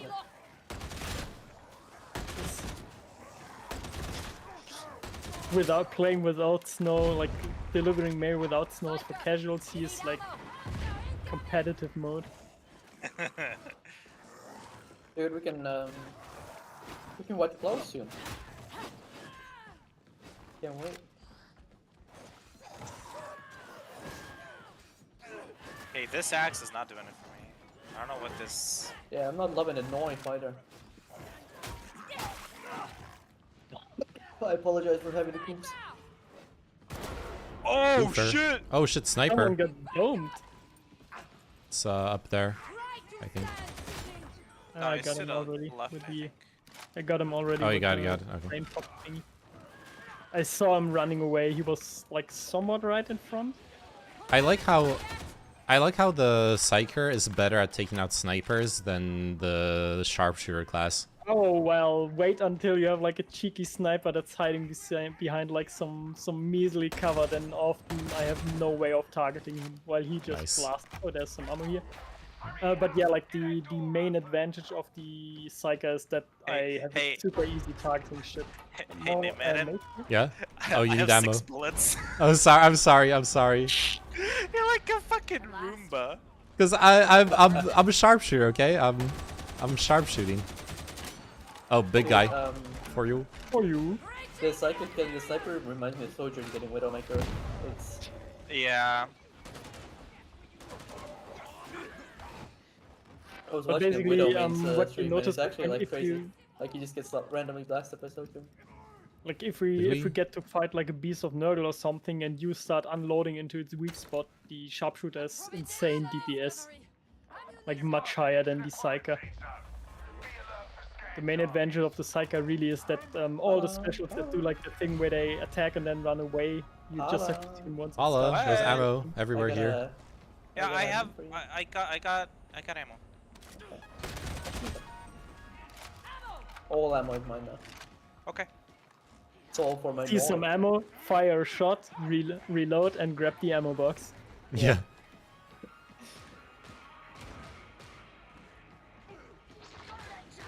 Yeah, we have to. Oop, Netta? You barely missed me. I think it was yesterday I had the thing of where there was a netter that basically there was a netter and I expertly dodged the net and then went in to kill him, and right beside the right behind the corner there was a second netter, already had his net shot charged up and just camped. If you want, you can come back and get yourself healed fully. There's a station back here. Oh yeah, one with 2 charges.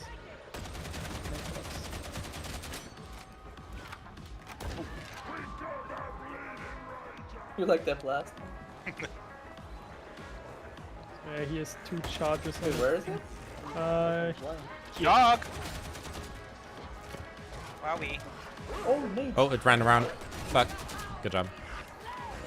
Ow.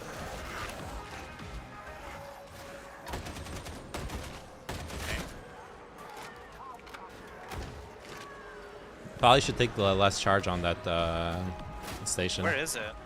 Back. Okay. You see me in front of you? Yeah, in here. Yeah, security. Security. Red is sus. Okay, in security. Paul, you Wait, see is where it I here? am? Am I blind? No, look Oh. where I am. Oh, I see. Medicaid station. Grenade. Sighted. Thank you. Oh, also this is like the thing, the skull is now here, and you notice when the skull, when you get close enough to the servo skull, then you have like some blue out, like scan thingies. Basically what we have to do is 1 or 2 people have to pull out their auspice, which is like a scan device thingy, and then when you hold right click, you can see and you have to drag hunt down some thingies that you have to scan. Oh, fuck. Oh. Yeah. If you hold and it's always good if someone does it, yeah, like someone else is covering them. Because you can like shove with the thing in your hand, but you can't do really any damage. So. What is this?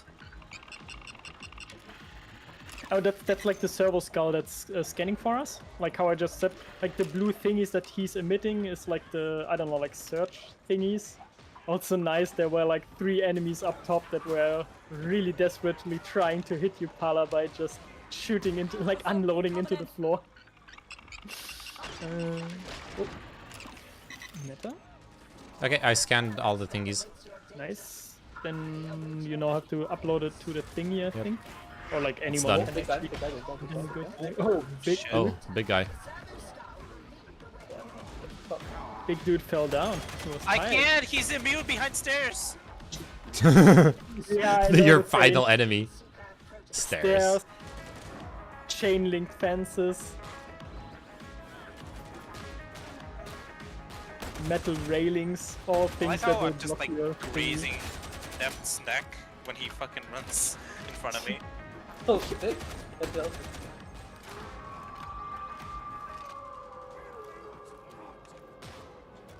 ammo here. Nice. With the places. Uh-oh. Oh, sniper. Got him. Nice. Oh, no, the dog. Was the dog going for me? Because I pressed F like once I saw it. And I think I went through it. Oh, he didn't go for anyone this time. He missed. Oh, fuck. I'm charged.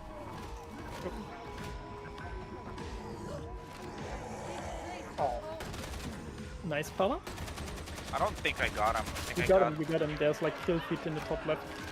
Yeah, I need someone to cover me. My I'm brain auspexing. thing for some reason, like, Pala sorry, name, maybe you wanna let Net or Pala do the auspexing this Oh, time? okay. So they can like, so you have to pull out 4 and then hold right click, and then you get like a little scanner thingy and... So just hold it to walk towards him, but... You gotta walk towards him, yeah. You need to find the item. Yeah, you're playing Phasmo now. It's conspicuous items, so... Oh, it gets secured.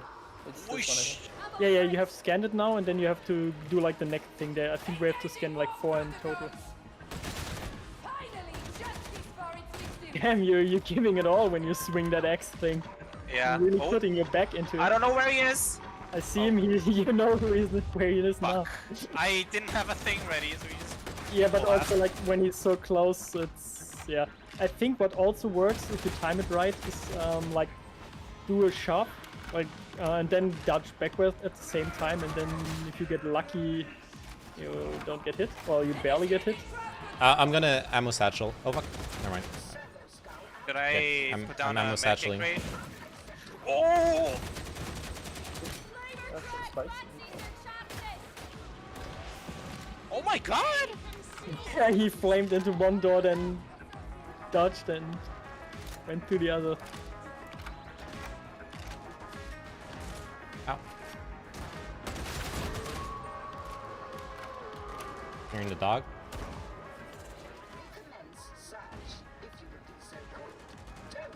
Yeah, he's after me. Oh wait, never mind. He was behind me. Oh yeah, he's after me. But I got him. I already got targeted him. I dodged him like 3 or 4 times, but not deliberately, but just like I was running around trying to find him. I'm thinking about dropping down. Dropping down a I'll crate. be have to... Oh yeah, that's probably... Oh, I got netted. Netted duel behind this room. Yeah, nice thingy. Always kill the trapper first and then...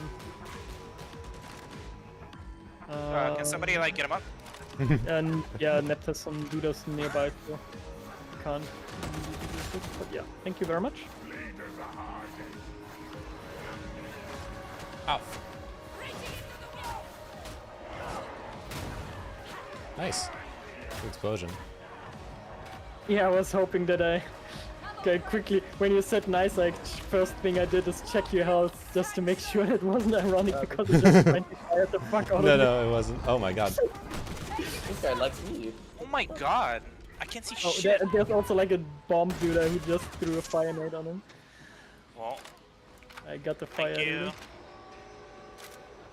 We have to scan shit again. So...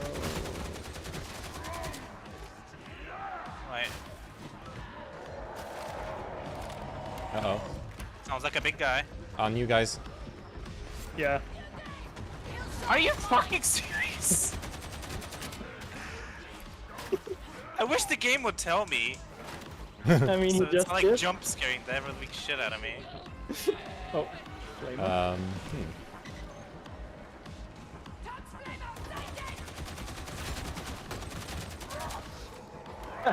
I love the charge from the Ogre.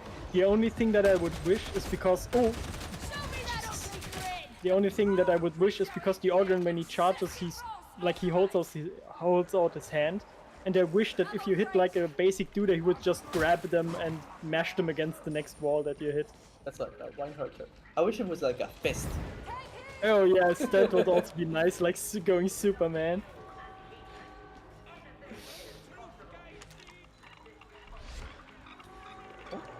Aspect's thing is near here in the middle. Oh, is it on the It's a bottom? barrel. Barrel. That's a suspicious barrel, okay? That barrel. We don't want to know what's inside it. True. Is that a nader? Yeah, no, I that's think a it's a boomer. Oh, never mind, I didn't get him. Got him. Nice. He didn't die from the blast thing. Yeah. I felt so good, like charging up and hitting him dead on, and then he just lives. Good job. If Didn't anyone's count out of ammo, just so far. alright, I'll carry this crate around. We know enough to do our duty. Those working!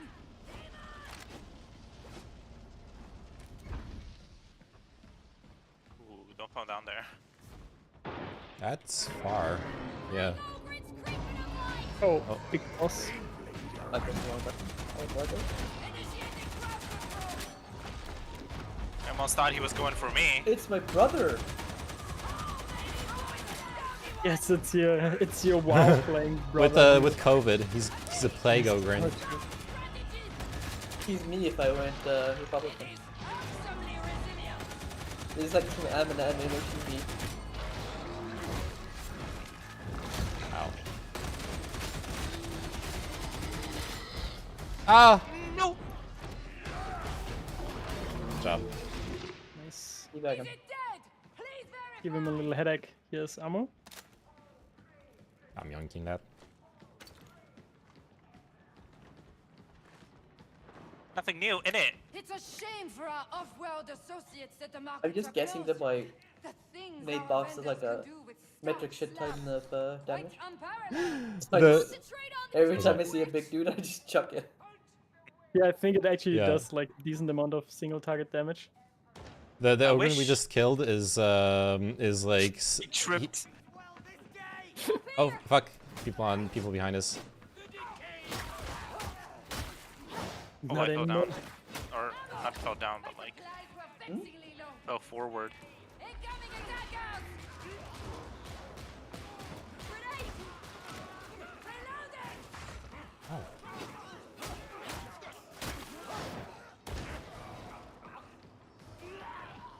I'm with you, guy. No scripture here. Let's find yeah, I those was checking for grimoires. scripture, but Yeah. no scripture.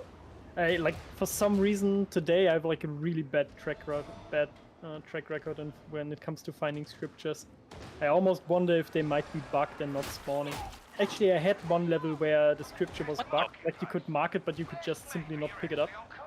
While I come back to We can't take a But Yeah, also, like I played a bunch of games today with scriptures in it, and in so many Oh. of them we didn't find a single one. they're going around.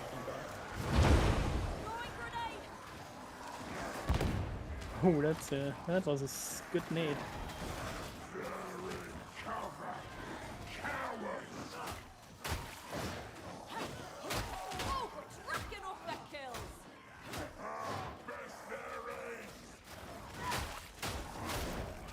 And it's clear or something, dude.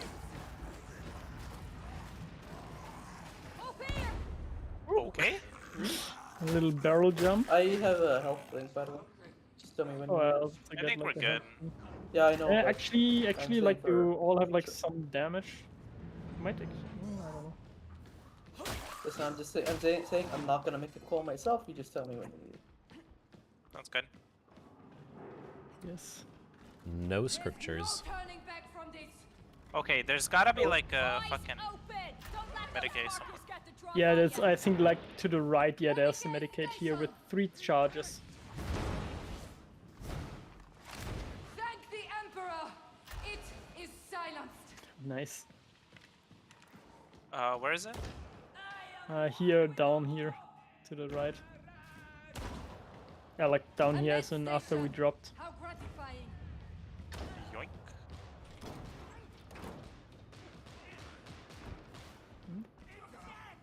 Guess we're really not getting any scriptures, huh? Where's the? Medicaid station.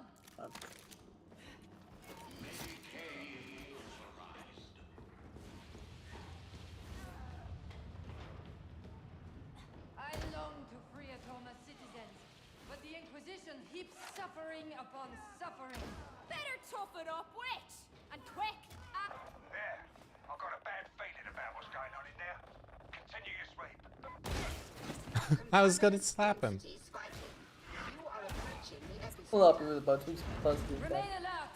I sense danger.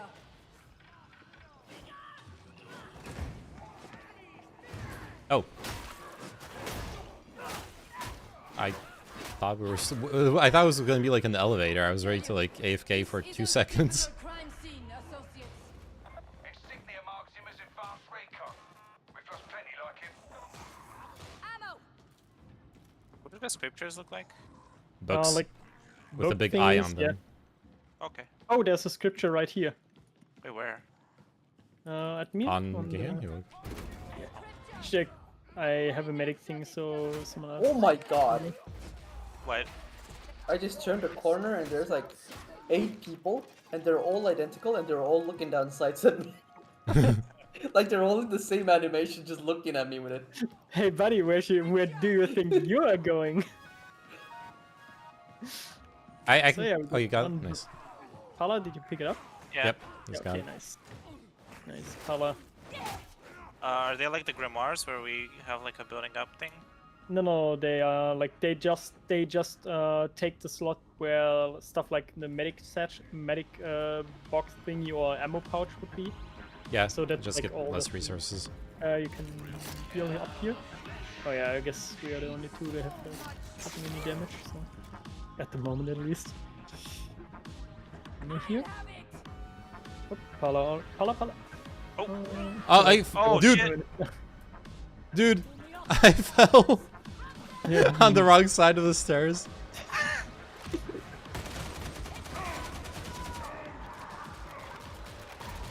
That was so dumb. Where's this guy? Wait, Oh, I'm there just he is. gonna scan, okay? Yes. And then you guys can do. Okay. Yeah. Okay. Name man is on you to protect you. I'm coming, Wait, Paula. Is he? I was about to say, like, name man Behind is you, on you Paula. to protect you. I see him zooming through my thing. Okay, you can go back to scanning. I think it's in there.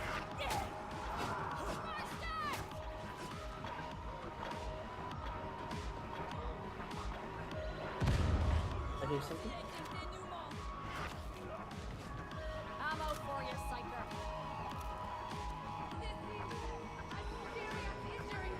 Oh, Nep, wanna group up for a bit? I'm gonna drop a medic thingy.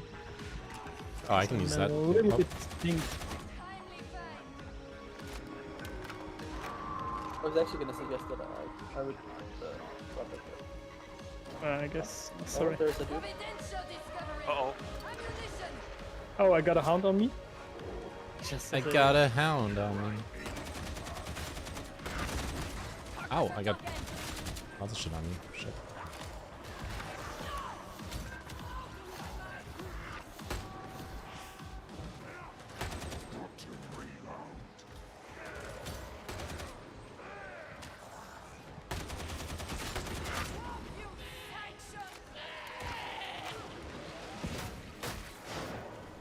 Prima.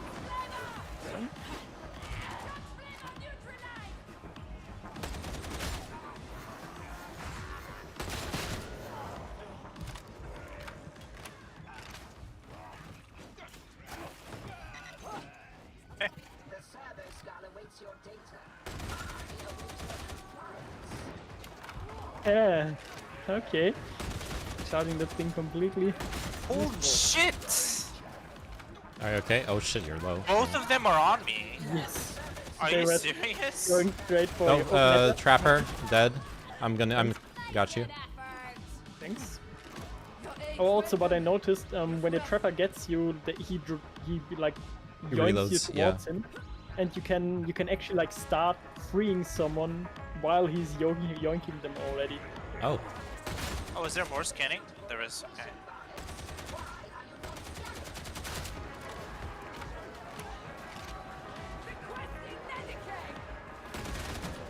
Oh, does anybody have a healy thing? Yeah.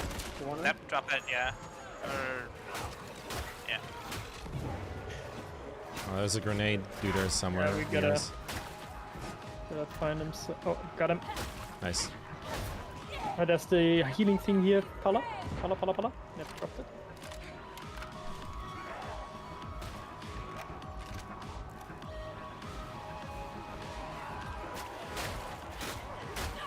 Does this have a special? No, it does not.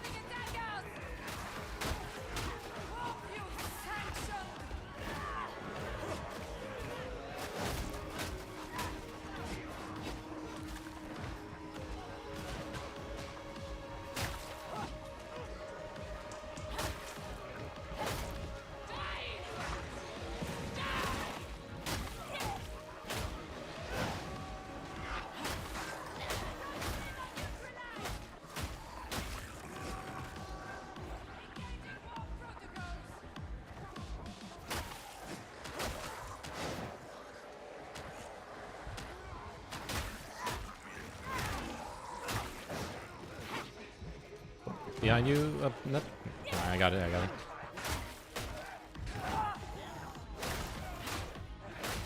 I'm protecting our nerd. Actually, it's Nep, a are you? What are you doing? It looks like you're fighting with the I am. aspects. It just knocks them back. I don't think it does damage. It's funny as Yeah. fuck though. So sometimes you gotta have some fun. Oh fuck! Oh, Ow. nice. Pushing him. Oh, I got yoink. I get yeeted Ooh. into the voice. Yeah, but oh, hound. Got a doggy on me. I am dead. Yep. Oh, we're fucking dead. Oh, Nep. Nep, it's just you. Okay. Gotta stay light on my feet then. I mean, there's a I think house, so that's if it like, gets yeah, you, the you're fucking buggy is ripped. the problem. You need to go get name Menon. I'm technically still alive, but Hound is hang coming it. for you. Oh, no, right, I'm no longer alive. Oh, nice job. You dodged him. Good job. Good job. Go. Oh wait, his name is still alive. No. No. Well. No, you fall. You You let fall go. after a while. You just My let game go. crashed. Oh god. I got a bot with me. Yeah. Oh, actually, nice. I got revived because my game crashed. That's perfect. Nice. Oh yeah, he's actually kind of close by as well. Oh, we rezzed. You can come pick us up. Yeah, I'm coming. Sarka, you must fly. I won't forget this brute. Like, you're giving me pats on the back or on Yeah. the butt. Good job.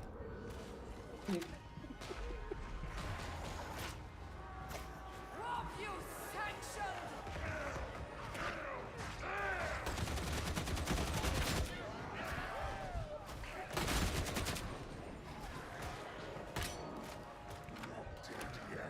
You must kill!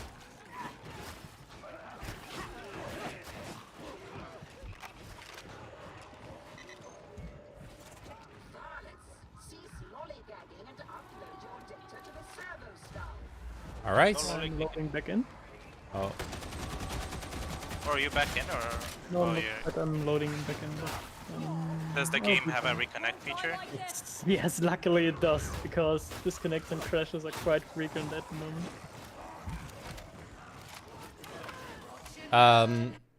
Oh, I crashed. I'm back in. Me too. I disconnected from server. Actually, reconnect. Yeah. They do. I'll just God, lose connection. Yeah. Because everyone else is disconnected and was only me, it counted as a loss because only bots were alive. Oh Oh no! After Hold all on. this, Let's see. What the fuck does the preacher that's do? sad. He charges. Close range, high damage, charge. Okay.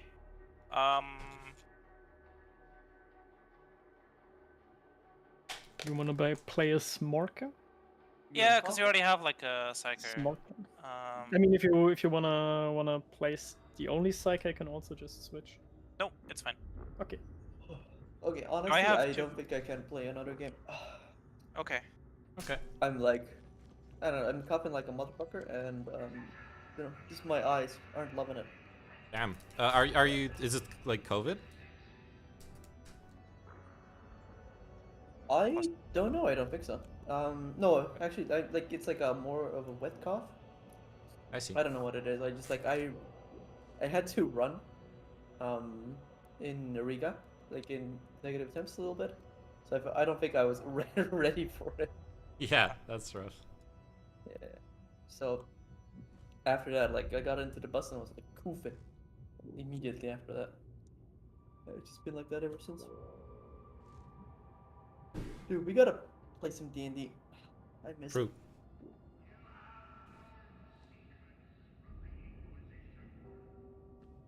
Paula Neyman, are you still good for a game or two? Yeah. Just I something could- operative. I could do one more, I guess, but I guess. Wow. that will be my my limit, I think. Okay. Well, I'm It ready. is, so- it is not the stream content, is it? What? It's not not the stream content, is it? Yeah. Yeah.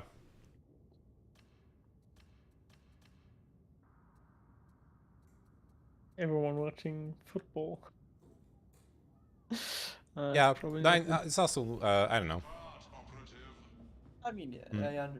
it's like understandable, totally.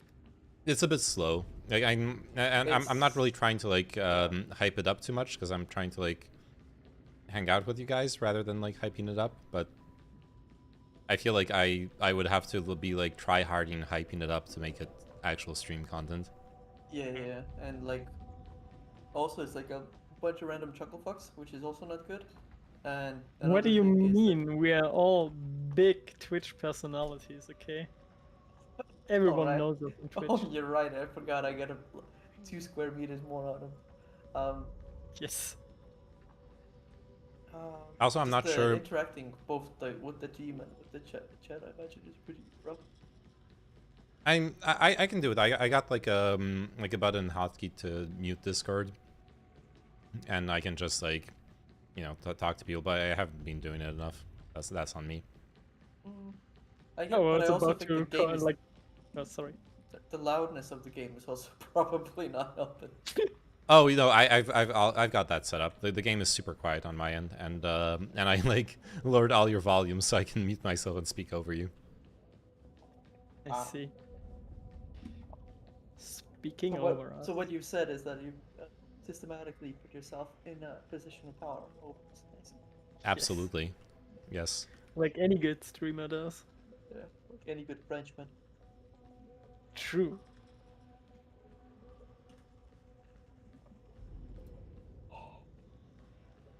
Okay, well. Right. Good. See ya. Got a nice Ventilation level 2 purge. vision with some fog that's going on, so Oh wait, shit. I no wanted to. visibility. I'm sorry. Yeah. I forgot to. Never Check mind. the hot new merchandise. I was gonna upgrade my gun, but never mind. I'm just gonna keep the same gun. You can shoot again. Like, I already cancelled the thingy, so you can go for it. Also the mission. Guess. That's fine. That's fine. I'm good. Oh, nice. We got another newbie with us. Wait a second. Oh. You switched, Bala. Okay. The heretics have compromised Tertium's water supply. That's not a good thing, in case you didn't know. We know which silo the heretics have corrupted, so that's a good place to start. Tertium needs that Let's water, go. so drive the demon off. Okay, you guys are right. I'm gonna hype the stream now. This is gonna be XQC tier content. Just MLG horns blasting Yes. off on every hit. That would be a great mod. Not annoying at all. They're replacing the headshot sound with the MLG horns. Yeah. Also, it automatically plays them over Discord, so people who are playing with you Yeah. can know how much of a chat you are in the game. Excellent. I like that. Such a lovely day.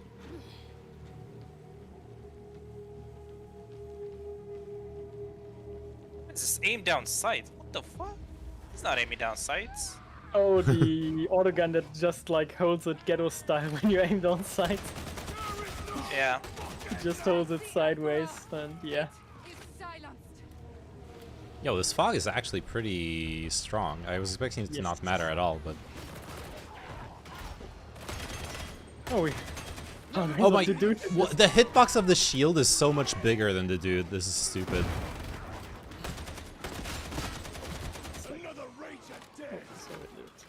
But I really liked how I dropped down and then I saw the big ogre marching up and he just like turned his back to me and kept on walking. I'm like, yeah, I'm fine with that. Yeah. No worry. Want to mosh some low level dudas? Right this way, sir. Don't let me stop you.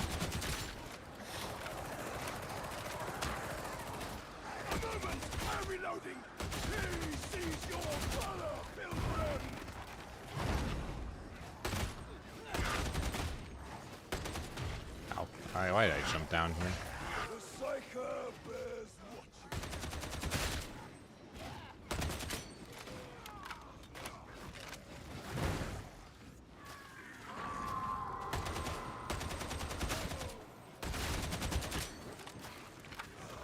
Ooh. I can use that. Ow. Oh, I got a doggy on me. Thank you.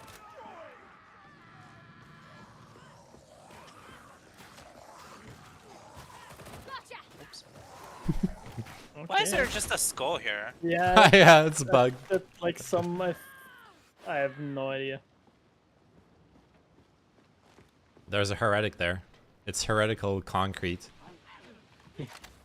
This concrete is marked for death.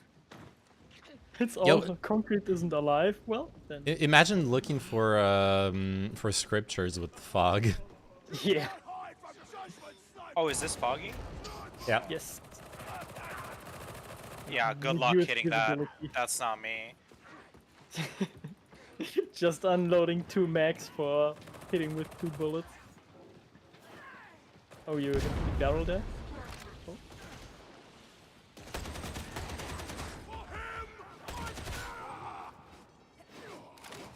If we go down there, that's it. And you know, with the fog, you just go back to like the basic Psyker move of like pressing M1 with your brain charge thing and just like wiggling the mouse around until you lock onto something.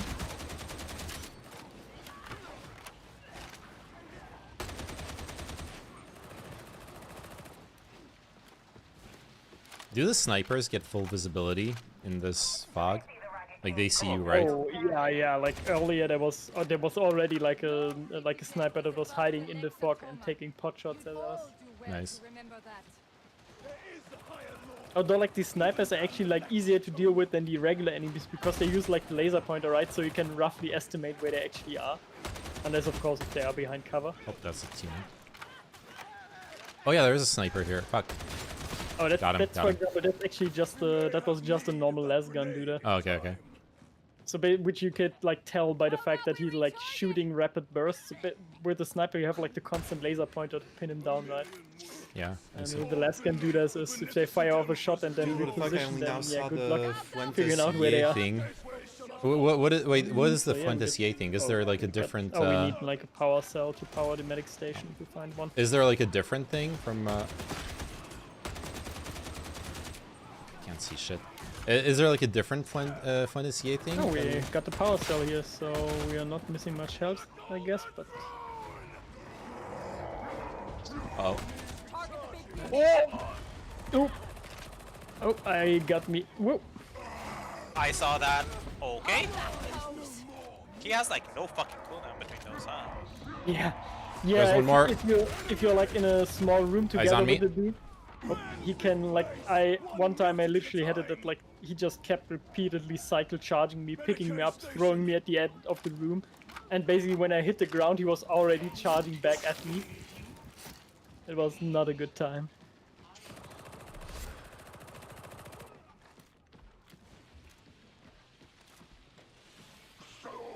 I know what is the original one. Oh.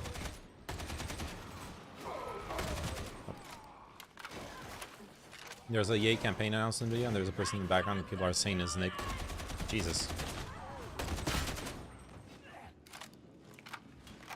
I'm gonna go look for ammo because I'm like completely out. So I found something. Wait, my weapon skill is a flashlight. Are you for real? Well, aren't you glad you have it? These levels are super dark. If it isn't fog, then the flashlight can actually be useful. I think there's even a modifier where the level is just completely dark. Then there you need like weapons with flashlights and stuff.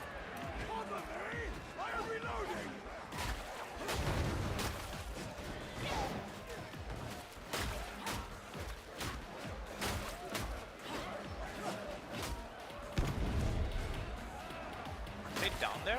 What's going on? Yeah, we have to drop down, I think. Oh, are you dropped eventually, down? yeah.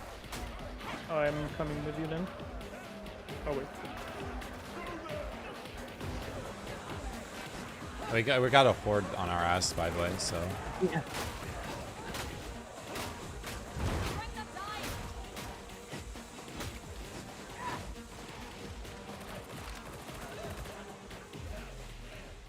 They're in cover. Flush them out.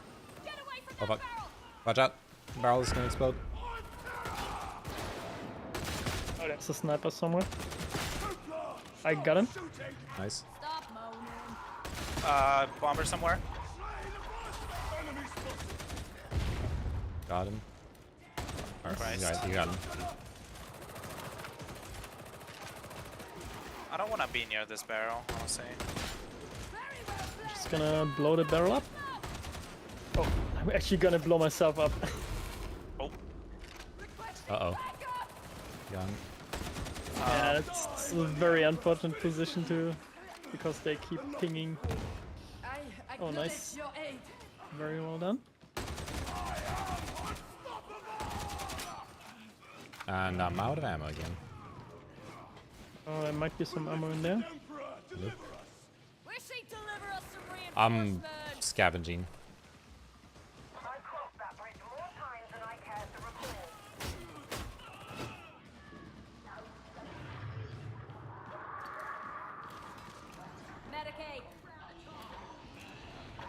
Explodey dude somewhere. From above the stairs. Nice, got him. Netter. Oh, I'm No. netted. Netter.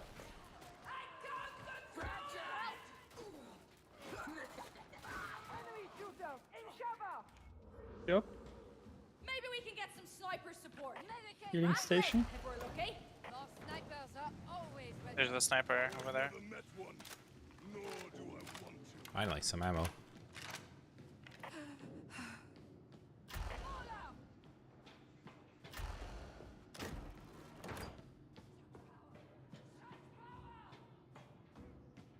I'm not with you guys, okay? I'm looting. He's the looter. May this grenade deliver holy fire! Why are some of the containers empty? I don't like that. Alright, I'll check part that of out it after this is, game, Nept. You remember how we sometimes found material in those thingies in the closed beta? I think like weapon crafting is not in this pre-release God. beta yet, and that's like basically these empty crates might contain. I think not all of them, but like it might simply be like there would be crafting materials in some of them. I see. I mean, I hope ammo here.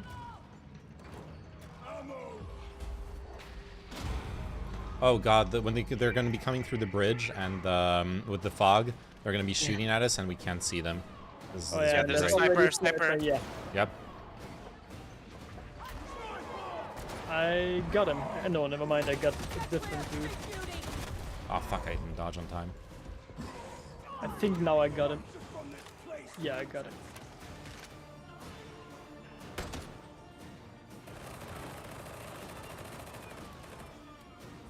They also can spawn like in the spoon behind us though. Yep. From the sides.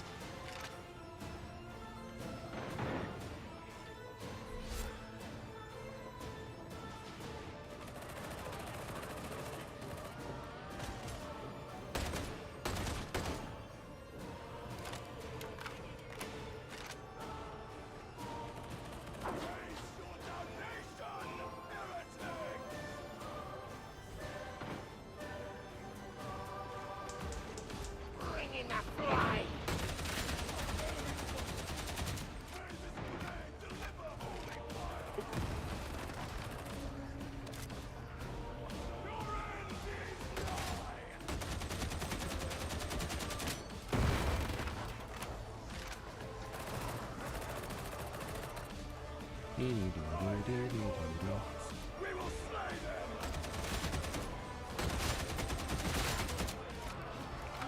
good? Yeah. Gucci.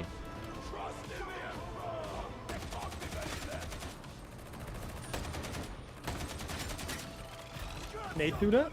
Ow. Somewhere? That did a lot of damage. Just running back over the bridge. Yeah. Fuck. Oh fuck.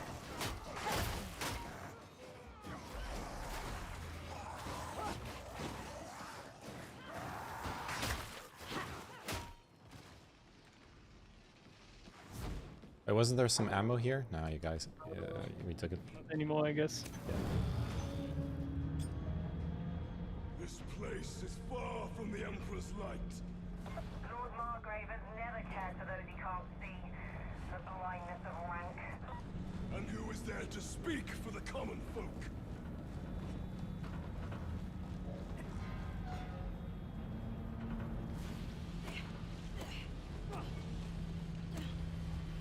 There's some armor here if you're quick. Oh, I have a medic You all need station, by the way. ammo, I so- a medic pack. Need a refill. Sell it. Not exactly Tertium's pretty side, is it? The silo isn't far. Is it charger, I think. Yep. Okay, it turns out I can't charge into the charger. Really? That's a little bit disappointing if I'm being I honest. think the Ogren can, but I mean, like, your dude is like maybe like weighs maybe like a fourth of what the dude weighs. So Yeah, there's a bit of a mass issue there. I don't think we are supposed to jump down there. No. Skill issue.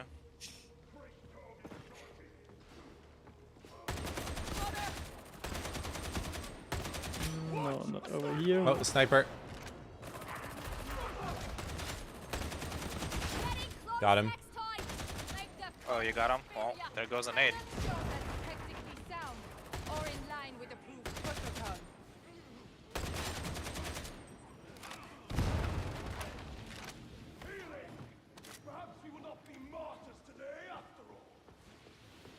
Armor here. Nice. Oh, wait, that's for Ulf.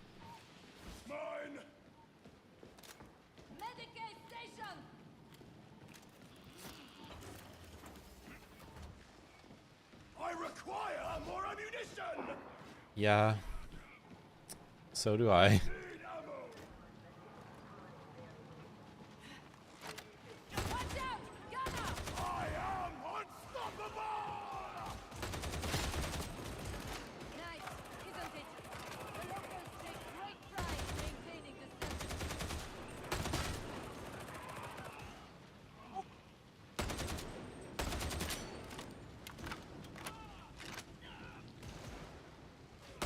Ammunition in the very nick of time.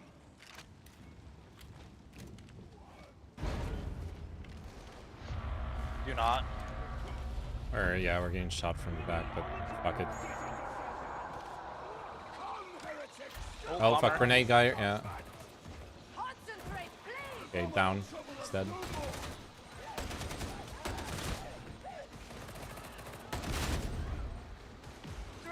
Horde from the back. Horde from the back. Oh shit. Nading.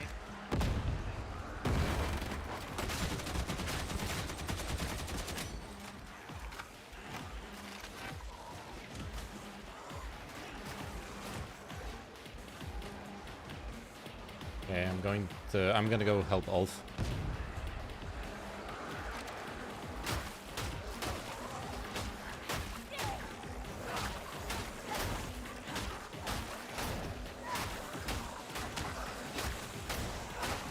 Gonna try to like brain burst away at the army of ranged dudes that are hiding behind us in the fog on the bridge.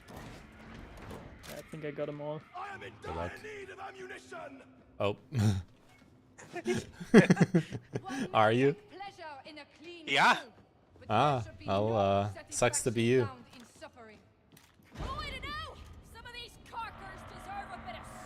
Sounds like you should work to deserve that ammunition. Pull yourself up by your ammo straps. By my satchel straps. Some ammo here. Well, guess who's closer to it? Ammunition in the very nick of time.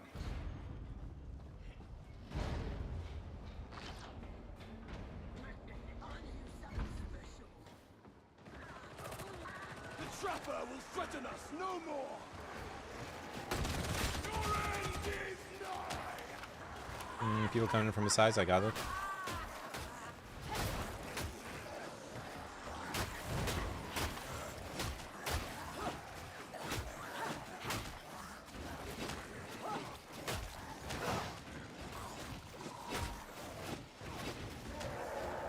Oh, charger.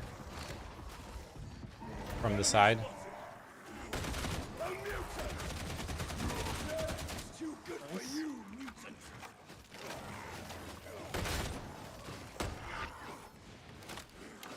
I think it's Alf who somehow does like these skull markers onto the floor. In the very nick of time.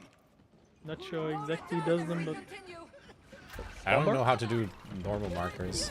yes, yeah, that's exactly it. It's just a ping, I'm pretty sure. Yeah, but why does it his ping as a skull? Or maybe it's like that's like a thing from the like you can. Oh, there's okay. Oh no, if you hold down the ping button, you can. Yeah, ping, but like that does like a marker thing, like a map marker thingy, not the skull. I think There the is a skull. Oh, yeah, it's a skull. Oh, oh yeah, indeed, enemy over here. I see. Paul, do you still need ammo? No, I'm good. Yeah, because I'm running around with an Yeah, ammo I pack, was about, like like bag you're and deploy. all low on ammo, so you might No, want. I'm fine. I'm fine. I can see it, but you're on yellow, so that's not. I Fine. mean, I'm like half ammo, so I'm fine. Yeah, which means you have like 2 mags, which is enough to kill 3 enemies. That's not true. I can't see shit, by the way.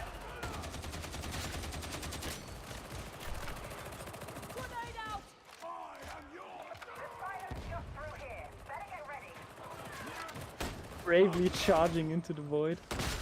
Yeah. Why can't I block range? Why can't I block bullets? Hitting bullets with laser. Actually, like you should be able to like just polish your weapon and just deflect it. Okay, I'm gonna. Never mind. I'm not gonna. Bonk. Charger somewhere. Big guy. Somewhere. There he is.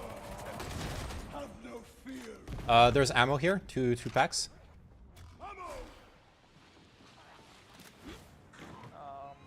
Take them both on. Fuck 'em. Yeah, take him. They are for you.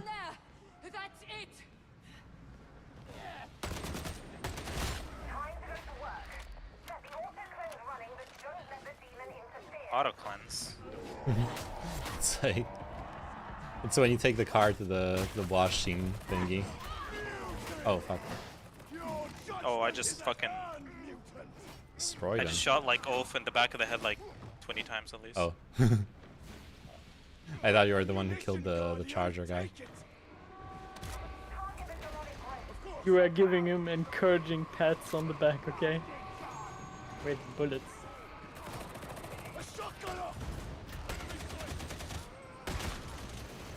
Fuck, I hate this.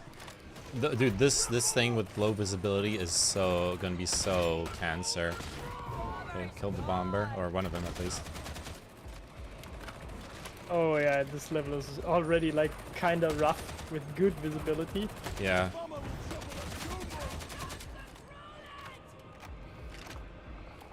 We're supposed to shoot these? Yep. And then Yeah, an eye oh, appears man. and you have to shoot the eye.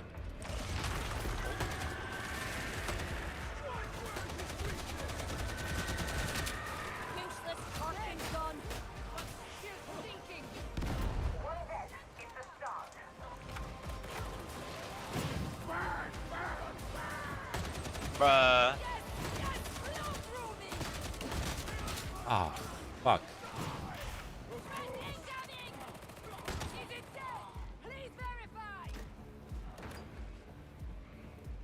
I also got like a healing thing if we need.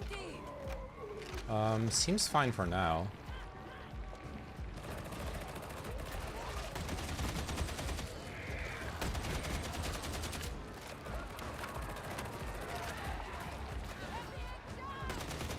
Keep in mind if you're low on ammo, you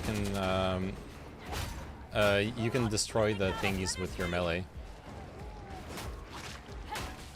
Oh, remakes them, I see.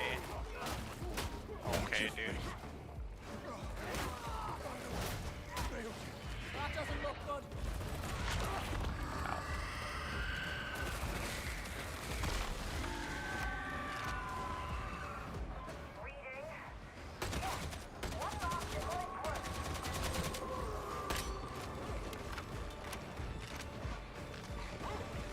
There's a hound. Doggy.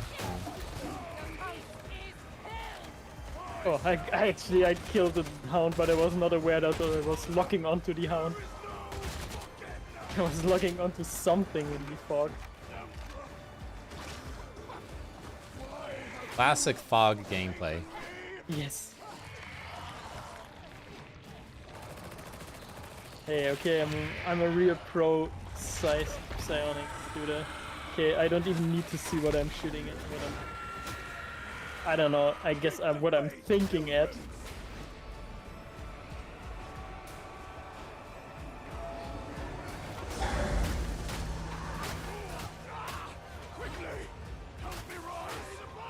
Yeah, we definitely Is, gonna drop the med thing.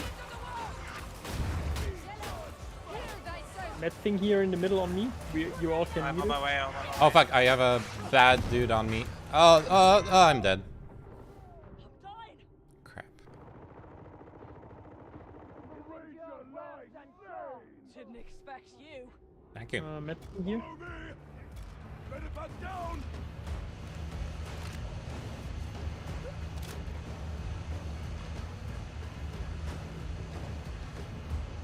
Yo, I have another ammo pack if we're out.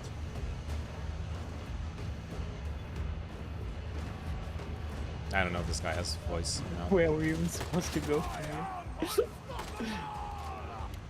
Wait for the system purge. Okay, no, I'm actually not to go anywhere yet.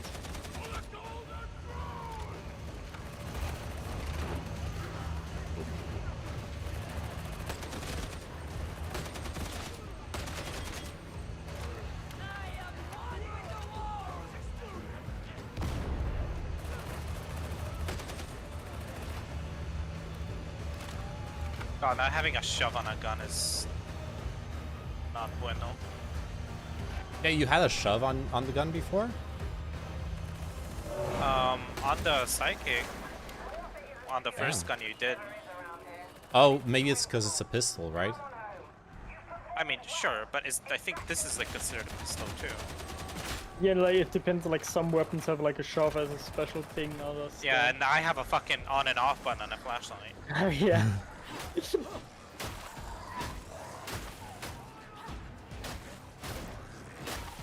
You know what? In the closed beta, that flashlight was very valuable because shit was even darker there. So. Oh shit! I just realized how to turn on the flashlight. Yeah, it's a special attack button. I haven't used it once. Special attack flashlight. Yeah.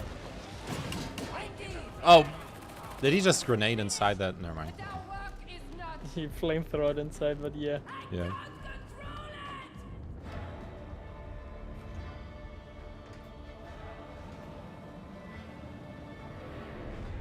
Oh, we got a rare in Strem's chat. Nice. Or a gold, I mean.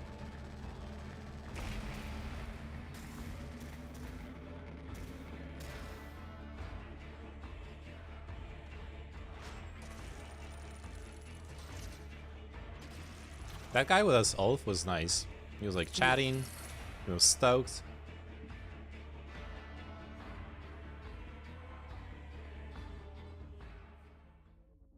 Very friendly guy. Very friendly. Good vibes. I think this might have been my last one for now. Okay. Because I have some things I need to take care of. Oh, we got a golden PP in chat. You don't look like much. Oh shit, I got a cutscene. But I guess, as usual, we'll have to work with what we have. We have various devices that we depend on. They make the difference between getting the job done and getting dead. So learn what they're good for and learn how to use them. Can you do that? Okay. Learn how to use To be honest, devices. I don't trust you. I don't think you've got the brains to handle any of this gear. Prove me wrong. This guy's telling me like at level 8 after a bunch of missions, like I don't trust you with a gun. You gotta learn to use them. Oh, it's a curio slot. Oh yeah, those are nice. Now we got curios. Wait, where do you get curios? In the shop there should be some available now for you, hopefully. Or Okay. you're unlucky, then you have to... check every hour. Yeah, I mean, 20 you can either check right now, and if you're unlucky, you have to check There again. aren't any. Yeah, I guess it has to refresh once you have Yeah, them yeah, unlocked. but once I got my curio, I like ever since I unlocked my curio slot, I think I always had some curios in the shop available. Okay. Cool. No, I'll have it for Otherwise, it next would time. be really mean. Imagine if you get unlucky and have to wait like 3 hours before you get a curio. Yeah.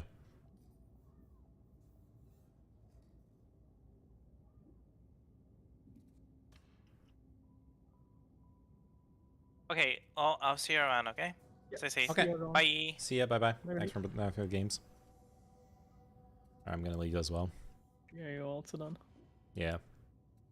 I'm burnt out on Dark Tiding. I keep thinking Dire Tide as well all the time. I saw Skits made the mistake earlier. I Yeah, have to Pala catch as myself. well. Oh no, it was Pala. Sorry. Yeah, Pala. Like 2 times in a row. I have to catch myself every time I type it, or I'm like even when I wanted to buy and install it, I like Googled Dire Tide, and I was like, wait, why is why is it all MOBA stuff? Why is it Dota 2? I see. So Meanwhile, I on the other hand, I'm like, since I'm not a MOBA guy, I was only vaguely aware. Isn't there like a thing? And then I had to Google before I made the meme to Pala if it's actually like a Dota thing. Oh, by the way, since you're level 20, you can spoil me. What's in the Sire Melk's Requisitorium, since it's the only other thing you can interact with here? It's basically like weekly contract thingies that you can do, and you get like some special currency, and you can spend that currency. He has 2 kinds of shops. One where he sells like, I think, blue rarity and above items. Like you can also get them from the normal store, but there he like sells them straight up. But it's like kind of like the shop, it resets, it seems like every hour, and you can spend the special currency there, or you can buy mystery acquisition, where it's like basically if I want to buy a staff, for example, I need currently 710 of the special thingy, or I can go to like the mystery acquisition and buy like a random melee weapon for 200. Oh, it's a gacha, basically. Yes. Yeah. Amazing. Like basically. Like the weekly thing. That's like the part of the game where I'm not feeling too stoked about, where it kind of feels like they wanna basically like you're gonna have to grind a lot for some basic shit, which doesn't feel too good. But like maybe I'm sure they're gonna have crafting in the game, and that's in some capacity, hopefully, because otherwise it's like it. If like reliably getting like some high rarity weapon is gonna be tied to, oh, you're either gonna do like 1 billion missions, check back with the store every hour, or you do like these weekly things, then it's like basically just stretching out the game life cycle over a longer time, because it's in basically in a non-fun way. Yeah, I feel like the games, the way the leveling up and everything works is already pretty grindy. Yeah. Like for a game you pay full price for, basically, it's honestly a bit too grindy. Like you should unlock things faster. Yeah, exactly. It kind of like also like the new weapons that you get. It's pretty like I think like the staffs for my Psyker, which are like the second signature Psyker weapon. That's like unique to them, and I think they only started to show up once I hit level 11 or so, which is kind of late. Yeah. It's like pretty slow, and the progression speed kind of feels like this should be basically like a game where you actually pay monthly fees, and that's why they want to keep you busy. or like a free-to-play game. It's not as slow as a free-to-play game, but it's close to that. Yeah, it's like kind of like exactly. I wouldn't be surprised if they would pop. I mean, I don't think the devs would do it, but basically it wouldn't feel out of place when there suddenly was like, oh yeah, you can, by the way, you can buy like currency, which you actually can. There's gonna be some premium currency, supposedly only for cosmetics, but it's the kind of thing, the progression speed makes it so that if there was a like buy weapons for premium currency and stuff, like as in for real money, I would not be surprised. Not because I think, oh yeah, the dev's gonna do that, but rather like it feels like the kind of game where it would perfectly fit in. Yeah. Like pay, I don't know what's the model called again, like pay for progression? No, pay to skip or something like that. It's called, I think. And to be fair, you did get really far, right? Like when we played, you were what, level 7 or 8 or something? Yeah. Now you're level 20 plus. So you did get like 3 feat points. Yeah. Oh yeah, level progression once you do the higher level missions seems to go a lot slower, a lot faster. But my gear progression, which is also like very important, right? I'm like I'm gradually upgrading my staff. I'm still using. Oh yeah, I have like my staff who has like an item level of 313. And my force sword is level 221 because I haven't found like a different force sword in the shop since then. Just like the item progression is like a little bit gimped, and also like for the curios currently I'm just buying whatever has the highest item rating and equipping it, and kind of like the same for the staff because I don't use the staffs as much as the sword, so I just buy whatever's the highest item level and put it in there. But yeah, it's like the level progression is something you can kind of do something about, but the item progression seems just completely out of my hands, which I don't like. Also, especially with the fact that like if I really enjoy the game and I keep playing it, I'm gonna be like re-rolling, and you know I'm gonna want to have like different characters, and then leveling those up as well. Yes. Also, by the way, it's gonna be so boring. It looks like it, right? You know how like your sharpshooter can use some of the weapons the Psyker can use? Actually, the inventories between the two are not shared. Of course they aren't, yeah. The currency, the normal currency is also not shared. The currency for the weekly contracts supposedly is, but I haven't checked that yet. But yeah, it's like it's kind of like punishing you for like playing more than one character at that point, which feels kind of shit. And it's also stupid, like the like having the different characters and the different gameplay options is a much better, and like keeping that fun is much better for the long-term health of the game, like keeping people playing, than like slowing down the progress of every single character.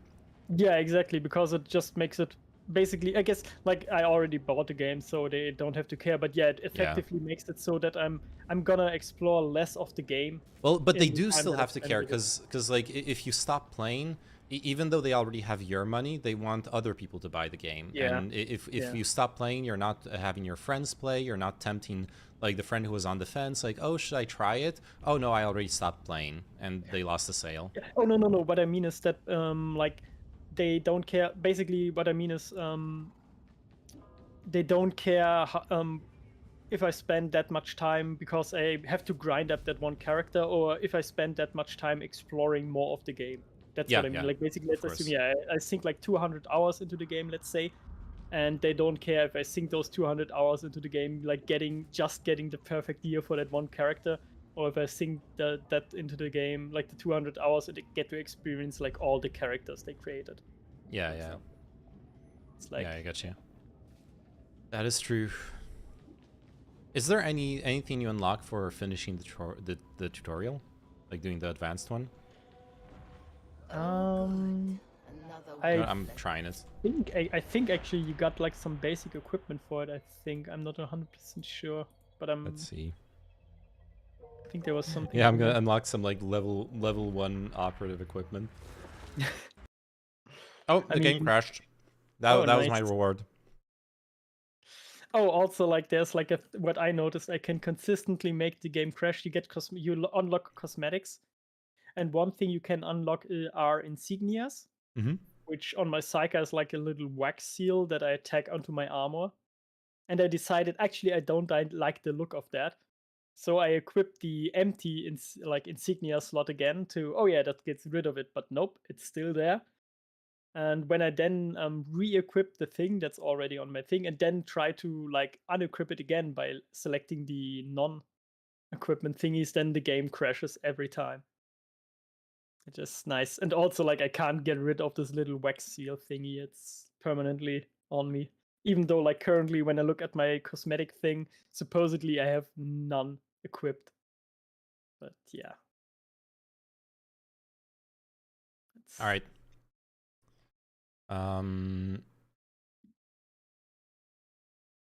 Well, that's it for me. Have a good night. Thanks, you too. Bye-bye. See ya. Yep.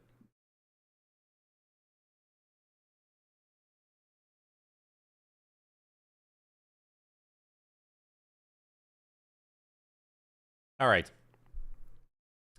That was Darktide. I think I'm gonna keep this video for tomorrow, because I'm gonna do do the classic Oyoyo stream. Talk about Kanye West and some politics bullshit. This looks like it's gonna be some good shit. So I feel like I should keep it. Or I guess I could, fuck it, let's cover it now. Let's do it now. Just memeing. Is it him, you think? I haven't watched yet. I'm changing category. Just chatting. Let's go. He literally just passes by in the background. 2:56. Look, I'm gonna watch the whole trailer. Come to the office. It's Milo right here. How you doing, Working Milo? on the campaign. Oh, right Milo on. Yiannopoulos. God damn it. I feel bad for Milo Yiannopoulos, honestly. Because, like, the whole like flamboyantly, the whole like being flamboyantly gay thing into being like devoutly Christian, anti-gay, like conversion therapy worked.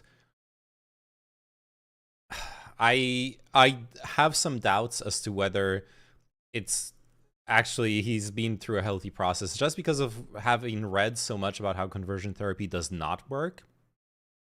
Like, is there some form of self-inflicted mental violence going on here or not? Is that an announcement? I guess it is. Thanks, I accept. So it's all good. So boom, right here, we got the. I mean, he's happy. He's happy. This is Milo's path back to relevancy. He's completely dropped off the media circuit. No one's heard about him of him in years. So now he like does something with Kanye, even though Kanye's no chance in hell achieves anything with his presidency run. He's going to Milo's going to get to ride the coattails back into the limelight. We got the Balenciaga right here, but it's the Ye 24 merch on it. You know what I mean? Nice. Balenciaga Ye 24. Hey guys, what's your name? Giuliano. This is Giuliano right here. He was Hey. filming me outside, so I said, just come inside. Just take up over here, right here. How are you guys? Right here, so this is where we're cutting patterns. We're making the coat. Johan, can you take these out the back and lay them out so we can show them? Thanks for This having I me. gotta say, this is a pretty cool work environment. For what they're doing, this is actually pretty awesome. Absolutely. So we got some of that right here. That's the Ye 24. You know what I'm talking about? Oh yeah. So you I are. love how we're like when I say he's got no chance in hell of win, you got to realize this is his reveal. He's running for president, and all he's got to show for it is fucking merch, like fashion stuff. He's like a great fashion brand leader, but he's not. What's the policy there? Is it the policy is sweatpants? Running.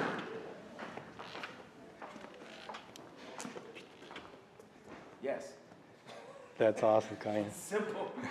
Simple as that. I know if I you tell me, you know, Yeah. you should say this, you should say that, you know. It's just we're moving towards the future. Like, so what we do here is I'll cut up, 100 hoodies from Yeezy, from Balenciaga, from the stuff we did at Gap, from the stuff we did The at policy Adidas, is swag, and yeah. everything we do is going to cost $20. We need to make sure that everyone can receive the same level of cuts, the same level of food, same level. $20. That's actually hella cheap. If it's gonna be like decent quality, that's hella cheap for what they're doing. The water, same level of education, the curriculum, the engineering. We're beings with engineering opportunities. We're getting past the past. We're focused. Okay, the policy is we start off with $20 Balenciaga clothes, and then the next step clearly is question mark, and then the next step is free education, free healthcare, free food. And it obviously starts with $20 Balenciaga clothes. That is actually a policy proposal. It's an insane one, but it is one. On the future. Right. Here. I'll walk you that. Oh, wait a second. We got some of the drip coming in. All right.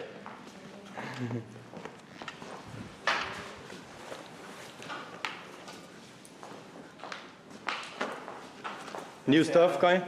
What'd you say? Those are new? It looks beautiful. Dude, modern fashion is so whack. Like, he's got a t-shirt that's super long. You know, it's like sticking out under here. Then he's got this like sweatshirt on top that's shorter. And then the hoodie like coat is even shorter. So he got like that triple thing sticking out. It's cool. I actually like how it looks, but it's kind of wacky. Yeah. Like, you see what I mean? I know this is an oversized look. You wear oversized? Yeah. Here, take this. Oh yeah. Thank you, Kyle. Make another one. Like, appreciate you, bro. Every extra layer is shorter than the previous one. Thank you so much for having me, Kyle. Absolutely. Normally it's the opposite, but Yay. You can call me Kyle. You're not doing that. Just Sorry again. Yeah, we're too used to it. It's gonna take us a while to update, right? Yeah. okay, we're reaching the moment But where this is there's the guy in the update. We are background. gonna update. That's all we need to do. As a species, we need to update together. Everything's been so divisive. Think about when they say diversity, update together. Everything's been so divisive. That's all we need to do. As a species, we need to update together. Everything's been so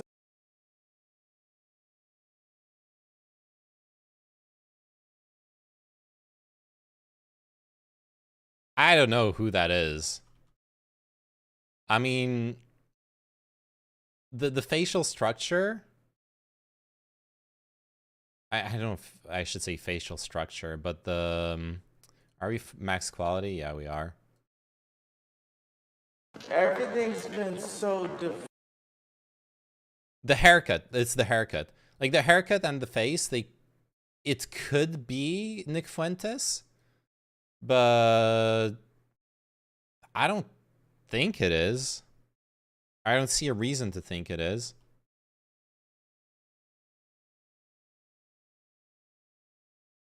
But it could be. It's just really blurry, right? There's no way to tell. It's been so divisive. Think about when they say diversity.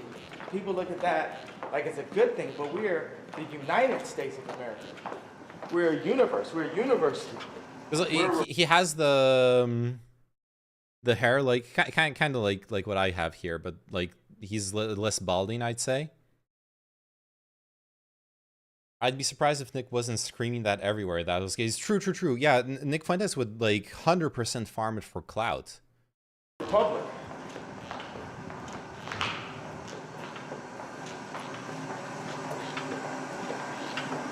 Absolutely.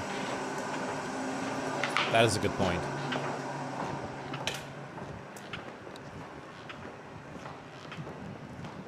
All right. Here you go. Thank you so much for having me, bro. Absolutely. You're the best. Thank you very much. Yeah. Can you pause that? Absolutely. Yeah, because like when Fuentes, a DGR called it a few days ago, so there's some hints. Oh shit. Something's fishy with Fuentes from 2 days ago. Not going to speculate too much, just going to post some recent updates and related facts. This is definitely super parasocial, but I felt I noticed some interesting things. Nick posted in his Telegram November 16th that America First won't be airing for a week, and he'll be back November 23rd. He told Sneeko on stream that at the end of their last conversation, he's going to LA later this month for the No Jumper podcast. Says he doesn't want to spoil who's going to be on with him, and it's a surprise he doesn't want to spoil. And somewhat tips his MAGA hat, okay? To my knowledge, I thought it was already discussed that Steven was going to be debating him prior to this convo, and that they even discussed it during one of the podcasts with Nick on, okay? On Steven's Nuclear stream, November 10th, Steven says he thinks he's debating Nick on the 28th No Jumper podcast. Speculation I will make is that the date of this has since been changed to accommodate either Steven or Fuentes. Steven and Nick left to LA on the same day. Steven is probably going to do stuff in LA for a few days before leaving to Dallas. Then perhaps hang out with Nathan afterwards before returning home. Nick plans on returning from LA to the 23rd. I don't care. Fuentes posts this graphic with him and Ye shaking hands and a Kanye gif on November 17th. Oh.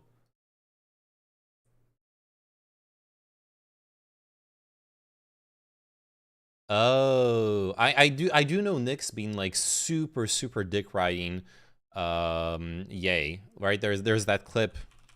And like that's where I agree with Skits that it would be very weird for him not to play the cloud card on that. But then again, if he's got some self-control and he's playing some longer game, or he's planning some like big reveal of something with Ye, or like cultivating the relationship so he can cash in on it later, maybe there's something to it.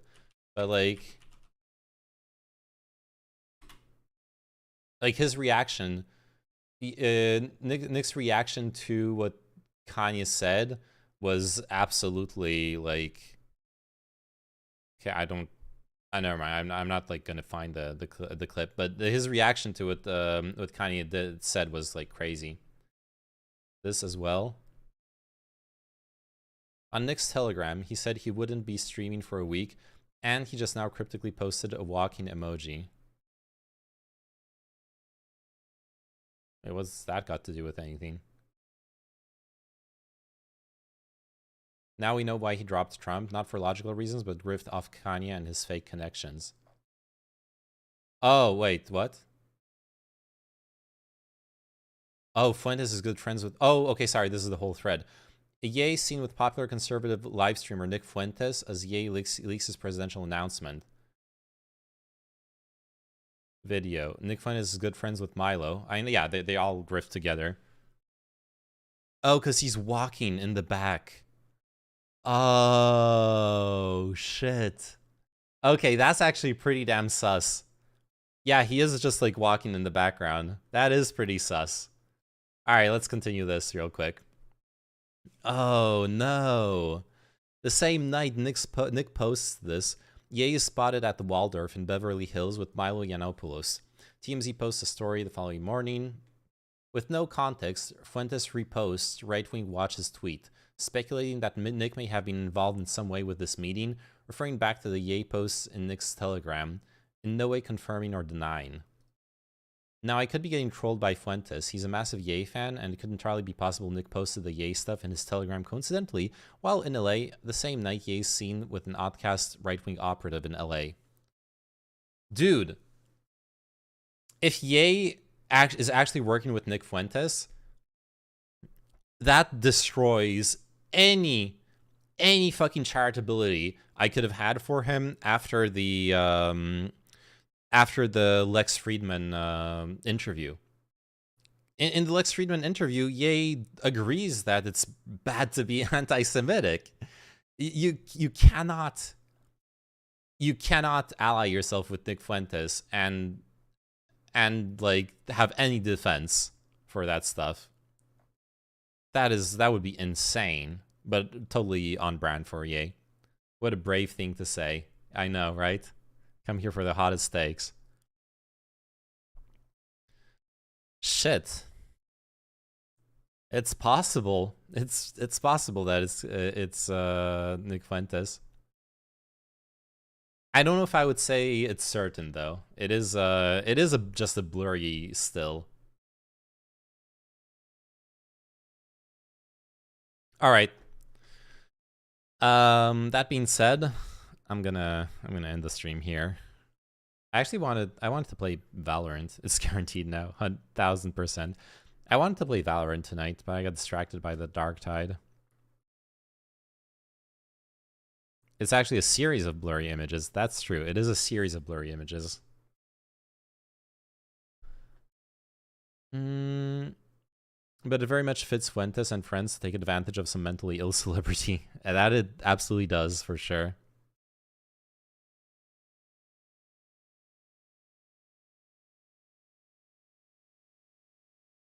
"60 blurry images per second. Wow.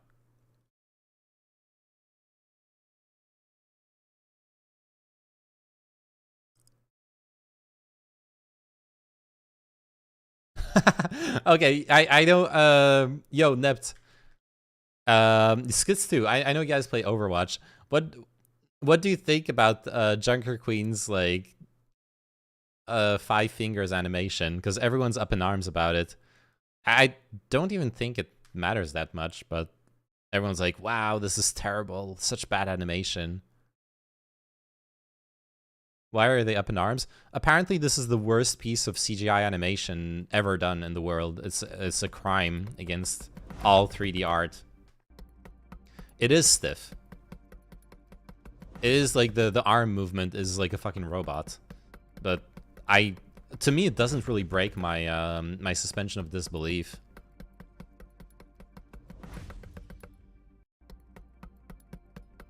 I actually, I don't know. Maybe it's because I don't care that much about Overwatch in the first place. Yeah, only the shoulder is moving as well. It's not just the arm. You got like the shoulder blade movement, but yeah, the rest is completely immobile.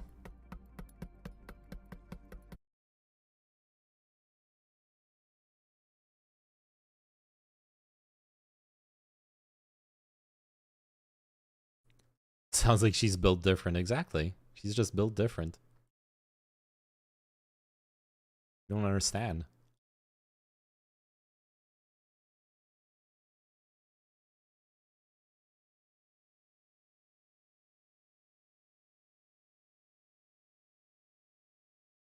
Characters talk too much during gameplay. What? Actually, you know what? That's actually a good take. Characters talk too much during gameplay. Like, even in Darktide, like just now when we were playing, the characters are fucking like acting out all the time. Shadowlands was the only time when I was underwhelmed by the Blizzard art team. I hated Battle for Azeroth, but the art was amazing. Oh yeah, the art for Battle for Azeroth was really, really cool for sure.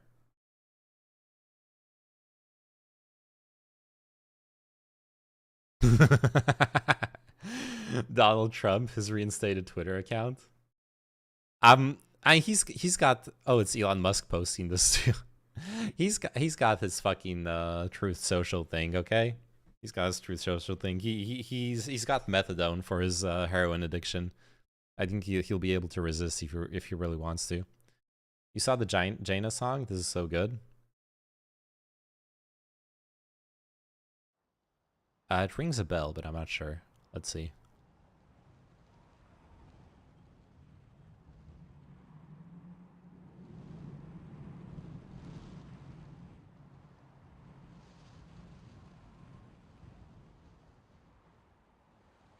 Odds Champ.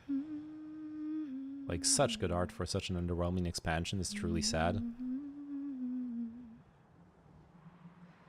Beware, beware, the daughter of the sea.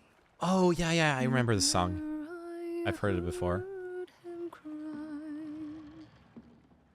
His words carried upon the ocean breeze as he sank beneath the tide.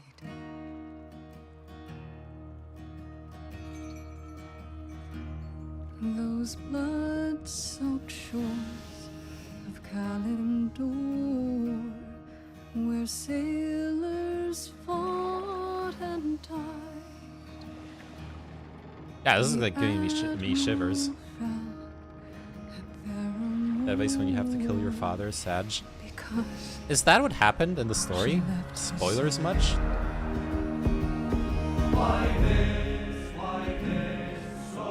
Is she off to kill her father? It wasn't Warcraft 3, but yeah.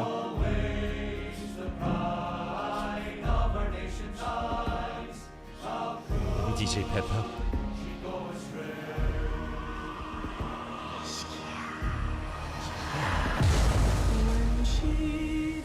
Oh yeah, Gehianhyog. Since I have you, since I have you around right now, I'll just ask you live. Is it okay if I borrow a couple of your Christmas emotes for use on the on like the Twitch channel? Would you consent to that?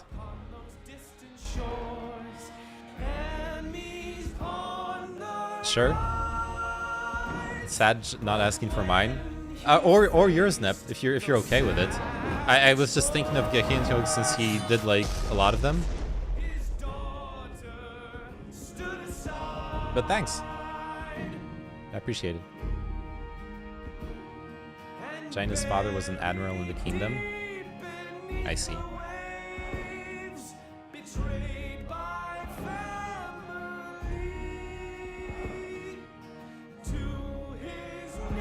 She looks old in this shot. Isn't she supposed to, like, forever look young?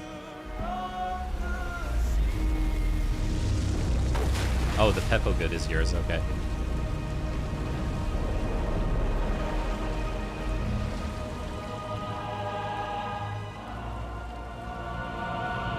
Sorrow ages you.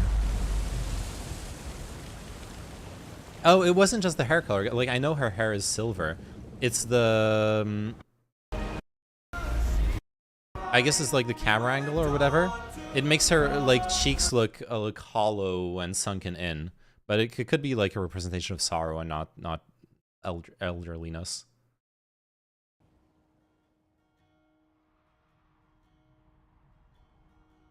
I'm listening. She's underlit. Father.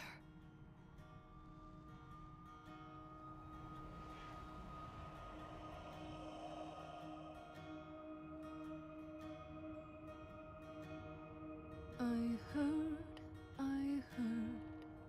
across a moonlit sea, the old voice warning me. Beware, beware. Girl is lit as fuck, and that robe. Yeah, Jaina's design is really cool. Beware of me. Monka-S. I really like her design, yeah.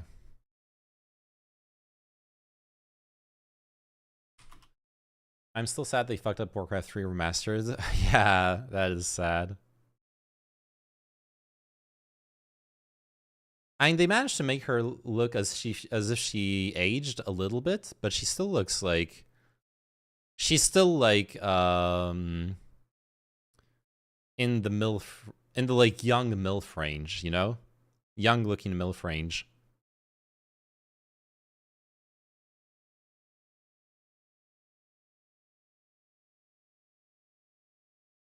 Oh, I like how, ooh. So her hair... Oh, no, never mind. Never mind. We need to bring back robes, true. So much good art gone to waste. It's still there. What is this? Actor Jamie Lee Curtis to cosplay as Jaina Proudmoore. Oh, it's just a cosplay. Okay. She will rock it. I don't know how that is news. I don't know how like a random actor's cosplay is news, but here we are, 2020, whatever year this is. It was 2022, yeah. Jesus Christ.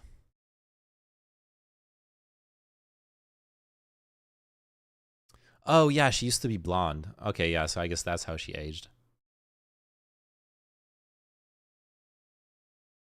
Yeah, they did like make her face sharper, like sunken in. 40 years?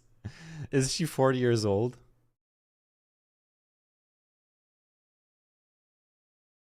Where's her age?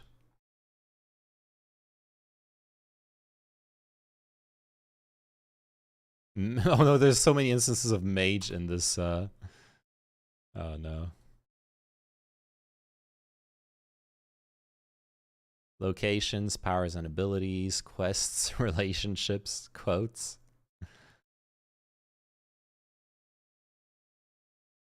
Mage.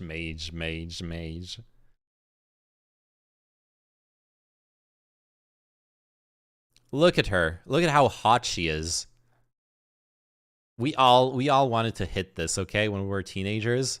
I mean, I look at that booba. Look at that midriff. She's almost naked there. That is the peak of sexual attractiveness, okay? It doesn't get better than this. This is why Warcraft 3 Remastered failed, because this isn't what she looked like. I was so sad when they nerfed her booba in Hearthstone. This might be an unpopular opinion, but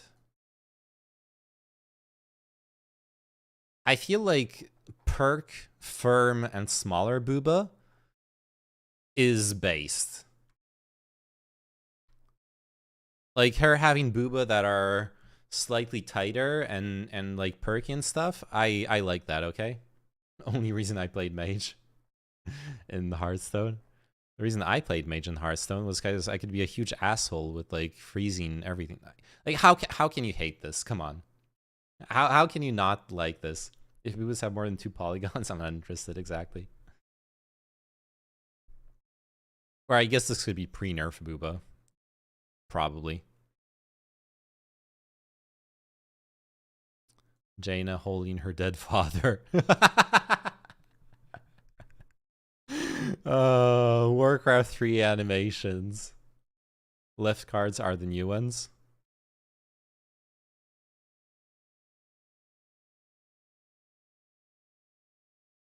Okay, on the right side are the old cards then. And the succubus was hella booba. Oh wait, no, it's okay. This is right side, this is left side. Never mind. Okay.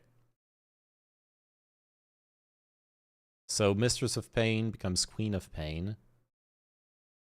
Big difference. Wind Fury Harpy. No! No, the Harpy loses all her booba and it's covered up. That's just sad. Secret Keeper. She's cool. I like her. Succubus becomes a Fellstalker. Well, that is sad. I don't see Jaina here. There is no Jaina. Secret Keeper loses ass. Oh, true. You still get to see the secret thick thighs here. I don't feel like that is a big loss. And you get to see her cleavage instead of just the outline of the boob. I mean, some people prefer side boob. I can respect that.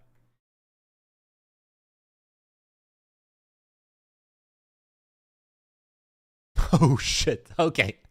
I mean, one thing for sure, we are not getting comic book Jaina ever again, okay? We're definitely never getting comic book Jaina in the video games or in Hearthstone or anything. This is not nerfed but covered. Oh, yeah, I see. I guess you could count that as a nerf if you I can agree with that. But this. Oh man. Comic book women's representation or men's representation, like just all human being representation is always something to cherish.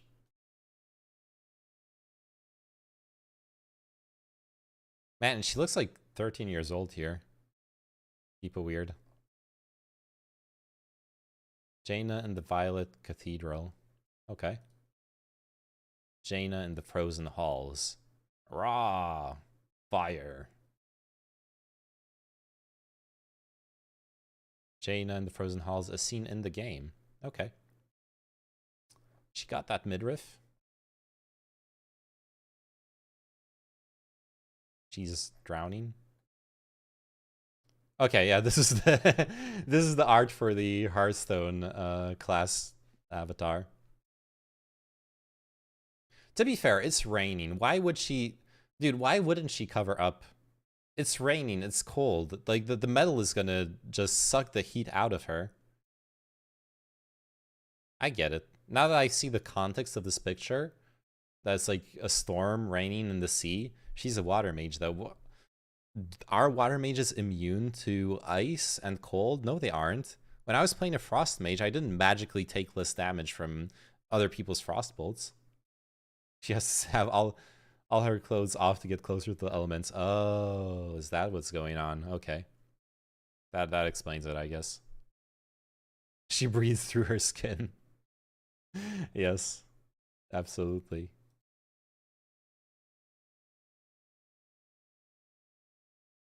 How is there so much lore?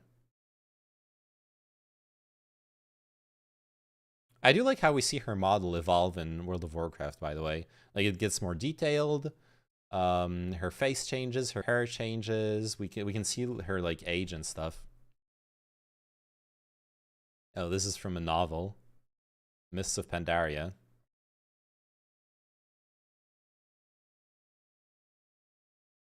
I really like this model, like the haircut with the side, like the bangs on one side and the one side open. It's really cool. War crimes. Oh, she's like turning away in the background. There's been over 20 years worth of lore, just most of it is worthless and boring. Pepe Han's old Alex Strauss model, really? When I played WoW, this used to be my favorite art piece before they nerfed it. Old, new. Oh no.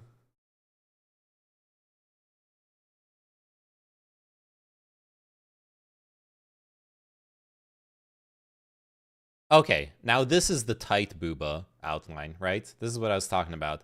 And I gotta say, this is really hot. Like, the booba don't have to be two huge fucking melons to be attractive. This is also really, really hot. Wait, now that WoW is no longer available in China, can they unnerf stuff? They could, but they never will. Let's face it. With the like public the way the public opinion works nowadays. The real question I have is, will we start talking about people's faces being too hot all the time? I don't know. On this stream we do talk about that. See, now this is like clothing that's more appropriate at sea.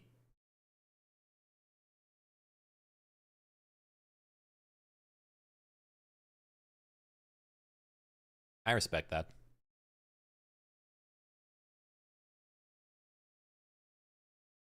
Okay, I just thought of the most incel possible take. I just thought of the most incel possible take on the evolution of her model. So you see, like all the femoids, Jaina is going through her slut years, her thought years. She's where she just flaunts her booba, and then as she gets older, she matures, and I'm done.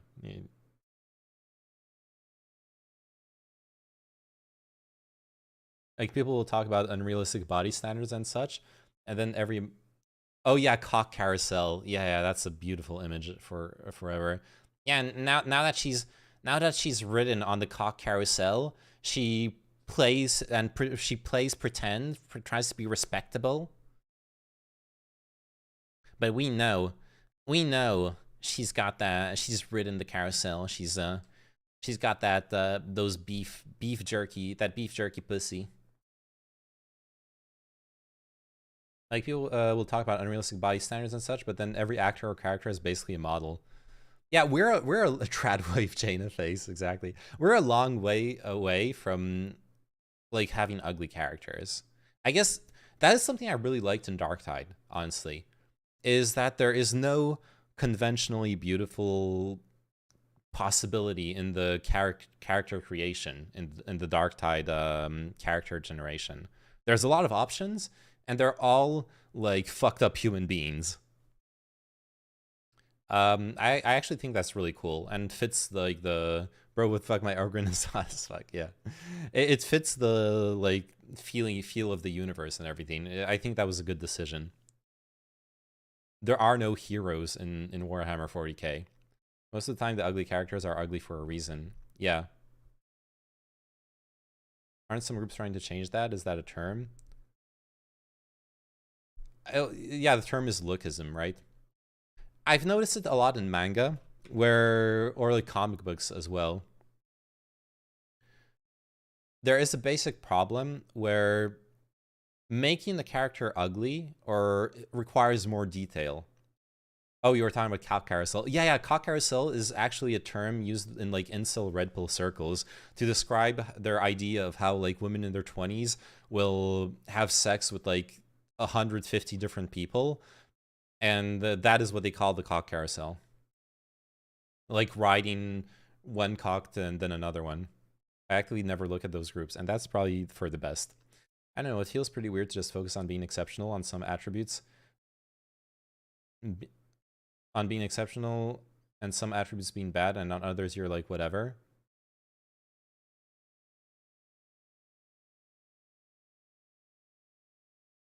Okay, what you mean is it feels pretty weird to care about certain attributes being exceptional, but other attributes not even notice that they are exceptional. Yeah, no, I agree, but it's something, I guess it's not something I've talked much about on stream, but I actually have noticed it, especially with manga, because like, just so I like to finish my thought.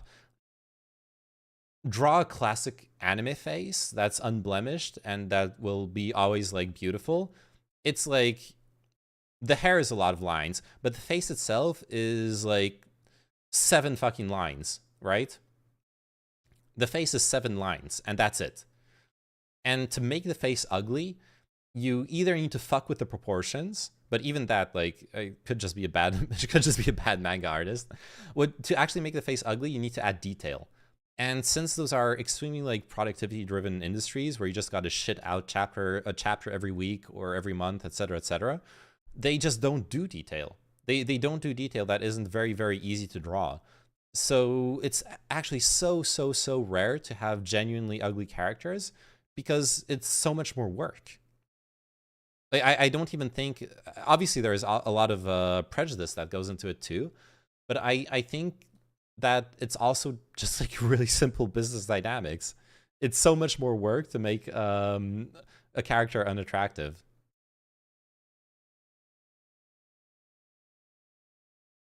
Like if someone has insane honkers, people will focus on that, but if someone has a Giga Stacy facial structure, they'll shrug it off. Yeah, no. The thing is, breasts are actually secondary sexual. What is the term? Secondary sexual mark? I forgot the term. Like body part. A face is not considered, at least in our society, a sexual marker. It could be if like social norms were different, but it isn't. Vagabond manga art is insane. Oh yeah, Vagabond is really, really good. And Vagabond is one of the few manga that is actually drawing like detailed faces. Like with shading, so you can see like the cheekbones are hollowed out. This guy probably hasn't eaten much in a while. But that's very rare. Like the manga world just doesn't have time for this most of the time. Or the budget, or whatever way you want to put it.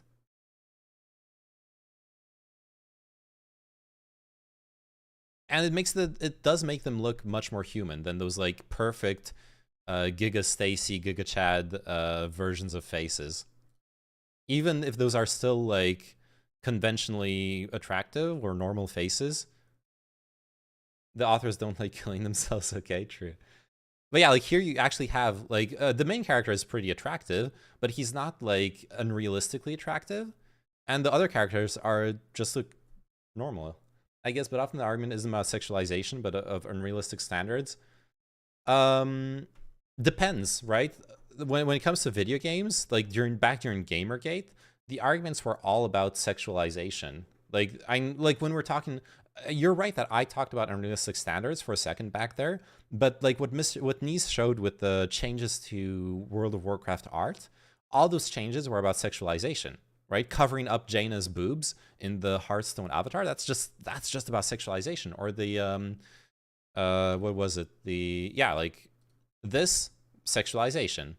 This clearly is about sexualization.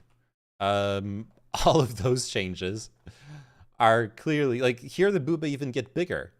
Well, actually, like this Queen of Pain is like more sexualized, but like here there's more cover up. Here I don't know. I don't think it matters here.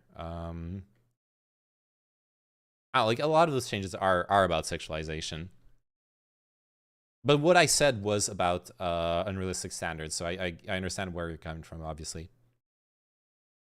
To be frank, if I saw the main guy, I would cross the street. Yeah. They changed the name in the first card. Yeah, I saw that. Yeah, they changed the name. Man, I need to read this again. I need to read this manga. I stopped reading it a while ago because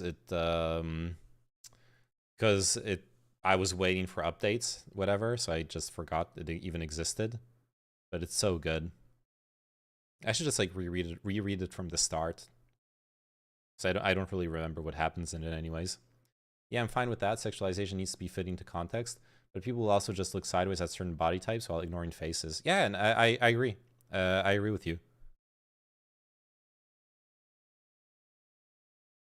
One thing that I thought was cool, like, speaking of faces, I do like how, what's his name? Kylo Ren.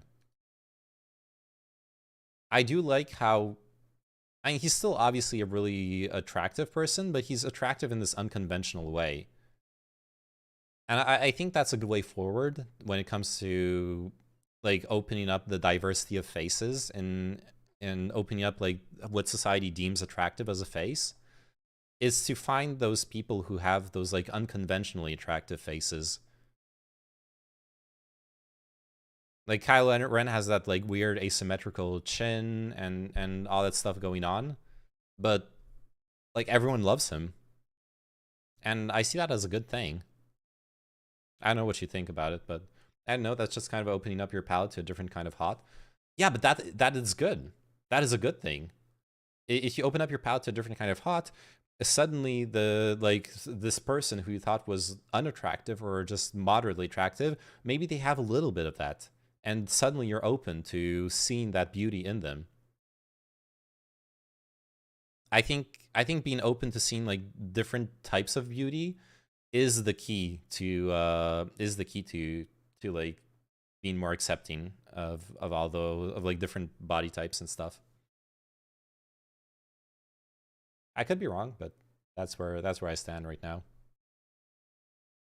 At least that's what personally how I felt it. Where like learning to be, I'm saying you're putting it the other way around. I think Adam Driver was always considered attractive. Yeah, probably. But he's attractive in a different way. He's not like a Giga Chad, like a classic fucking Giga Chad top model type face.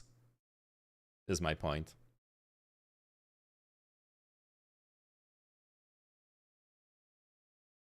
I don't know, like Rey and Finn, they're just like, you know, very conventionally attractive in comparison, especially in comparison to Kylo Ren. Fucking what's his name? The ace pilot. He's like Giga Chad with the 3 o'clock shade. It's like I'm wheeling in Junker Queen to Overwatch 2, and I'm like, yo, look, she looks different. Look how we're accepting different kinds of hotness. Yeah, I don't know. I don't know what to say. I think that's a step in the right direction. It's not like now suddenly we're glorifying like people you would never ever see on TV, of course. But it is a step in the right direction. Yeah, people were already into that, of course. Man, I wish they hadn't listened to the fans after Star Wars 7. I feel like the fan backlash to The Force Awakens ruined the rest of the movies. If they just kept on with the original ideas from The Force Awakens and just played that until the end, they would have been fine. Like all the criticism would have been just washed over. And instead they like bent over backwards to try to satisfy all the disappointed fans and whatever. And they ended up with this Frankenstein of a trilogy. Isn't it just mostly awareness and acceptance? Yeah, but media plays a big part in that. Wait, what ideas from The Force Awakens? The ideas of it just being basic, fun, fan service, with a couple like subverted expectations, with like Rey and Finn and whatever. The setups in their storylines. There was a bit of a setup with like Kylo Ren and Rey as well, where like maybe they were gonna flip, you know, like Rey was gonna go a bit dark, Kylo was gonna go a bit light. Probably not until the end. I don't think The Force Awakens had much backlash. I remember it having a shit ton of backlash to the point where, well, look, to the point where J.J. Abrams was supposed to do the whole trilogy, and they changed directors. They changed directors, and he didn't direct any of the other movies, right? Or maybe they brought him back for the third one. I don't remember exactly. Yeah, they brought him back for the last one, but originally he was supposed to lead the whole trilogy. I'm sure if they just let him embrace like his creative vision, no matter how unoriginal it was, throughout all 3 movies, then it would have been fine. It would have been fine. The main thing was that people just compared it to 4. Yeah, because it's a copy of the 4. It's like direct like nostalgia juice and fan service and nothing more. And that's fine. That's what it should have been. I didn't like any of them. I don't know, 8 was the only based one. Dude, 8 was garbage. Oh no. Oh no, I disagree so hard. I think 7 was the best one. 8 was garbage, and I didn't watch 9. The 1-hour casino arc, yeah. Oh no, I'm sorry. I'm glad you enjoyed it, but I thought it was garbage. I was so disappointed by it. Like that's where I'm coming from. Like I thought 7 was solid, nothing amazing, but it was solid. It accomplished what it was supposed to accomplish. Then there was super harsh backlash. They fired J.J. Abrams. They're like, okay, we got to change the whole story. We got to rewrite things. They bring in someone new, comes with a completely different approach, completely ruins the 8, in my opinion. And then they're like, oh wait, this is actually horrible. And then they bring back J.J. Abrams for the last one. I can't sleep. Oh, rip, bring me back. All right. Yeah, you can jump in, Nipt. Disney changing the director's story killed any prospects of it. Yeah, like that's all I'm saying. All I'm saying is if they had just stuck, with the original director and the original story, instead of like flipping, like completely 180 the script and the direction, it would have been fine. It would have been more than fine. All right, Nipt. Hi. So I'm here to defend my hot take, okay? Yeah, go So ahead. I'm not gonna. So one thing I'm just gonna put aside. Mhm. It probably would have been better to just have it like all under one person's creative vision. Mhm. So I'm not gonna argue with that, right? I'm just gonna say why I enjoyed 8 or why I think it's the good one. Okay. Mhm.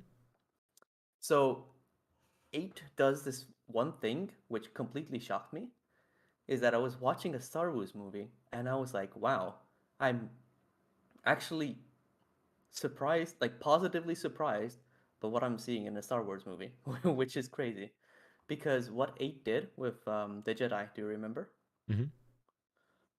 So it took, it kind of like takes the prequels and Yep. legitimizes them in one way. Like the theme of the prequels is there. The prequels are also horrible, but I think the overarching like plotline of the prequels is kind of solid, right? Where Jedi are not the good guys there, or like they like from They're my point flawed. of view, the Jedi Yeah. are evil. Yeah. Like the Jedi have serious issues, and it is actually like totally fine to just fuck all of it, right? Mhm. So taking that is actually really sick because it can move Star Wars into like an actually interesting direction.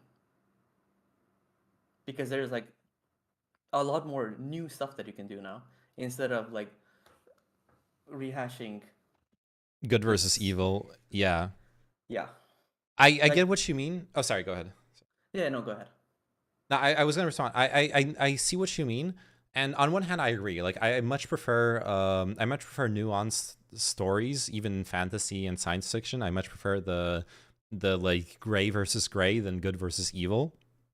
I think that's more interesting, and there's like a lot more to take away from it and learn and like grow, etc. But first, like there's 2 problems with it. One is that as much as I liked, I did like that in the 8, and you're right. Like I had forgotten about it because I hated that casino arc so bad. It is horrible. I have a huge like, so the casino arc was terrible. I have a huge like, it's very nerdy, but it is a genuine complaint, just like from a storytelling perspective. If every ship can transform itself into a warp torpedo that can destroy like the strongest flagship ever built in the galaxy, then why isn't that a weapon?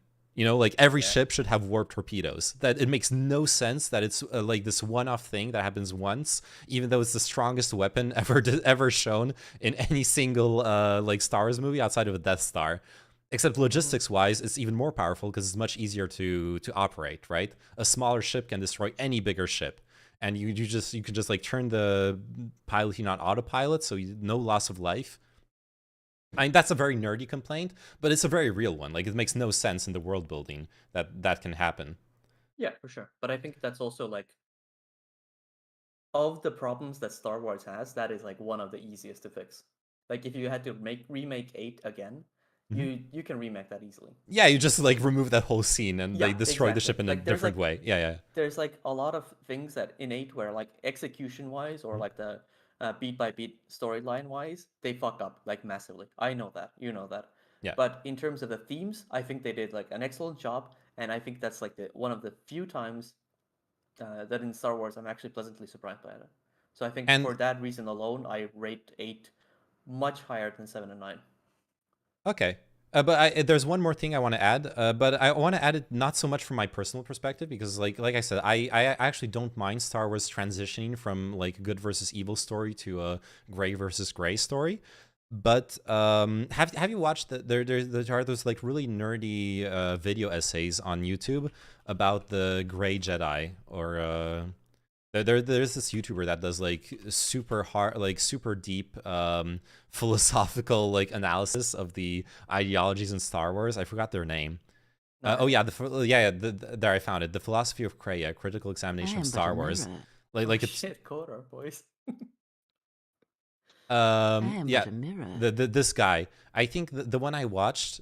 Oh, he's got a 30-minute video called "In Defense of Lolicon and Lowly Art." Oh God. Okay. Based. That's your next stream, dude. Yeah, that's my Easy. next stream. I'm gonna. I'm not even joking. That is No your next- fiat, no gold, only Bitcoin. Oh no. Oh God. Yikes. I mean, that is I'm gonna take the ad hominem here, dude. Anyways, Look, this guy has some really good ideas. he's got some like actual good video essays, and so his Star Wars video essay, he goes into this deep philosophical analysis of the like Jedi and Sith ideologies and what they mean for like the world building, and he does make a really good case for explaining how there can be no such thing as a gray Jedi. How the way, at least in the like original trilogy, even in the prequels, and also in the old like Star Wars: The Old Republic, the video games, the way it's established is that the light side is a force for good, even though it has flaws of being like too rigid and like devolving into all that stuff that's shown in the prequels, but. And the dark side is like this fundamental force, corrupting force of evil. I don't remember all the details, but basically it would be like a huge retcon. If you agree with his arguments, it would be a huge retcon to now change the like very nature of the force, basically. The one thing that I'll say is that I'm not saying it has to be gray. I'm saying that just taking the Jedi and just like, I guess it is like a huge brand risk, but like making the new Jedi trademark could be an exciting prospect, more so than whatever we got. Yeah, and that is what that guy wanted to do with the movie. I mean, if the execution wasn't dog shit, he probably would have gotten to do the 9. And then we would have actually seen the like implementation of his idea of what the Force means and all that stuff, and that would be really cool as well. Or if he'd done like the whole trilogy, but it's like this Frankenstein, because they 180 they 180 twice. They 180 after the episode 7, and then they 180 again after episode 8. Both times because people were like super critical, and yeah, I know at some point you got to commit. It's rough. But I don't disagree with that. You know Okay. that. I mean, I told you in the start. Yeah, I know. Yeah, I'm And just the other ranting. thing is that it's also the Frankensteining, like it is a problem with 8 in a way that, like, okay, the fan feedback made um Ryan Johnson's 9 untenable. So in that sense, 8 did cause like a re-Frankensteining from 180ing again. Yeah. But in another way, like, I mean, that's, I don't know, I still find merit in the ideas.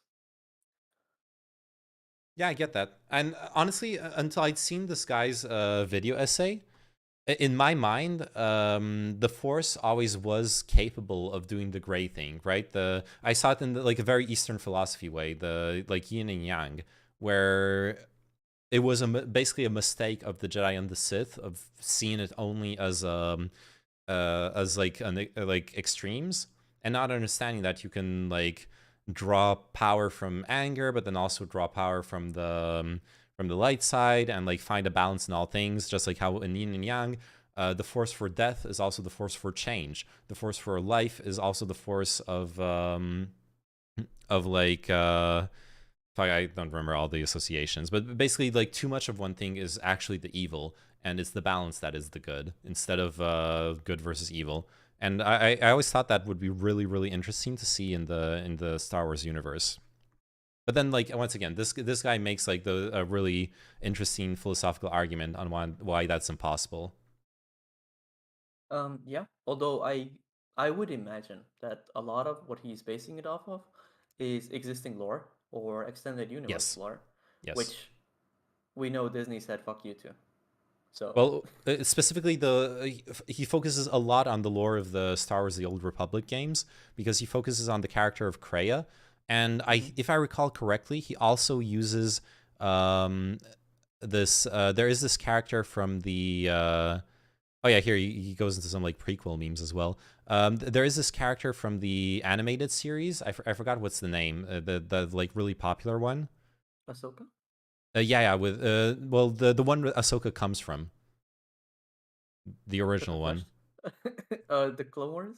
Yeah, Clone Wars. He uses this character from the Clone Wars who is supposed to be like this gray balanced character who's really strong with the Force but hasn't committed to the light side or the dark side.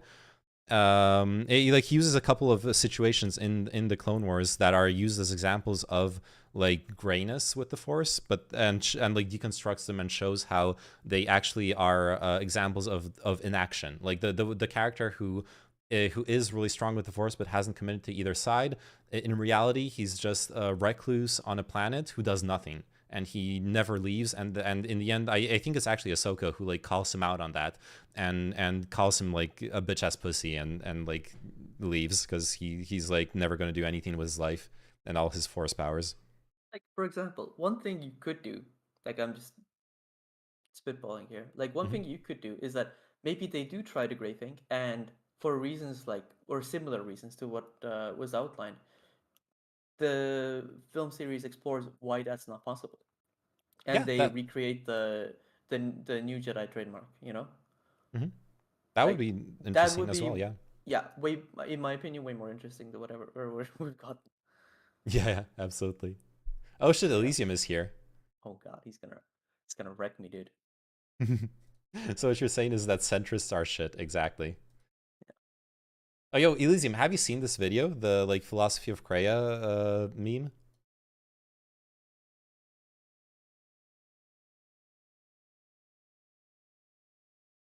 Oh shit, there's like a yeah, the Jedi Buddhist philosophy comparison, Nietzsche Sith philosophy comparison. This is the video essay goes hard. Just don't check out this guy's lowly videos. I will. I actually will check out his lowly video.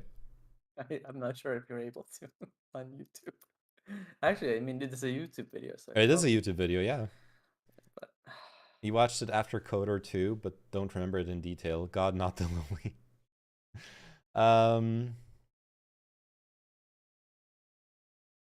Yeah. No, we're just like debating which of the sequels are. Well, we're not debating, but we're discussing like why we think different films in the sequels are better. Nept here preferred Episode 8, because of the I would idea say of we're talking about which aspects of the new sequels we liked and what Yes. we wanted to see more of. Yes, exactly.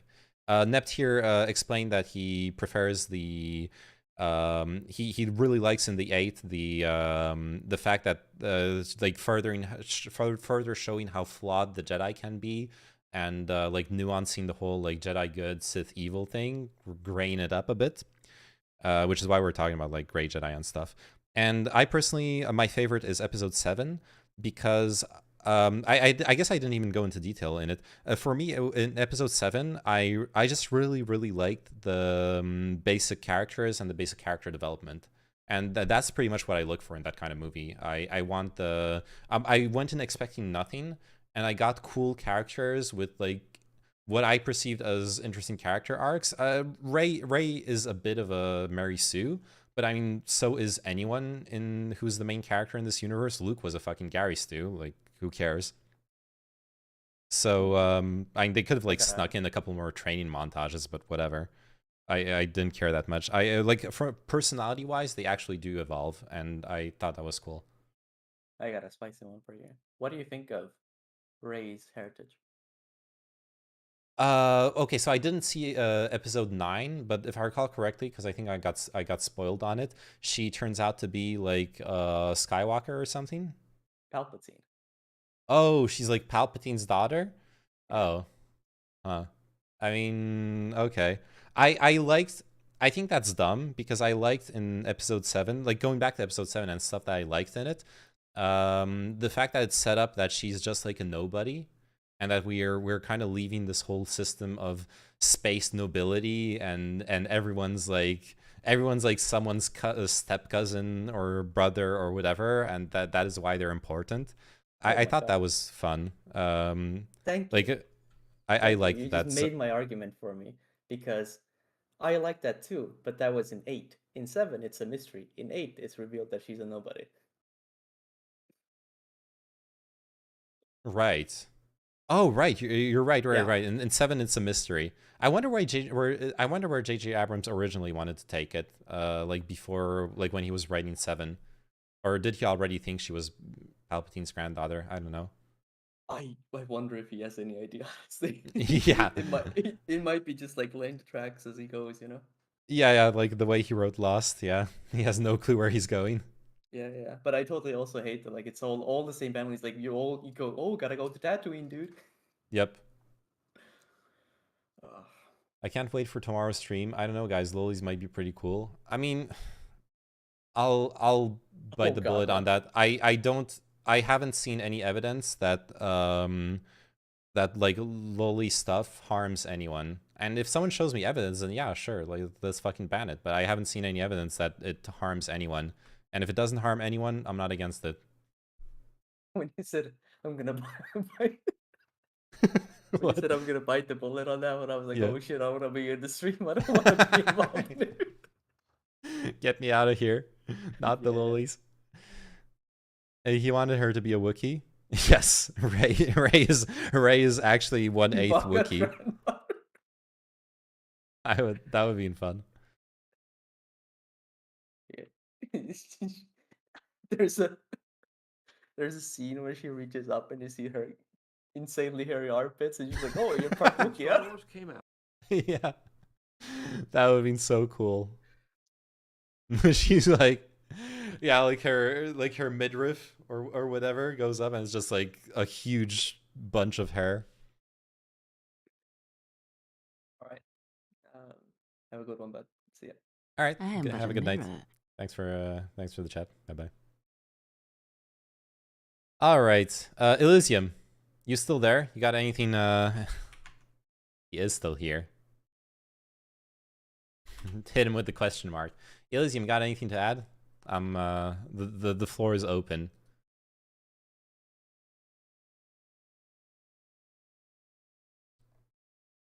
He's not here.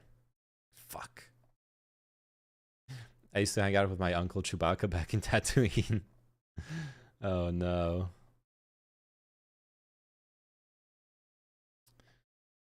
Dude, I should play The Old Republic someday. I just like listening to Star Wars talk. Nice.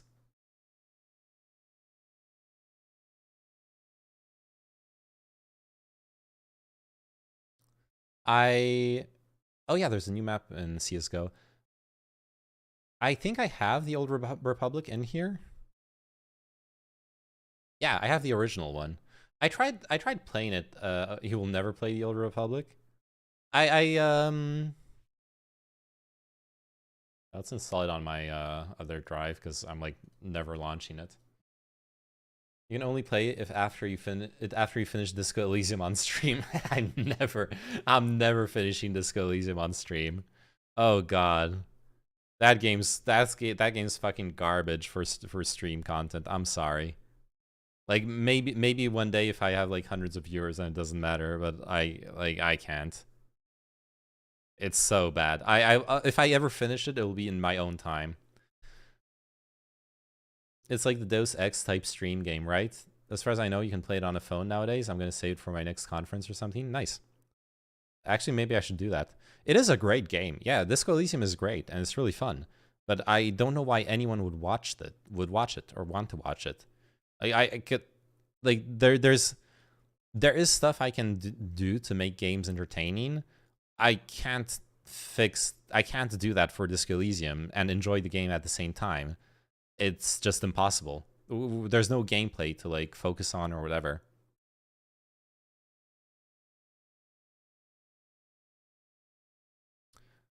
And a Star Wars Coder could kind of work, maybe. I wonder what the category looks like on Twitch, actually. Still better than slots? Honestly, no. Watching slots is entertaining. Why do you think people do it? It is actually fun to watch people play slots, unironically. There's a reason we do it, and it's because there is a joy to be found in it. It sparks joy. The Dark Pictures Anthology, The Devil in Me. What is this game? It's gonna be some like horror game, given the name. It's depressing. It is depressing, but also okay, yeah, I want to check a Star Wars Old Republic. Let's check the category real quick. 159 viewers. Sort by high to low. Yeah, top streamer is 57 viewers. Wait, they're playing fucking the MMO. This isn't an actual Coder stream. This is the MMO, right?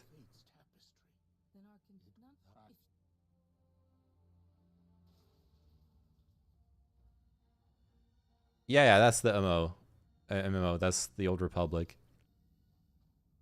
Oh wait, all of those are the Old Republic. All of those are the MMO. Never mind. Abort. I am in the wrong category, I know. Knights of the Old Republic. There we go. It's dead. It's so dead. Okay. Never mind. I was wondering if it was going to be like Deus Ex, you know, like one of those old classic games where if you start streaming in it, you're going to get like a couple random people who just like really want to watch this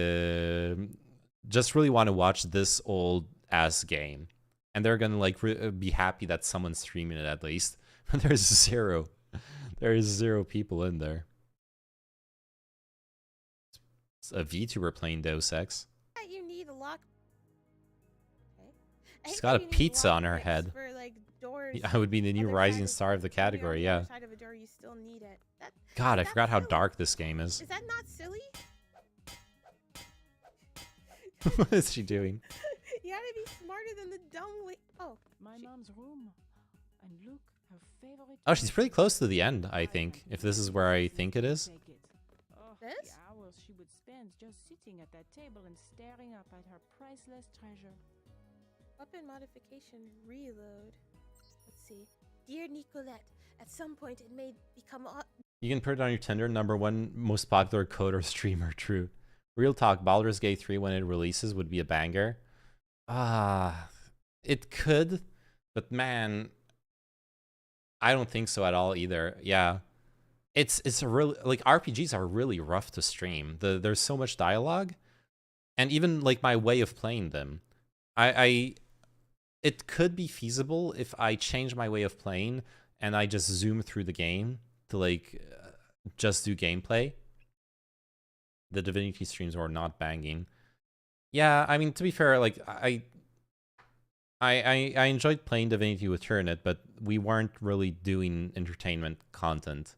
And that's a bit of a problem as well, like right, with the whole like gaming while streaming thing, is you can have fun with someone, but not be making it fun to watch. Whereas, like if you're gonna play it with someone on stream, you kind of need to play it with someone who's gonna be able to like play into the entertainment stuff and rather than just like hang out, which sucks because like it's fun to just hang out with friends. You don't I don't need people to constantly talk to me or us to be talking all the time. Divinity was really fun to play. Fuck the stream. I wonder if the old MGS games have view count. Let's see. Let's check the original one. There you go, 50 viewers. The original Metal Gear Solid.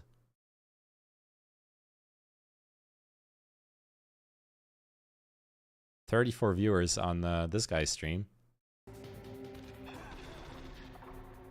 Nice, he's fighting Mantis. Oh, wow.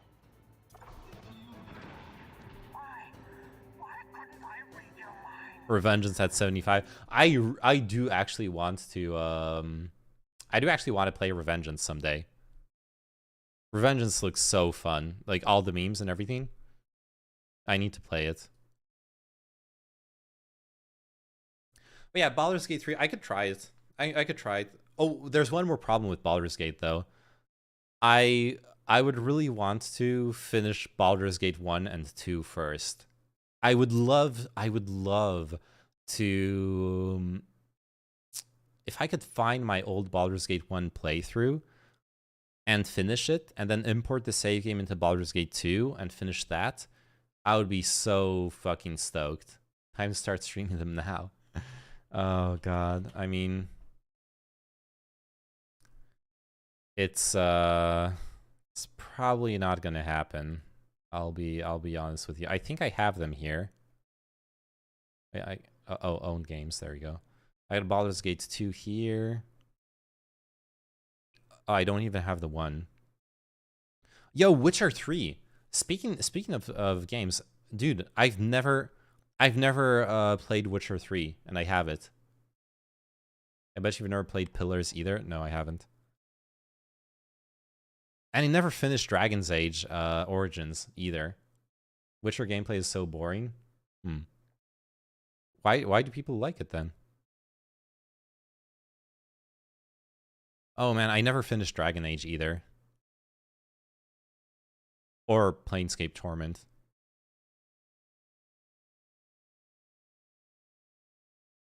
You're Polish? How have you not, Pepe? Sometimes. Yeah, sometimes Polish. Well, I was thinking, it's the stupid perfectionist thing. I was thinking about how I wanted to do Witcher 1 and Witcher 2, then Witcher 3. Like, to get the whole story. But, I mean, it's stupid. I should just, like, play it. Can I change the manage installation? Configure. If I'm gonna install a game I'm like not gonna play for 2 years, I need to like put it on my other hard drive. It's just gonna occupy a bunch of space. Oh, I never finished Hat in Time either. Oh, and Cyberpunk. Dude, I never finished Cyberpunk. I need to I actually wanted to whoa, update failed. Yo, what the fuck?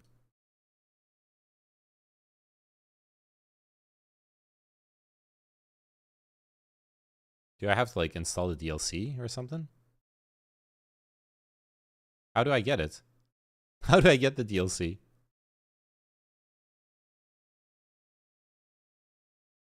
Oh, do I have to do it in game?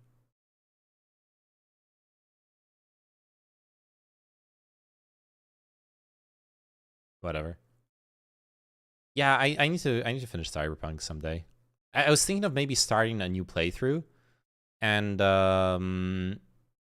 playing it with Sophie, just like because she really liked Edge Runners, or she enjoyed Edge Runners. I don't know if really liked.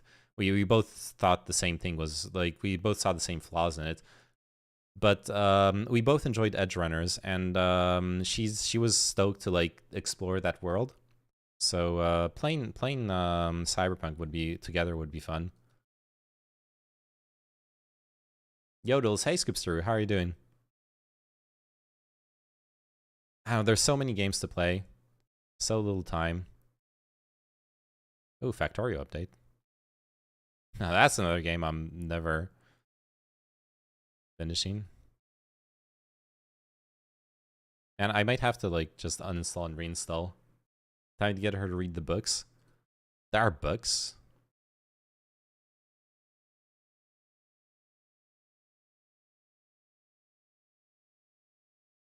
Fuck it, I'll just reinstall.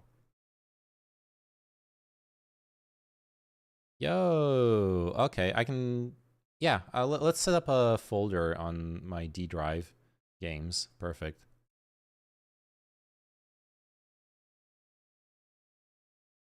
Good, how are you? Finally watched Archive 81, so good. Can't believe they didn't renew for another season. Oh, I heard about that.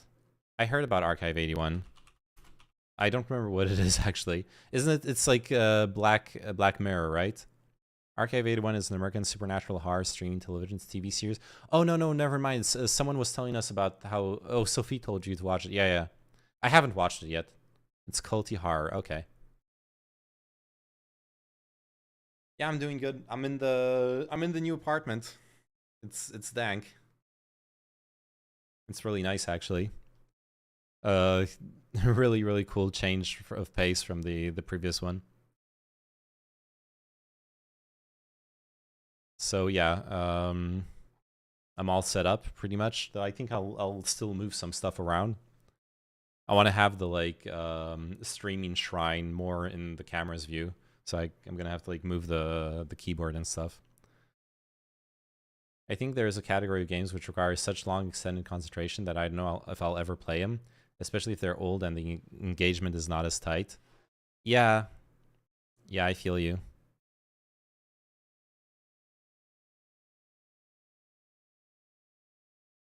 Baldur's Gate definitely counts as such.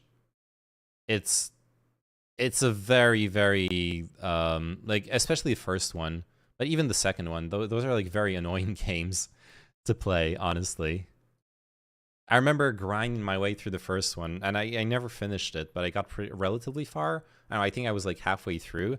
There's so much dialogue and like exploration and inventory management, character management, etc., etc., etc. It's like a really long game, and not for good reasons. Backtracking. Even with Pillars, I don't know if I could play Pillars 2 or something, because you need to get really immersed to really understand what's going on. Yeah. Well, we have that problem with Turnet. We played the Divinity Original Sin, and we basically ran into this problem where, yeah, 2 years ago was the last time we played it. We almost finished the game, but we missed like one or two things. And since we only played ever like at that point, we're only playing like once a year or twice a year. We don't even remember where to start looking for for that thing we missed. And without it, we can't finish the game. So we just basically gave up. Yeah, Baldur's Gate 2 is a lot better in that regard. Yeah. Which does mean if I'm going to play it, I should just play Baldur's Gate 2 and skip 1. But I really wanted to do the thing of like building up my characters and a party in the one, and then importing them into the second one. But if I go for that, then I'll never do it. I'll never play the game.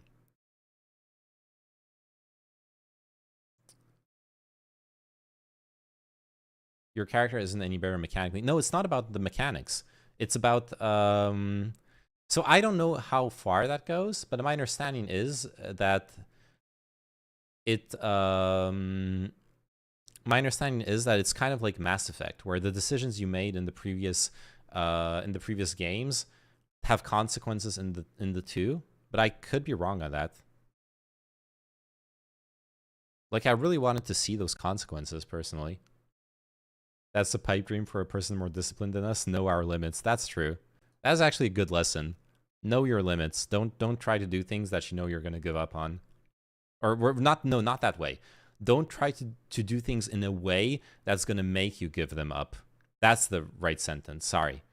If you're gonna do something, do it in a way that you're actually gonna be able to follow through on it. If you like, don't go for the weird perfectionist way that's gonna make you abandon or not even start doing it. I don't remember that being the case when I played. Okay. Yeah, then I probably should just play the Baldur's Gate 2 and ignore the rest. Ignore the 1, rather. Enhanced edition. Wait, there's also a meme with the enhanced editions, right? The I know with Planescape Torment, should you play Planescape Torment Enhanced Edition? There's like something where sometimes you shouldn't play the Enhanced Edition. Okay, Nerdist says it's an unobtrusive, beautifying, splendid update. Should you play Baldur's Gate 2 Enhanced Edition?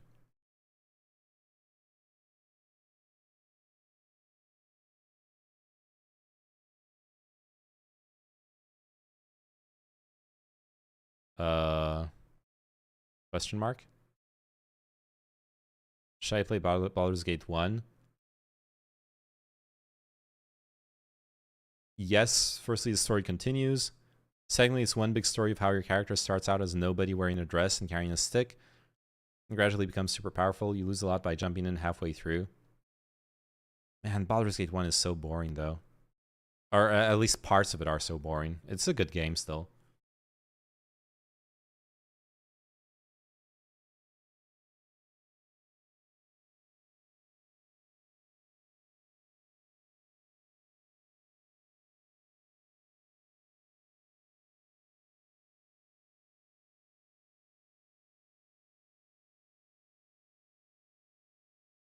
Baldur's Gate 2 Shadows of Amn is fantastic. The other parts of Baldur's Gate 1 and Baldur's Gate 2 aren't that great.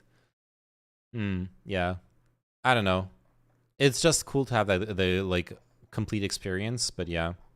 Hey Rantwar, welcome back. How's the night been? It's been good. We played Darktide. We're discussing like what like RPG games we want to play, I guess. Am I hyped for the US 2024 elections? Yo, we saw the Kanye revealing he's gonna run for 2024. So that meme's gonna gain a second run. Did you lol W? Yes, I did.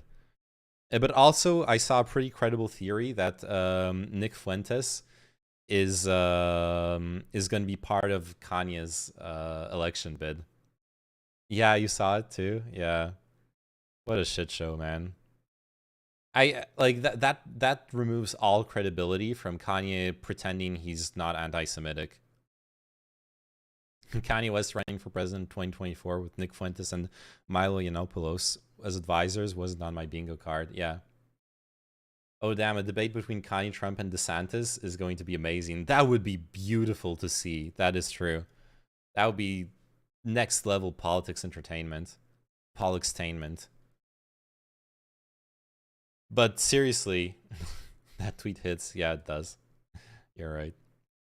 Probably not a good stream game, but the only series I'd recommend to someone is Ori. I feel like Ori could work.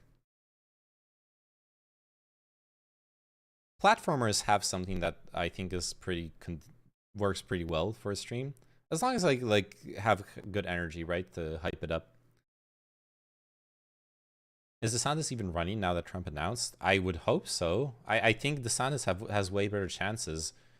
I would hope so. I actually hope not, because I don't want Republicans to win. But I think for the Republicans, DeSantis is the better candidate. Have I played Ori? No, never. They have the chance to change U.S. politics for the better forever. Who does? I imagine there's still going to be primaries, yeah. There is a legitimate chance, not a big one, a small but a real one, that they might break the two-party system. Maybe. He only plays Valorant. That is true. I only play Valorant. I agree. Dude, I should probably not be installing Cyberpunk on my, like, spinning disk drive. I'm gonna regret this, am I? I'm gonna regret this and, like, reinstall it on the SSD. My only worry is Russia. Russia's gonna stir shit as they do. They're gonna do their, like, you know, internet influence thing, which they're already doing anyways. Seeing a Trump re-election as a go-ahead for war. I don't know if that's gonna be the case. You know, there are some analysts that believe that there are analysts that believe that Trump could was an influence on Putin, in the sense that Putin may have thought that Trump was too unpredictable and unstable to provoke him. That it would have been dangerous to play any sort of, like, escalation provocation game the way he did in Ukraine. So if that is true, which I don't know if it is, but if that analysis is correct, then Trump being president would actually calm the fuck down, calm Russia the fuck down. Yeah, I agree with that. I go against the consensus. Okay. I don't believe that either.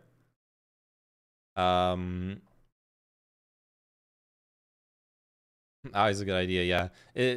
I'm advocating for Trump being the president because of that would be some weird ass accelerationism. You do think so? Okay, yeah, yeah. I unironically think that Putin abstained from doing anything rash because Trump might just do something stupid. And maybe to a certain extent, but I don't think he built his plans around Trump's presidency in that way. The way it's argued. Fine, who knows? Yeah, Baldur's Gate. Anyways, I'm fucking tired. I'm gonna peace out. Got some shit to do tomorrow as well. I will I'll try to stream tomorrow night, so that is that. Valorant players have to repay their debt to society. Yes. Alright, thanks for watching. Thanks for hanging out. Have a good night, everyone, and bye-bye. See you. Give us an update on that Loli video. I'll watch it on stream, probably. It'll make for some discourse, okay?